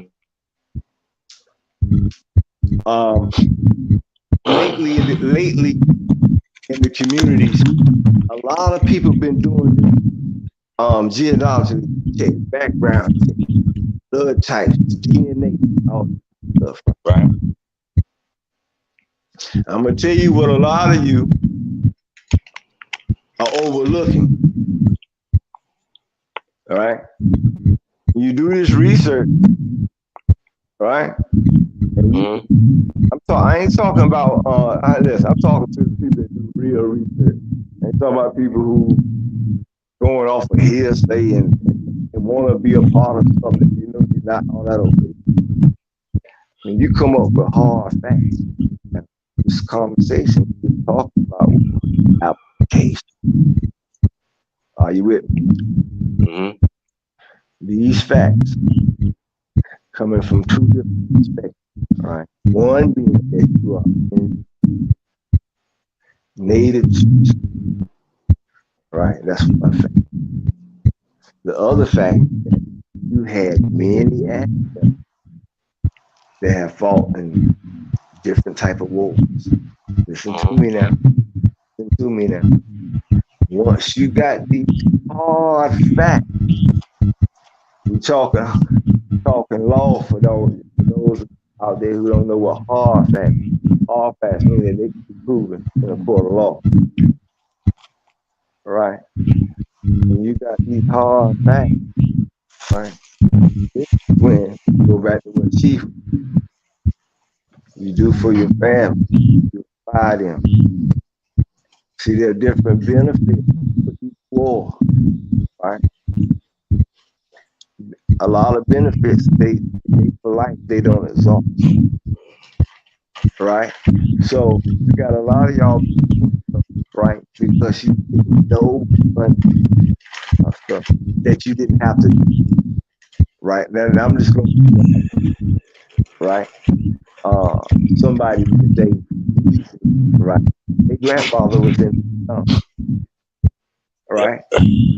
Your grandfather is, you know, I'm gonna go with like the average, and everybody can, but I'm gonna go with like the average.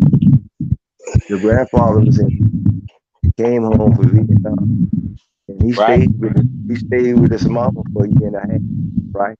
And then all of a sudden he's been fucking crazy. He started drinking and using drugs, and ain't nobody see his thing for 20 years, right? Next thing we know, we got a call and they said he, right? Anybody, somebody listening may have a story, right? So, but this is a reality.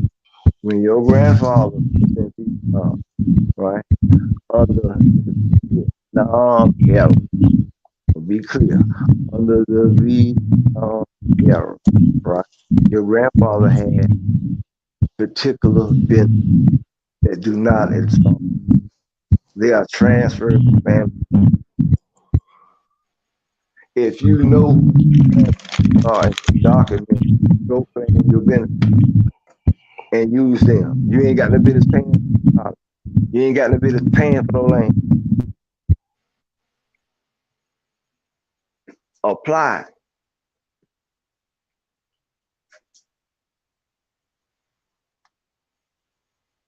Y'all understand that? Apply.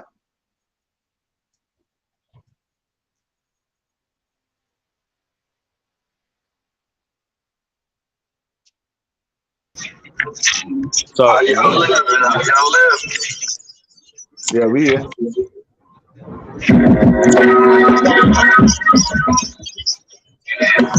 hey, speaking of that, we about to have a music break. Cut. How y'all live? Oh well. Hey, Cut. We about to have a music break though. Carew was going in, son. Huh? You breaking up? I didn't hear what you said. We about to have a musical break. Oh yeah, I'm on my way to the house now, man. I can't sit through no funeral, so I'm on my way to the house now. It'll take me a couple minutes, and I'm gonna get Okay. Take your time, man. We chopping it up. Like I said, I'm about to have a musical break right now. Carew yeah, dropping gems. Carew, you need you a show, bro. You need to tap in, man. You know, you got a lot to say. I think people like to hear that, man. Real talk. Hey, listen, That you do I your believe thing. in strength in numbers. That's why I'm on your show. Say less. That's why I jump around. Hey, you know, I believe it. I believe in that once again, you know, hey man, I didn't want to see your boy with that yoga stance. What's the ball? Cut had him on the other day. Damn. Russell Simmons, right? Oh yeah.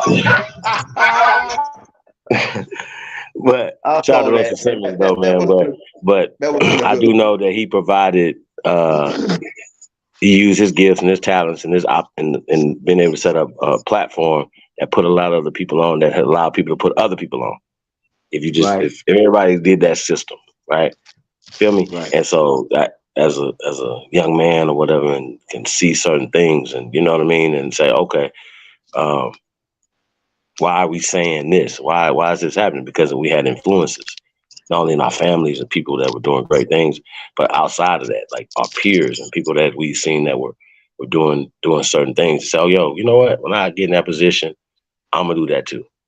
You know what I'm saying? Or when you get there, you say, you know what? I don't necessarily like that right there. That ain't for me. You know what I'm saying? And so a lot of us give up. So even going back to Prize, this snitching ass. Why y'all think maybe reasons why Lauryn Hill left music, dealing with these characters? Just saying. You know what? And all of the debauchery that goes on. I know something about Pride. What's my man name? I don't want to lie now. Now somebody gonna help me out because I'm not a hip hopologist like that.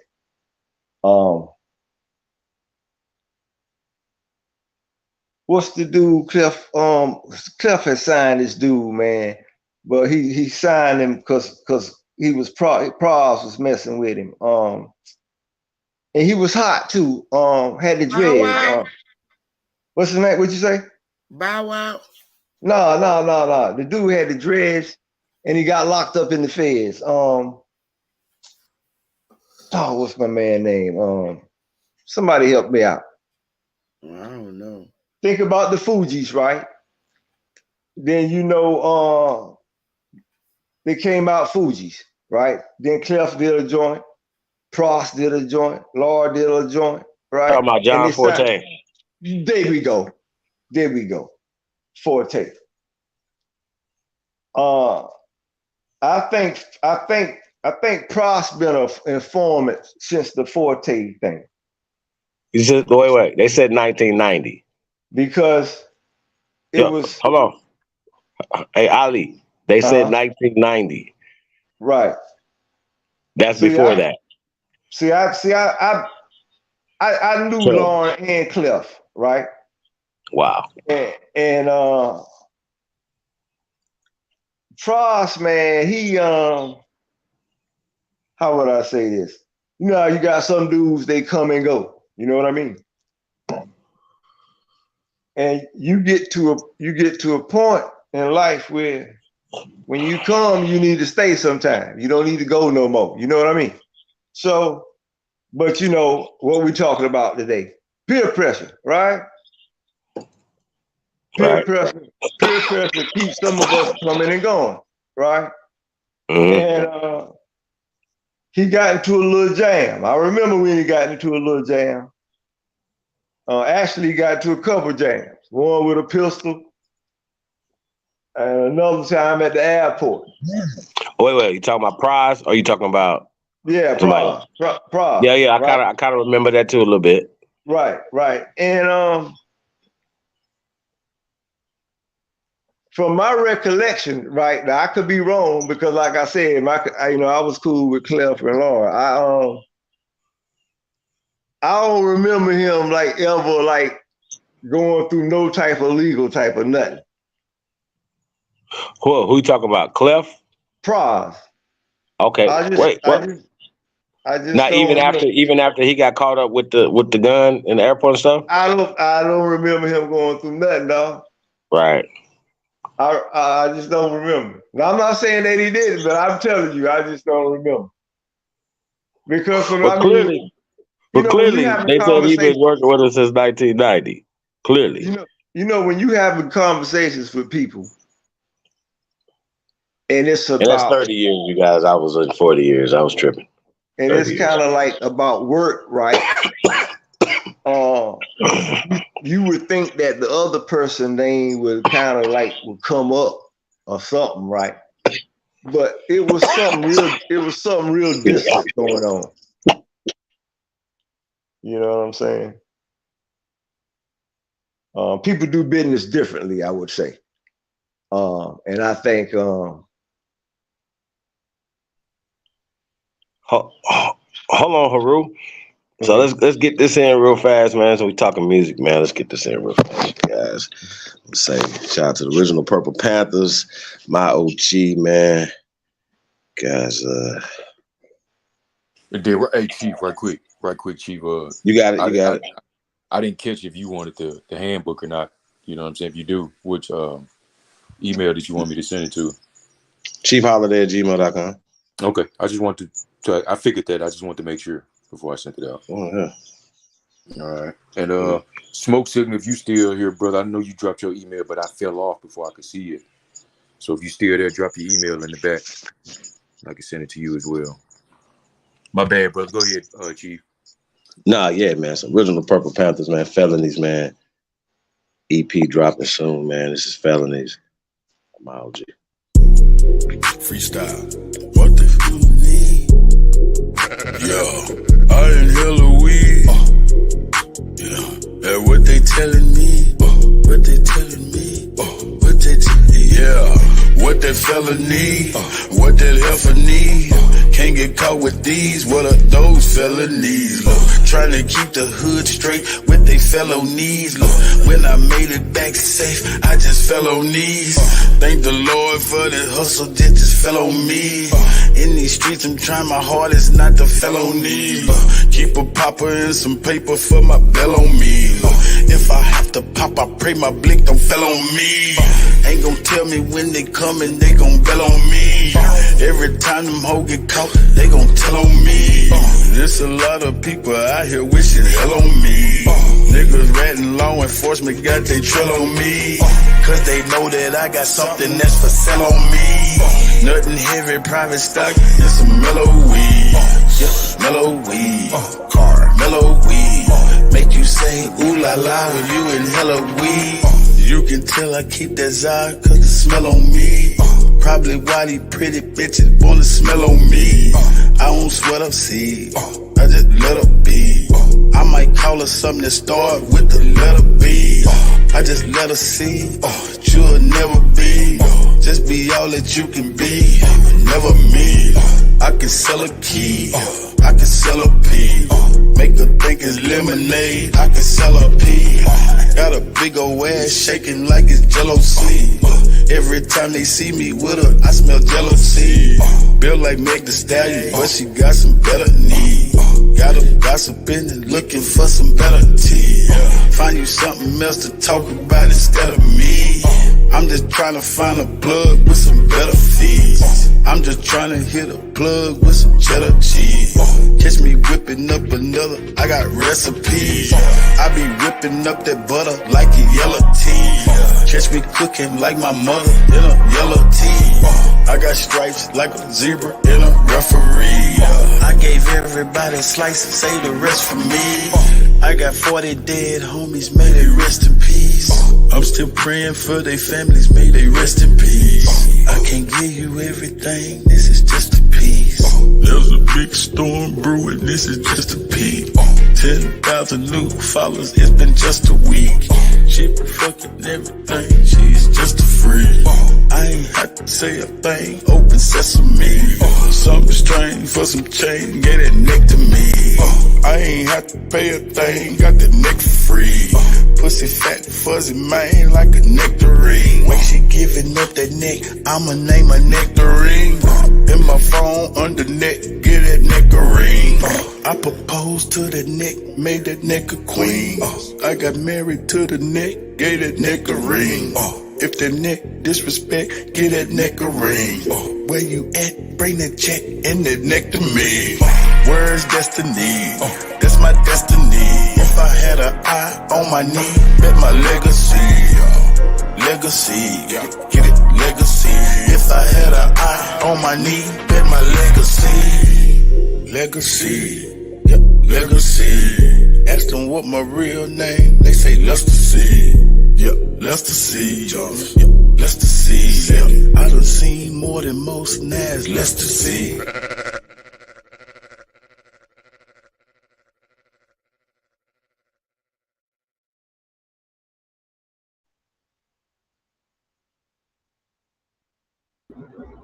Where's Destiny? She my destiny.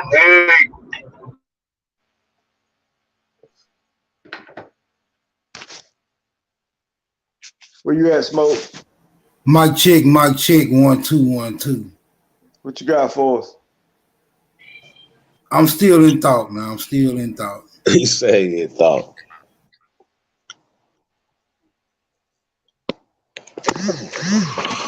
Hey, Smoke. Hey, Epic, you still up here, bro? I put that in the back, though.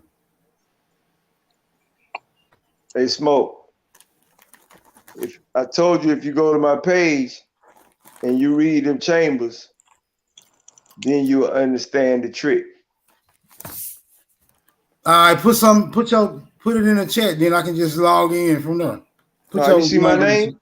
Look, you see my name, right? I got just type my name in YouTube and my page will come up. Now I'm gonna tell you. You type in the chat room too, though, Ali. Yeah, I'm gonna tell you in advance. Make sure that you got your like translator, your like your encyclopedias or whatever you're gonna use, right? So that you will see what I'm giving you, that you will really be able to learn it. That's right. You see what I'm saying? And it's gonna be so clear. Once you start going into it, you go like, man, these dirty motherfuckers, I can't believe it and shit. Hey, Smoke. Most of it is just simple. I think we make it too complicated. Exactly. It's basic education. It's re-educating at this point because we know that there was a programming that was put in place. Like this Arnold Schwarzenegger, man. I want to pull this up. I know Kut about to be back in a second. Y'all got to see this shit, and it's really interesting. Like I said, knowing his background, but they're gonna talk about that. Yeah, that shit crazy, y'all. So, but once again, we have to.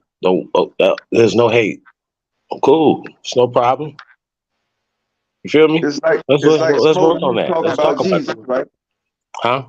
Smoke was saying that his people, and trust me, they're in everybody's family, even mine, Smoke. Meet them where they at. You got some people who really think that a dude gonna come back on a cloud and save their ass. You got people who go to war and kill you for this shit. They really believe that shit. So Only thing I can do is give them the real story.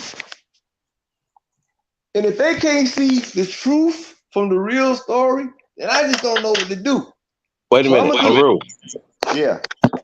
Do we say well, we got it from Malcolm, and I'm sure you got it from somewhere, right? But let's just say, well, that's the first person I heard is Malcolm X say, "Leave your religion at the door, leave your beliefs at the door," right? So for us, the opposite should, it should be the same effect. That doesn't have a bearing on who you are. You know what I'm saying? I think that awakening comes with a level of understanding. Hey, Chief, hold it down. Chief, hold it down 1 second. I'm saying, keep talking. I got a delivery. That the application of a lot of these things that you were talking about earlier, Ali, that didn't apply. You know what I'm saying? They were applying these concepts, birth certificates and taxations and certain things back 100 years ago when they didn't apply, but even 200 years ago when they didn't apply. We're attaching a created reality that, like I said, it's like somebody going back in time and then fucking us up in the present and the future. Period. Like they time traveling on us and going back fucking us up. You know what I'm saying? And we're accepting certain stuff and we can't get out of it because it's just kind of like, and certain people aren't here that's supposed to be here with building and their talents and stuff like that. They're not here because guess what? Some of us say, well, you know what? I got 2 already. I can't afford it. This, whatever the fucking excuse is, you got to go work. You got to go build something for these people. And ultimately, it's about the people. You know what I'm saying? Your babies.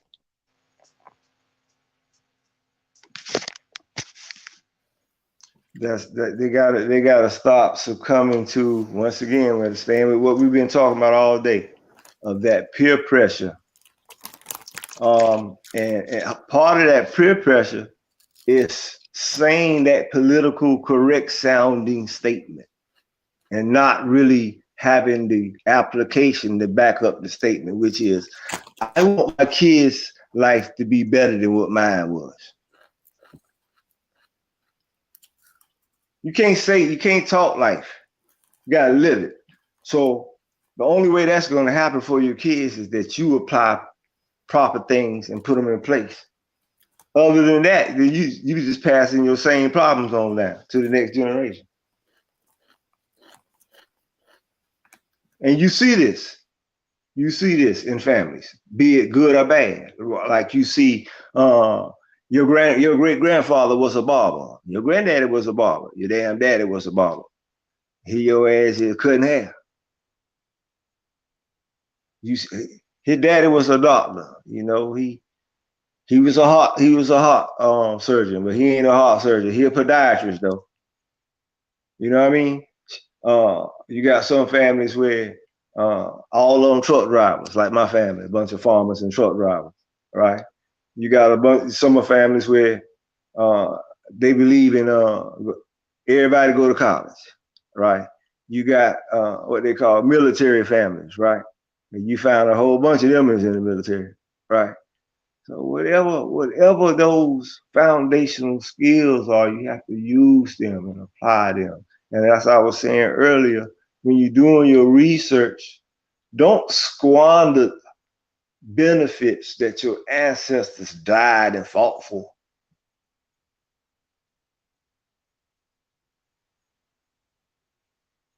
When you think, I've even heard people say this, when they desensitize you to the point where they make you an individual rather than a family, you go into the research thinking those granddaddy benefits. But his granddaddy is passed and he never used them. No, those are the family benefits. And that's what we were saying earlier for those who missed it. Your family is your business. So when your family checking you and you know you wrong, you got to stop with that bullshit talking about mind your business, because they are minding their business.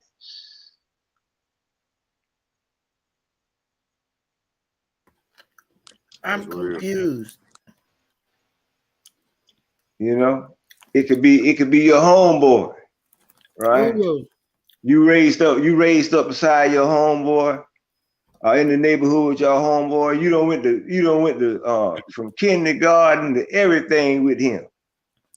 Y'all grown men. Y'all done hung out. He done babysitted some of your kids. His wife cool with your wife and all that. And you know him like they say, the other side of my hand. Right? Man, Smoke, man, you know I mess with you, Smoke, but dog, you know you my dog, and I love you now, man. Dog, do me a favor, man. Back off that drinking. You're drinking a little too much. Nigga, mind your goddamn business. I'm grown. and then about two months later, the damn phone ringing. Yo, dog, what you doing, man? What, man? I need you to bail me. I done fuck around, got DUI. You know what I'm talking about? So we can avoid those things, man, by doing the right thing sometimes. Applying the correct answers in situations. Okay, but Eileen, mm-hmm. we kind of confusing me and the audience, and I want Chief and Smoke to give me their and Epic to give me your opinion. Do you recommend, and this is all everybody up here, do you recommend that we pull away from this corporation or stay in it and handle our family business? What are your thoughts? My thoughts on this is very simple. It's called accepting reality. As I stated earlier, how people, when they're doing research, how they jump out of reality, because how laws and policies and geographical changes change the conditions of the time. So even though in your academia you think you know what you're talking about, you really don't know what you're talking about. It's like you hear people say, man, I ain't gonna never be a snitch. And then as soon as the feds get their ass, they singing like a bird. You're going around my question, bro. I want to know from all of y'all. So my point is this. I think under our condition, that's the reality I'm talking about, right?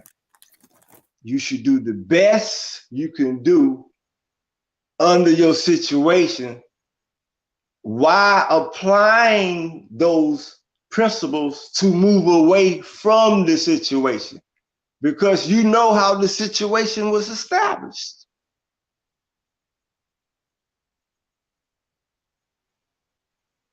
Right? You understand what I'm saying? Basically, what it sounds like to me, you're saying, do what you got to do in the system until you can pull out. Exactly. It's like this. You're 18, for example, right? Your mother kick you out the house. Say, boy, you grown. What are you gonna do? Either he could start a business, right? If he ain't got no money, I'm not gonna say you can't start a business from nothing, because you can if you got a talent. Motherfucker might could tap dance, start tap dancing and put a hat down. You know what I mean? That's from raw. You feel what I'm saying? Or you can have an ideal and sell an idea and go to the bank. If you about your business, you know what you're doing. So a lot of people do stuff they don't know what they're doing. It's like, watch this. Recent history. We talking about hood people. We're not talking about young men walking around in business school with some suits on. We're talking about a lot of hood personalities. I'm gonna keep it 1,000. Who had enough intelligence to coax the government out of giving them mass amount of loans, these PPP loans, right? So let's be for real. Let's say you don't have a dime to your name, not one dime, and you hear from somebody, look, man, the government giving out loans to people who got a business. Well, how much they giving out? Man, they give based on the bidding, man, they giving out money. And let's say based on what you tell them, you can get $500,000. You mean to tell me you ain't even got enough sense to start a business? Really? Really? See, there's some issues in our community called with mental health that many of us don't want to address. Yeah, it's called paralysis of analysis. A lot of us do not want to address. You know, and it's hurting. Because mind your business, that type of thing. Many of us, unfortunately, have had kids we ain't had no business having. Some of us ain't had no business being born because it was happening out of chaotic moments, out of chaos,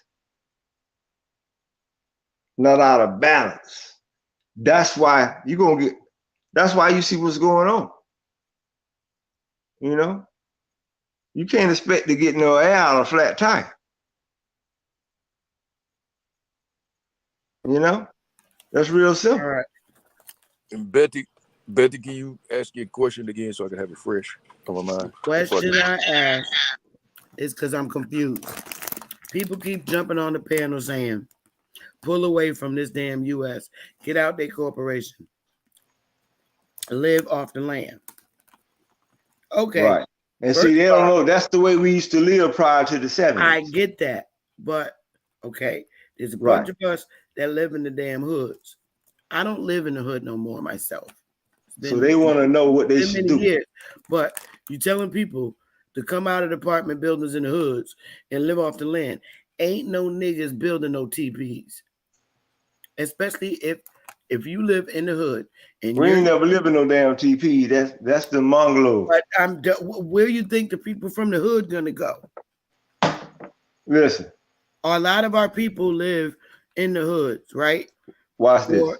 And I'm not saying all our people because people tend to take shit personal, but a lot of our people that live or that be in YouTube communities do live in government housing. Right. So you're telling them to pull away from the government and live off the land.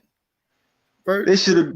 My thing is, you tell them to come out there, heated apartment where rent, heat, and hot water and lights is free. And let's talk civics. Let's talk civics for a minute because we kind of talk about civics. I ain't finished. And you tell them to live off the land. Leave your free heat and hot water and lights and live off the land. Okay. Like I said, niggas ain't putting up no tents to live in no woods. You're telling people that rely on that assistance to remove themselves from the government and live off the land. This is what I'm telling people. I wanted to know people. I'm talking to each individual. In this world, each individual has a birthright to identify themselves in their own standards. So therefore, I don't really tell people what to do. I'm not that type of guy. I give you information. And I lead you to where a decision point where you can make that decision.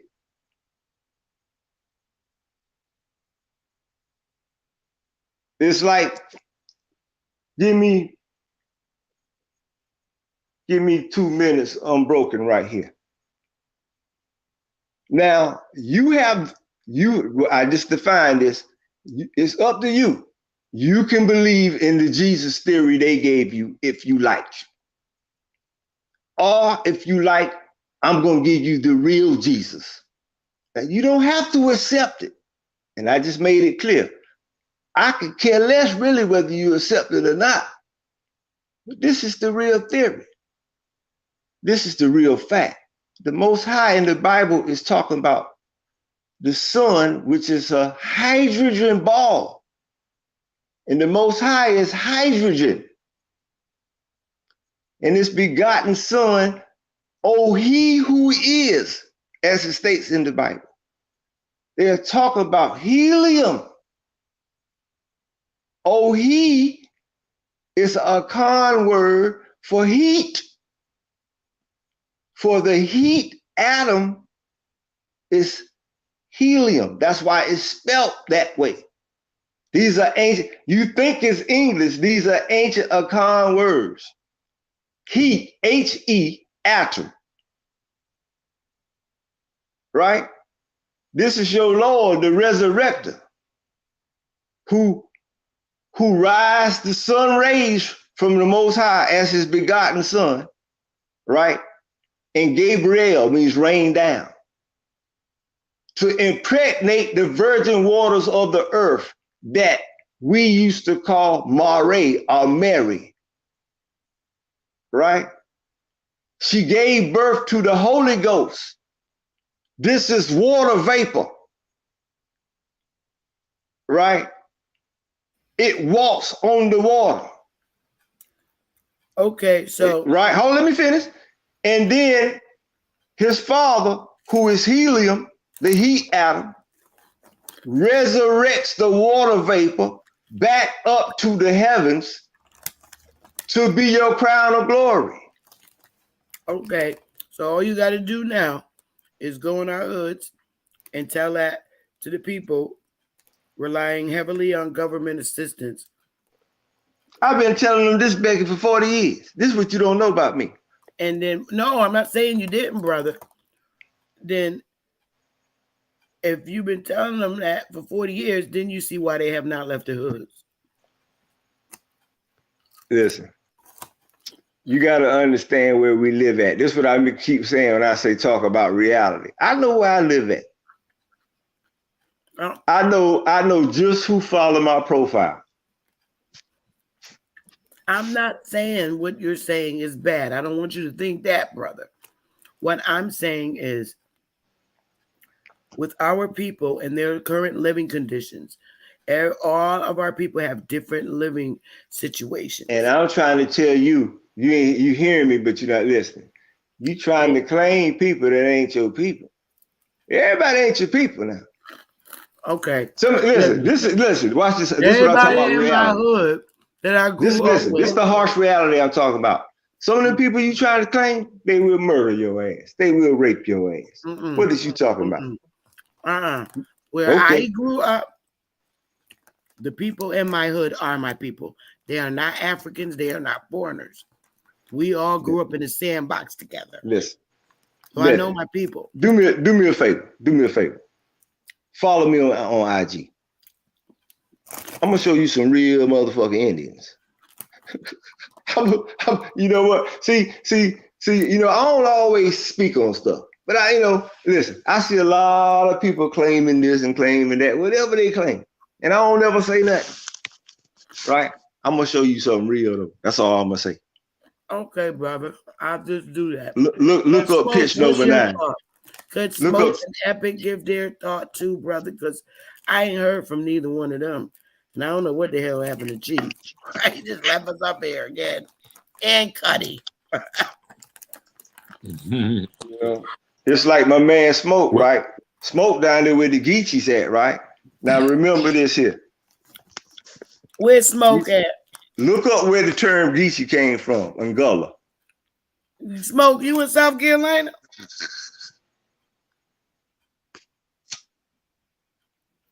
Smoke country boy, Goose Creek. Smoke. No, smoke from the hill, man. Smoke from Memphis. Oh, he's not from South Carolina. Oh, I thought he was in Goose Creek. I mean, he may be there presently. I don't know where he is now, but I know he's from Memphis. But see, the key is I'm in Memphis, bro. The key is learning language, man. When you learn language, right? You will see how dumb these so-called scholars are. I'm talking about people who people don't pay. Like, for example, watch this. I done gave y'all the Jesus. Now watch this. Y'all want some? You want something else? I'll give you smoke. They talking about some Noah's Ark. Okay. Man, the Noah's Ark is they talking about above the ozone where nitrogen, oxygen, argon, and hydrogen is. And when they talking about he got sons, you know, they talking about Ham, they talking about the hydrogen atomic molecule, right? They talk about Shem, they talk about the sulfuric helium molecule, man. This is science, man. They taught you all this stuff in 5th grade. But see, once you introduce you back to you with different languages, you got confused. Like they gave you a God, right? They talking about wherever water is. In the Bible, in my house shall be many mansions. We call that a dimension, demon houses. You got the exos, that's where the ancient Ethiopian lives. The exosphere, So the now thermosphere, the heliosphere, the ionosphere, the ozone. So you saying pastors teaching? Then after that, you got created ions, which is Payan. That's Ethiopian. I just spelled. That's why we dwell on top of the mounds, because we mound dwellers. So we got the duality principle. As above, so below. Okay. See, the place Ethiopia was named after us because out of respect to their ancestors. We set up the Kushite dynasty. They call it Missouri today. They talk about Mazuri that became Yamazuri. See, in order to move, you got to be Yama. That means seafarer, the Navy. You can't cross the water if you ain't Yama. See, they don't know language. They give y'all anything. The language come from the source. What's the source? The element chart. That's your hieroglyphics. I'm going to say it again. The element chart is your hieroglyphics. The first line of communication in this universe starts with Hi. H-I. True existence. You know what we call that? An ionic hydrogen atom. True existence. What's the proper response to hi in communications? Hell is open. Hello.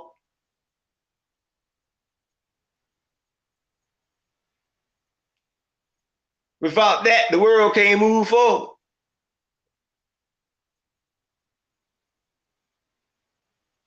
This is science. How you think we built all the stuff that y'all like to claim? I'm not saying nobody in particular, I'm speaking in general. Everybody like to claim. I don't care what color you is. I don't care what tribe you want to claim, what continent, what piece of land you want to claim. Oh, you want to claim a volcanic eruption, huh? See, I'm gonna keep it real. You want to claim, you want your own continent? Just go sit by a volcano. Better yet, just wait for the next eruption in the middle of the ocean. This is what man done failed to.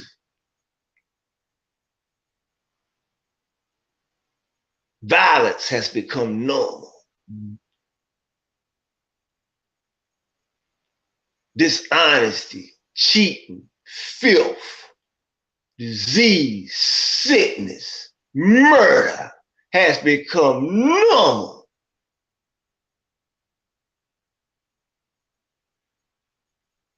You lose your father, your sister, your own kid, and you pour out a fucking drink of liquor.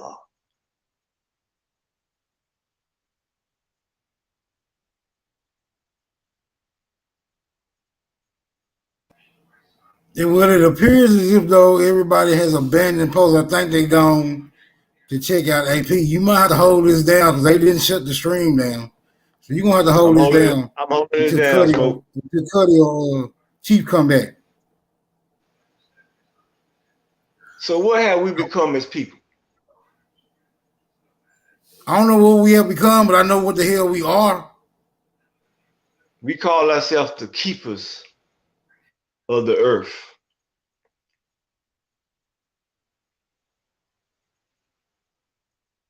The animals cry when they see us.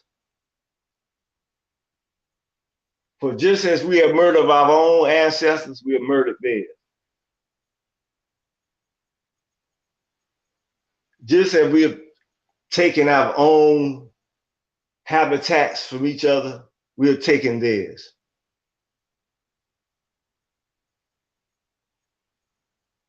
The animals are in line with the people.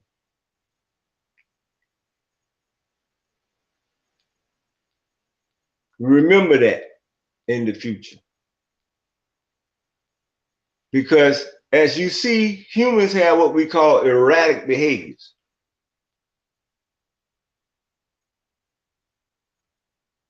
So it would only be natural for the behaviors of animals to become erratic.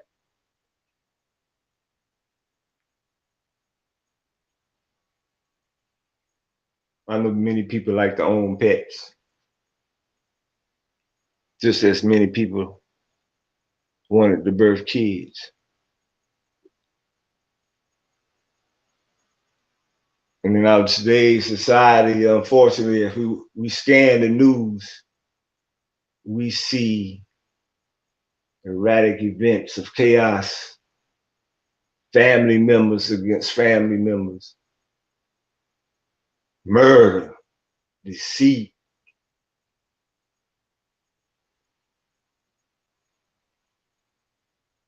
Everybody chasing the dollar. You know, I talked to a guy one day. He was in Indonesia. He's a young guy. I think he was 17. He was under the impression that everybody, well, not really everybody. I'm gonna stick with this conversation. I thought all the Black Americans were rich.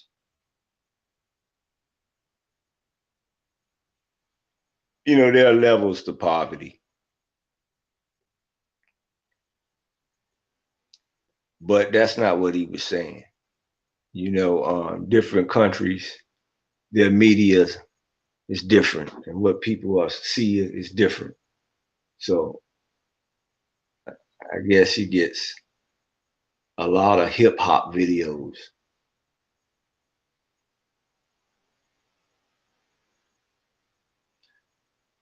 So he thinks everybody is rich. Everybody's chasing the bag. You know, that's the current terminology. Chasing the bag, getting the bag. We go back previous with what we had. We had what did they call the stack of money by the year era? Then you had the you know, you had the big, the bling bling, the ballin', the boss bitches. You had all them eras.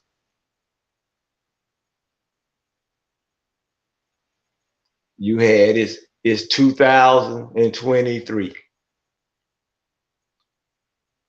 Watch this. I'm gonna say this again. It's 2023. I'm not talking about no other human that ever worked under no industry, under no title. I'm talking illegally or legally. I'm talking about just the so-called brown-skinned men, whether you call them Black, African, Indian, whatever you want to call them, that's dominated the sports arena in boxing, baseball, football, and basketball since the 70s. We're talking about just them, nobody else.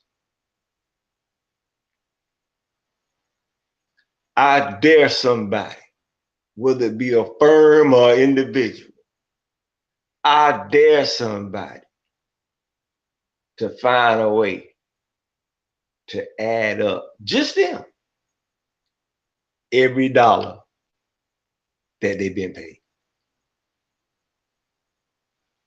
I dare somebody. I double, triple, dare you. The same may could be saying for the so-called entertainment business, with the singers and all that. I double, triple, triple, dare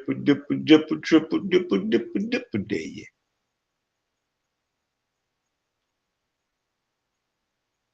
See, there's realities we gotta live. We gotta live with. That's a lot of money. Is my point. Where is that? That's enough money to have your own nation within a nation, like me and Chief was talking about. There should be several.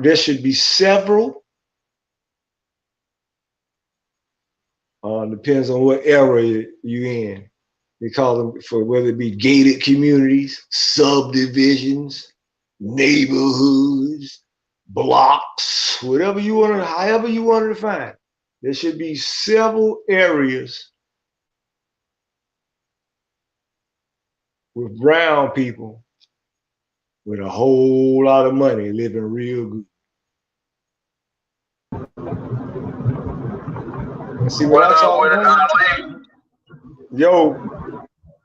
You can hear me? Yeah, I can hear you. No doubt. You the only one here. I'm just now getting to my I see you, God. I appreciate it, man. I know a couple other brothers was on and shit too. You know, I said I had to get on out of town to this funeral. Right.